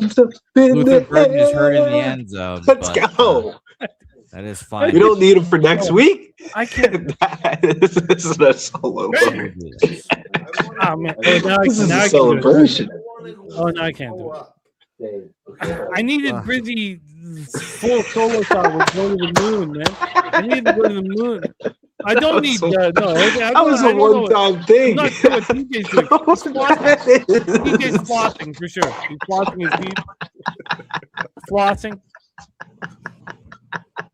I gotta take my dog there again. I'll be back. I'll try to be back before the end of it. Okay, yeah. You can't tell me you didn't thought you was getting fucked on that, man. How many times did he run back there and you just look like, oh man, why are they not showing the rest of the screen? I want the song one more time, Brizzy. Give me one more time song. You don't have to. No, man. That was too nostalgic. That was from the heart. That was from the gambling heart. That was from the That was heart. from the gambling heart. No, I get it. Yeah. Okay, TJ song about to start. TJ song. That's much better. I like the hands up there way better. Fuck, man. Yeah, I you know what? Hands up. I like the flossing better.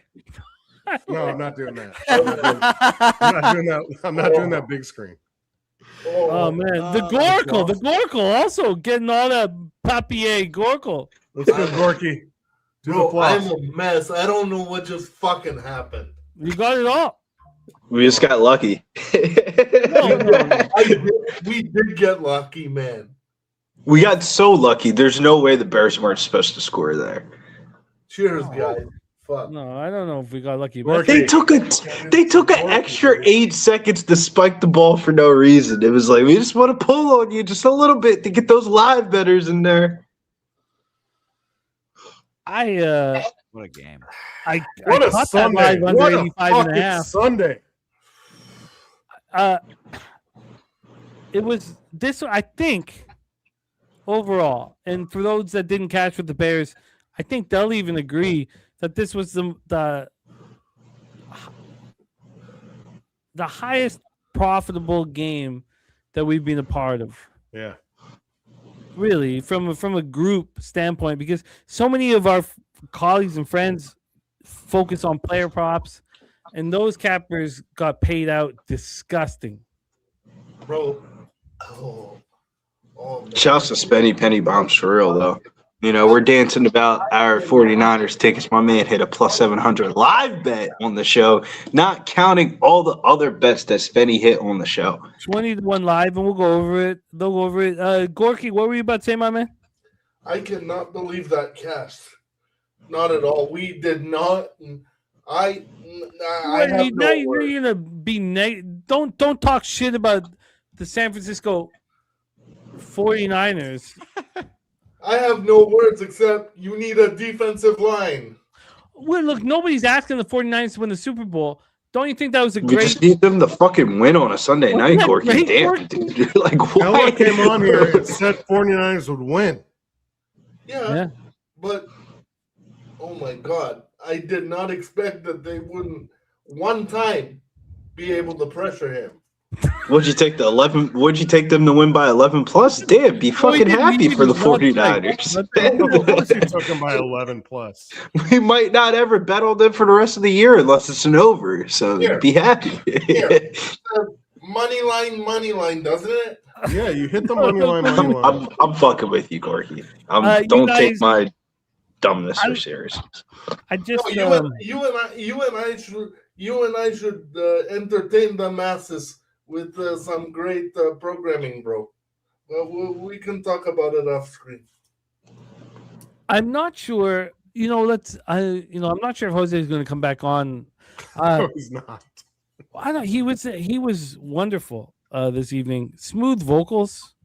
This guy's he's growing up in front of our eyes. Clear screen, smooth vocals, clear screen. I loved having him a part of our show tonight. So, if he doesn't want to be here for the outro, we love him very, very much.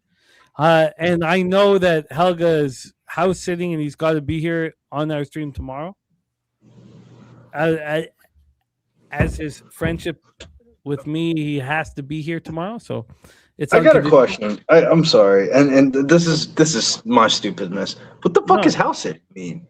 What is that like rich people shit? You just have other people just sit here. For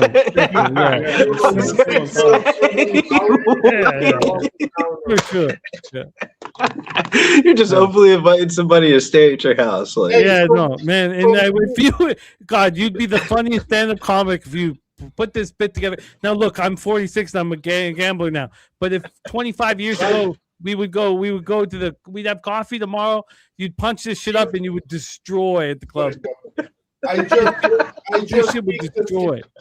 picked Gorky as my house sitter. I am just seeing the schedule for week 18, and there is no Sunday nighter. Say what? There is no Sunday nighter tomorrow. I just saw the schedule for week 18. I think no, it's because they haven't flexed it yet. Let them flex. Jimmy, they never have a Sunday nighter on week 18. They're gonna. No, it's not the case. They'll find it. They'll find it. Okay. Just give them a couple days. Maybe you're right. Maybe I'm wrong. I know, but I know from years past they never have, because the last regular season games. Oh, sorry, they have decided that Baltimore-Pittsburgh is a Sunday nighter. Okay, perfect.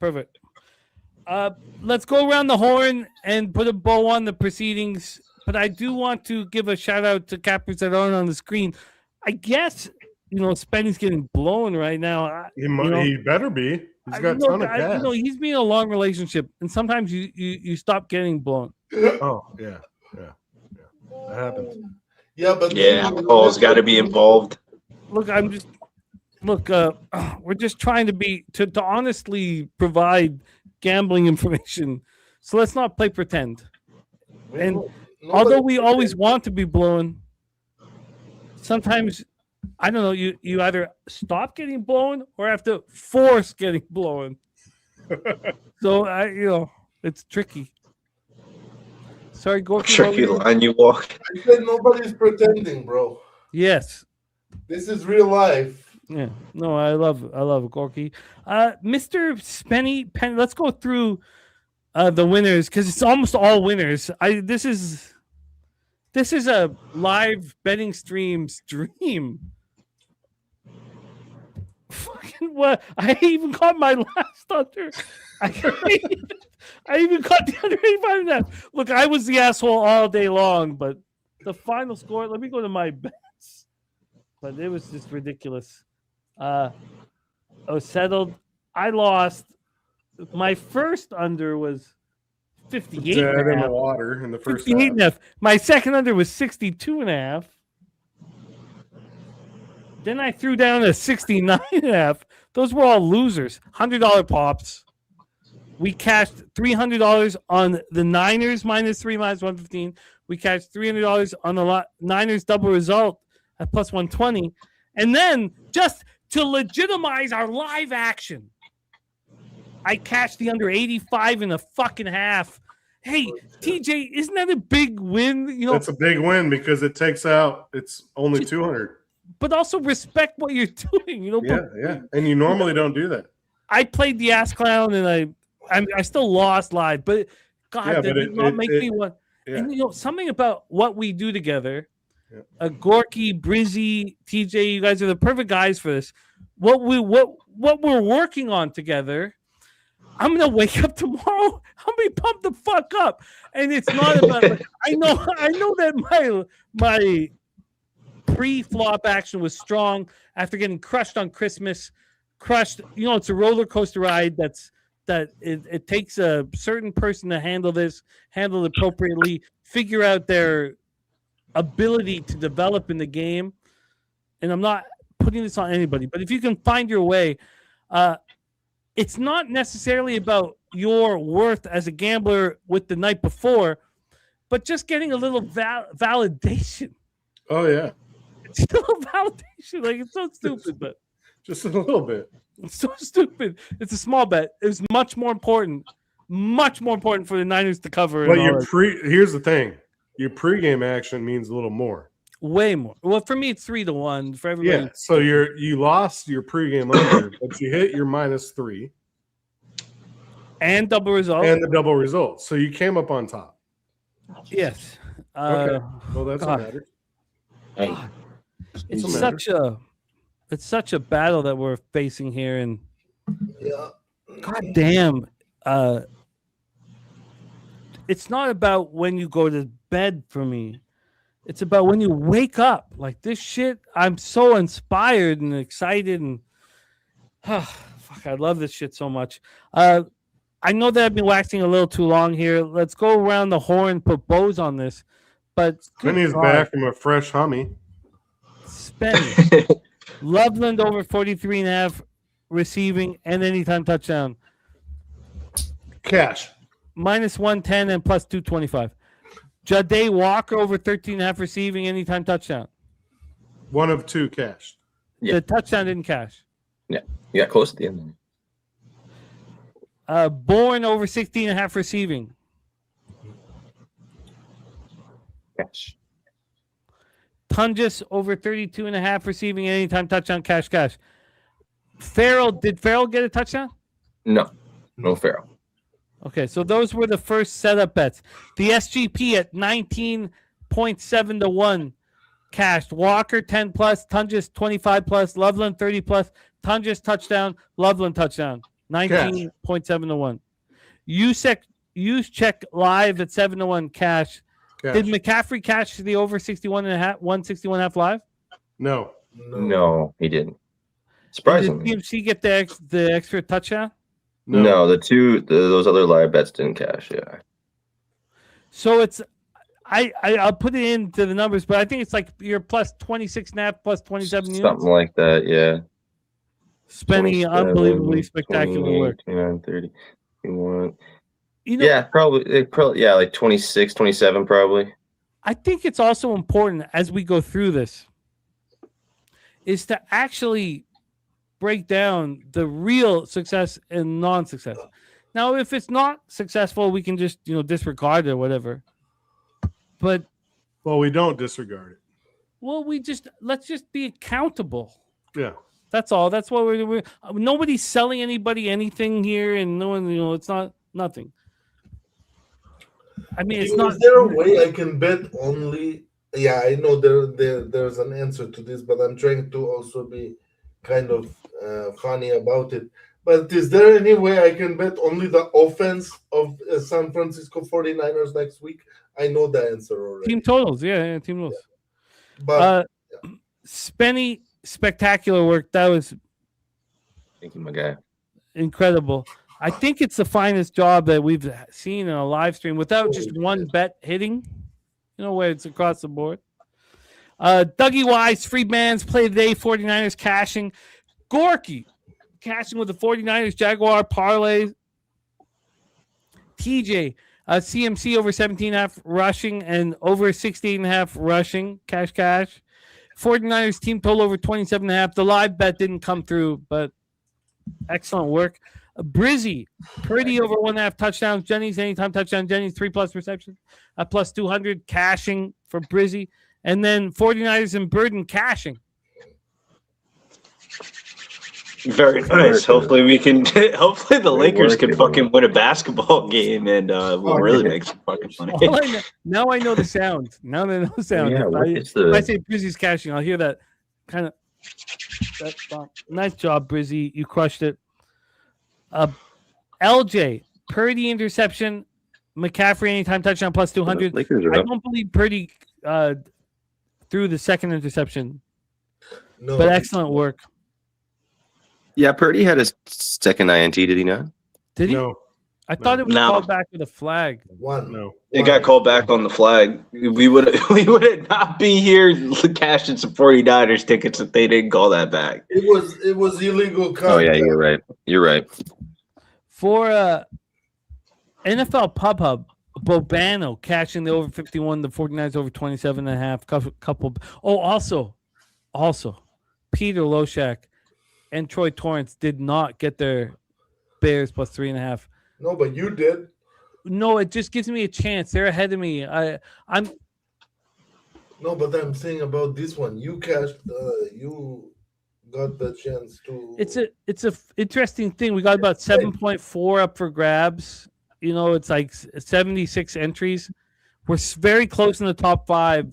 I would have no chance if the Bears had have covered. 0 chance. I'd be done. I don't have a chance anyways, but I could probably menace. That's all you need is a little bit of hope. So in NFL Pub Up, Bobano cashed over 51, the 49ers team total over. TJ cashed easily the Bears first half team total over, in San Francisco first half team total over. I love so TJ, you've moved heavily into second place, but I love that you and Sweaty Butcher have taken things to a very high ROI and I love that you because it was just been Bobano for so long this year, which is a rarity in our NFL pub-ups. I love that you guys have stepped up. DJ Moore, what did DJ Moore do? Nothing. He was sick. Yeah, he was sick. He didn't barely. I don't think he got a catch. So Millsy lost for that, but cashed the CMC over rushing. Kong cashed the -3 and the double result. Kong's clips cashing that. Man, I love it. I love it. Let's go through the cappers in the chat here, and then we'll go around the horn. You know what? Let's go around the horn here because I talked about the cappers that were on screen. Then I'll go around the chat. Let's go around the horn here. Mr. Spenny Penny Bombs, thank you so much for all that you do. It's such a roller coaster life you prop bettors live. Yep. I'm one who's tracked your action for years now, and I don't know if I could handle the peaks and the valleys so much. And I'm a volume better. Yeah. Your peaks and valleys are extraordinary, and it was wonderful to see you have one of the greatest nights, probably the greatest night we've seen, without one crazy live one crazy live or pregame bet cashing. Just overall quality of your action, spectacular. Spenny, I'll pop your X handle in the chat, and last thoughts. Yeah, no, one of those nights that, I'm a volume better when things hit, and especially when you get these crazy, games like that, sometimes it really comes through. A lot of times I have a high volume play, and then, a bunch of it hits, but a bunch of it doesn't come up, 1 or 2 units, down a few units, but these nights really, pay for a lot of, those nights that, you get those Sunday nighter stinkers or Thursday night stinkers where it's an under game the whole time, and nothing really hits. So like you said, there's a lot of peaks and valleys, and when you're doing prop betting the way that I do it, especially because I play a lot of plus money plays, but yeah, so it's just you got to have a heavy heart with a lot of stuff sometimes, but it definitely weighs on you, but just got to go through it. And the next day is a new day, and there's something out there that's gonna give you that huge monster day like I had tonight. So it happens every once in a while, but that's what you get when you're a volume better. And I put a lot of my plays out on Twitter, so you can catch me on a lot of it for there. Spenny, you're a fucking beast, man. I if I could pick my day, it would just be going up to Woodbine tomorrow and you meeting me there, and we just focus on the action for the next 6 or 7 hours. And cash another pick 5. I miss that shit, man. I want to cap thoroughbreds so badly, but also it's not paying the bills anymore, and horse tracks are closing. So now is the time to do it too, Jimmy. Yeah. I love the off season when there is no actual Woodbine action. You just go there and it's quiet all day long. You just sit in one of those, booths. Booth. That was the word. Thank you. And on the third floor, and just fucking cap thoroughbreds all day, man. I miss it very, very much, and I'm not able to do it, and I don't think I'll be able to do it at least for about 12 more years fully. I miss it very, very much. But Gorky, we're gonna go around the horn here. You're gonna close off the proceedings. Yeah. No problem. What a fucking story tonight here. Brizzy, as always, you delivered the goods. God, man, your UFC is about to pop off. I know you got a big UFC. We have Locker Room Talk podcast coming up with a new episode here before the fight card erupts with 2026. But great work today, Brizzy. We watched you cash that early parlay, man. Talk to us about what's next, and I'll pop your X handle in the chat. Gizzery, we got the UFC content coming up soon, and then we're just counting down the days till Paddy Pimblett gets that belt across his weight. I can't fucking wait for that. Oh, Fatty the Batty is going to be the greatest day. Sean O'Malley also fights on that night, so it makes it even double sweet. So I'm hyped for the UFC season. That's why you guys got to watch the Locker Room Talk podcast. Got some episodes coming out. One of the episodes, mainly the one that I'm like have to do, is the updated list of like prospects that I think that are like championship or top 5 level. And if you follow the list, the last time I did it, I mean, there was a lot of people that went on like 4 or 5 fight win streaks that we ended up making some good money on. So I'm excited to do the list again. Been looking at it for this past weekend. So it took a lot of time to do it so people can make some cash on it. Respect, man. Rizzy, I also can't wait to see you in Paba Palooza, man. I very excited to break bread and fucking slap knuckles, man. Respect and thank you for all that you're doing, man. TJ cashed on everything until the second live bet with McCaffrey. But you crushed everything. It would have been perfect. It would have been a perfect slate without the second live bet. Who cares about the second live bet?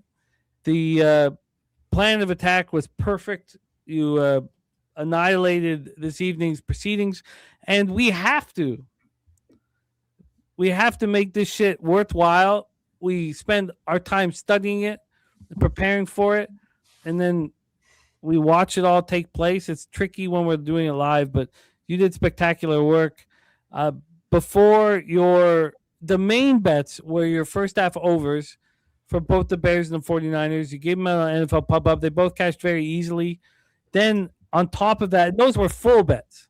These are more of the fun bets that were not fun because, you know what? I'm just speaking unit size appropriate. CMC over 17.5 rush yards. CMC over 68.5 rush. Sorry, over 17.5 rush attempts and over 68.5 rush yards. 49ers team total over 27.5. Cash. Excellent work tonight, my friend. I'm gonna pop your X handle in the chat. If you want to take your shit to the next level, TJ's open, DMs are open. If you want to look to drop the VIG, find your way. We'll be doing this for the rest of our lives. And I don't mean to put this out publicly all the time. I should, but it's a wonderful thing that TJ's offering. TJ, any last words, my man? No, like you said, like you said, I love to talk to people. I've had a few of you in the chat hit me up. Dude, we had a great day. Pub went 10-2. Jesus. Yeah. So now we're 2, man. 10-2. We're up 16.94 units now. 34 and something. Up 16.4 units, 68%, something like that hitting. So on 6 shows. So I think that's pretty good. Live shows are doing even better, but I don't keep a record of those. I think we're hitting good.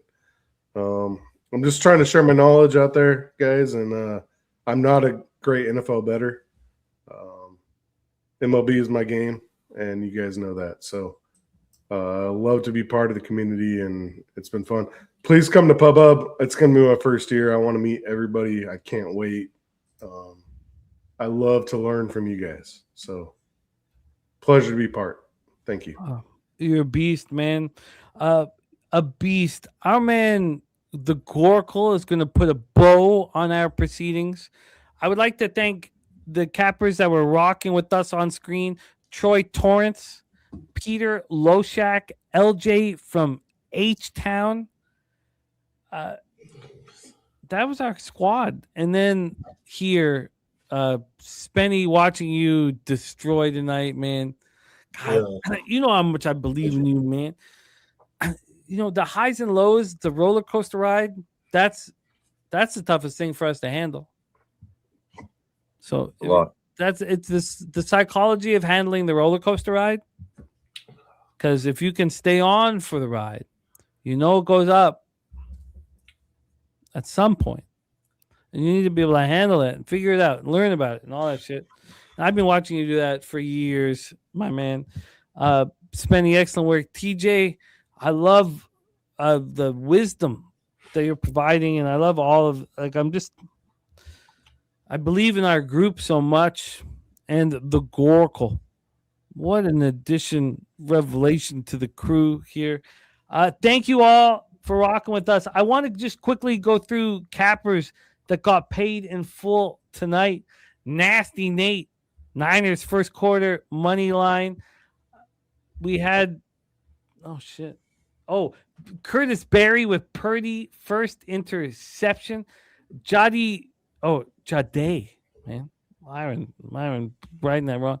Walker cashing all of his props. Londo cashing on the -3.5. We had Tommy Guns cashing on the 49ers. Ronnie Lofton cashing on the 49ers. McCaffrey everything. Swift everything. Beautiful, beautiful work. Philly Eagle Flyer cashing on the 49ers very easily. Top set. San Francisco -3. The -4 pushed. I guess it wasn't that easily. I guess if the 4 is going to push, I can't say the 3 was easy. Vincent Hawkins, Niners team total over. Purdy passing props over. Vincent Hawkins cashing on the Niners team total over. So many of you guys cashed. I'm most happy, though, because Troy Torrance and Peter Loshak didn't cash in the Cappers contest to give me a chance and give others a chance, man. This shit is wide the fuck open. The Goracle, take us home. Thank you to everybody in the chat. Rod Zawacki in the house. Harold Williams, Ken Mizrahi, Luke Burrow, Susie Easton. Man, by the way, TJ, Susie and I, we played NHL 94. We played 4 games. That's the best game ever, Jim. It's the best game ever. We played 4 games. I got so much work to do. So do I. If I could spend more time doing it. I was thinking, like, I don't have the time, but I checked. If they had an 82-game or 80-game regular season, they don't. They only have the playoffs. Like, they weren't at that. They've shortened the game. Yeah. But when I think of NHL 94, Jim, I think of it in a Sega console.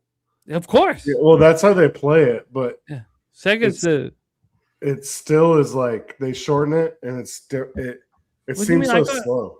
What do you mean? I got the. We're playing legit. I'll bring it to. I'm just saying, it's like it has to be on a Sega console, you know. No, I've got the as close as you get, man. Yeah. You can't tell me my cheese don't taste good, Gorky. No, it does. No problem. It does. I'm not saying anything here, Jimmy. Let's close out this wonderful show, guys. But Spenny, have you ever played NHL 94? Yeah, it's been a long time, but how old? Did you actually play? How old were you when NHL 94 came out? Well, I was born in 94, so I played it after when it. So did you actually play it? Yeah, no, I've played it though. I played the older hockey games on the Sega, right? Yeah. Yes. Yeah, exactly. Yeah, my buddy had it. It's been, like I said, it's been probably when I was about high school, probably because we would play some of the old games back then. So it's been a long time, about 15 years probably. Nice. See, I play $100 a game NBA Jam tournament edition in San Antonio. I'm not that good at NHL 94. I played 4 games with Susan. I'm not like. We can just play for a shot or something. No, because we're gambling heavy money on real things. It's hard to like. I know. Play a video game. 10 Maybe minutes, early in the day. Something. I need my rematch with ping pong with Jimmy. You really think you have a chance? Yeah, I was hammered, and that was that was a close game, and it was. Oh, sure, Spenny. You athletically you should beat me, but why are you incapable of doing it? We played 1 game for money. We'll play again. We played more than 1 game, Spenny. Oh, well, see, I don't even remember. I was that drunk. See, Spenny, no, you are athletically much better than me. You have I only remember 1 game. Well, you're younger.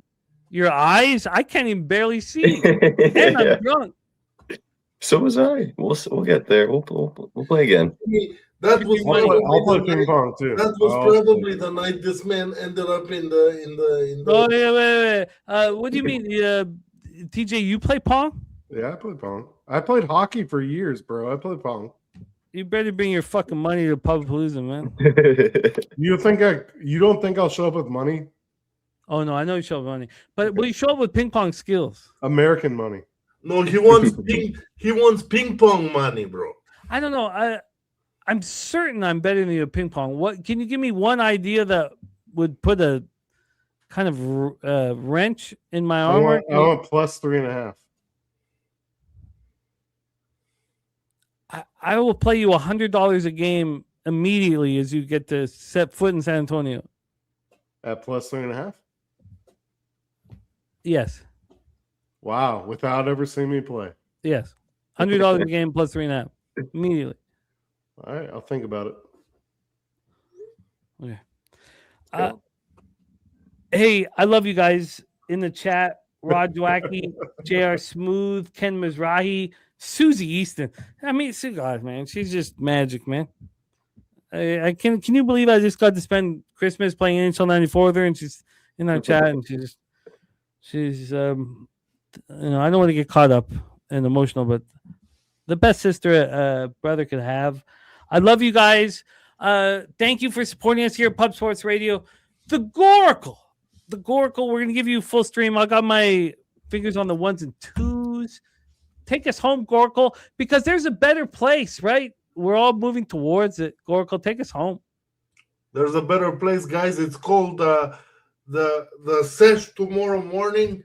And you guys need to tune in right after 12 o'clock noon Eastern time, around 12:15, 12:20. You guys need to tune in to our best bets for the week. It will feature college football bowl games, hockey, everything you can imagine. Probably some Hungarian handball somewhere, but in Big Saget, But it is what it is. Thank you for being part of the show tonight. You guys are the reason why this platform thrives, and we do this all for you guys. Let's get paid. See you at the window, ladies and gentlemen. From down south, where we ride on clouds. From down south, where we ride on clouds. From down south, where we ride on clouds. From down south, where we ride on clouds. Pub Sports Radio's the crew, that's a fact. We all about bread, making bank accounts fat. Who the hell is that? LJ from the H. I stack green like Boston, shout out to Nasty Nate. From down south, where we ride on slab. 420 highway smoking with that boy Gabby Cap. Fly out to Denver for the Nugget fans so we can smoke out J Money, cause you know that's our mans. Us against the bookies, put money in our pockets. Fly out to Vegas, meet up with Ski Crockett. Hit the sports books, we got money to stack. Can't forget them college picks with that boy Conor Mack. Call up Dutch boy, cause you know we stay fresh. What's the strain of the day, homie? Watch the daily sesh. Roll up a paper plane, light up a Sparky. If I need a strikeout prop, we gon' holler at Sharpie. Cross over to the West Coast and holler at fam. If we talking NBA, I got to hit, try, wham. Always tapping in, money's what we trust. If I need a team total, gotta hit nut flush, cause I'm fishing for bait. Smoking straight to the chest. Gotta fly out to the beta, homie, moose money bets. From bookies to west, cash checks what we do. Cause I'm who banging with boss and the OG Ragu. If we need it under, I gotta hit no nose. If I land on my prop, I gotta holler Big Show. Now we back to the East Coast for Nicky Fish tanks. We watching UFC, keeping money in the bank. Die Hard and Danny Betts and the whole damn crew. Nick's the only guy I know can drink a brew by his shoe, but hey, that's what he do. It is what it is. I can't forget that Jersey boy, that homie Billy Breeze. If I need an ice pick, I go to Ontario, holler my ice guy, Ian Bobino. And if I need some advice in trying to cash, tune into Peter Loshak and Jimmy the Bad. And hit that like button, make sure that you smash it. The famous words of razor sharp picks, cash it. I'm on my poker shit, stacking my chips. If we ever lose a bet, man, we never gon' trip.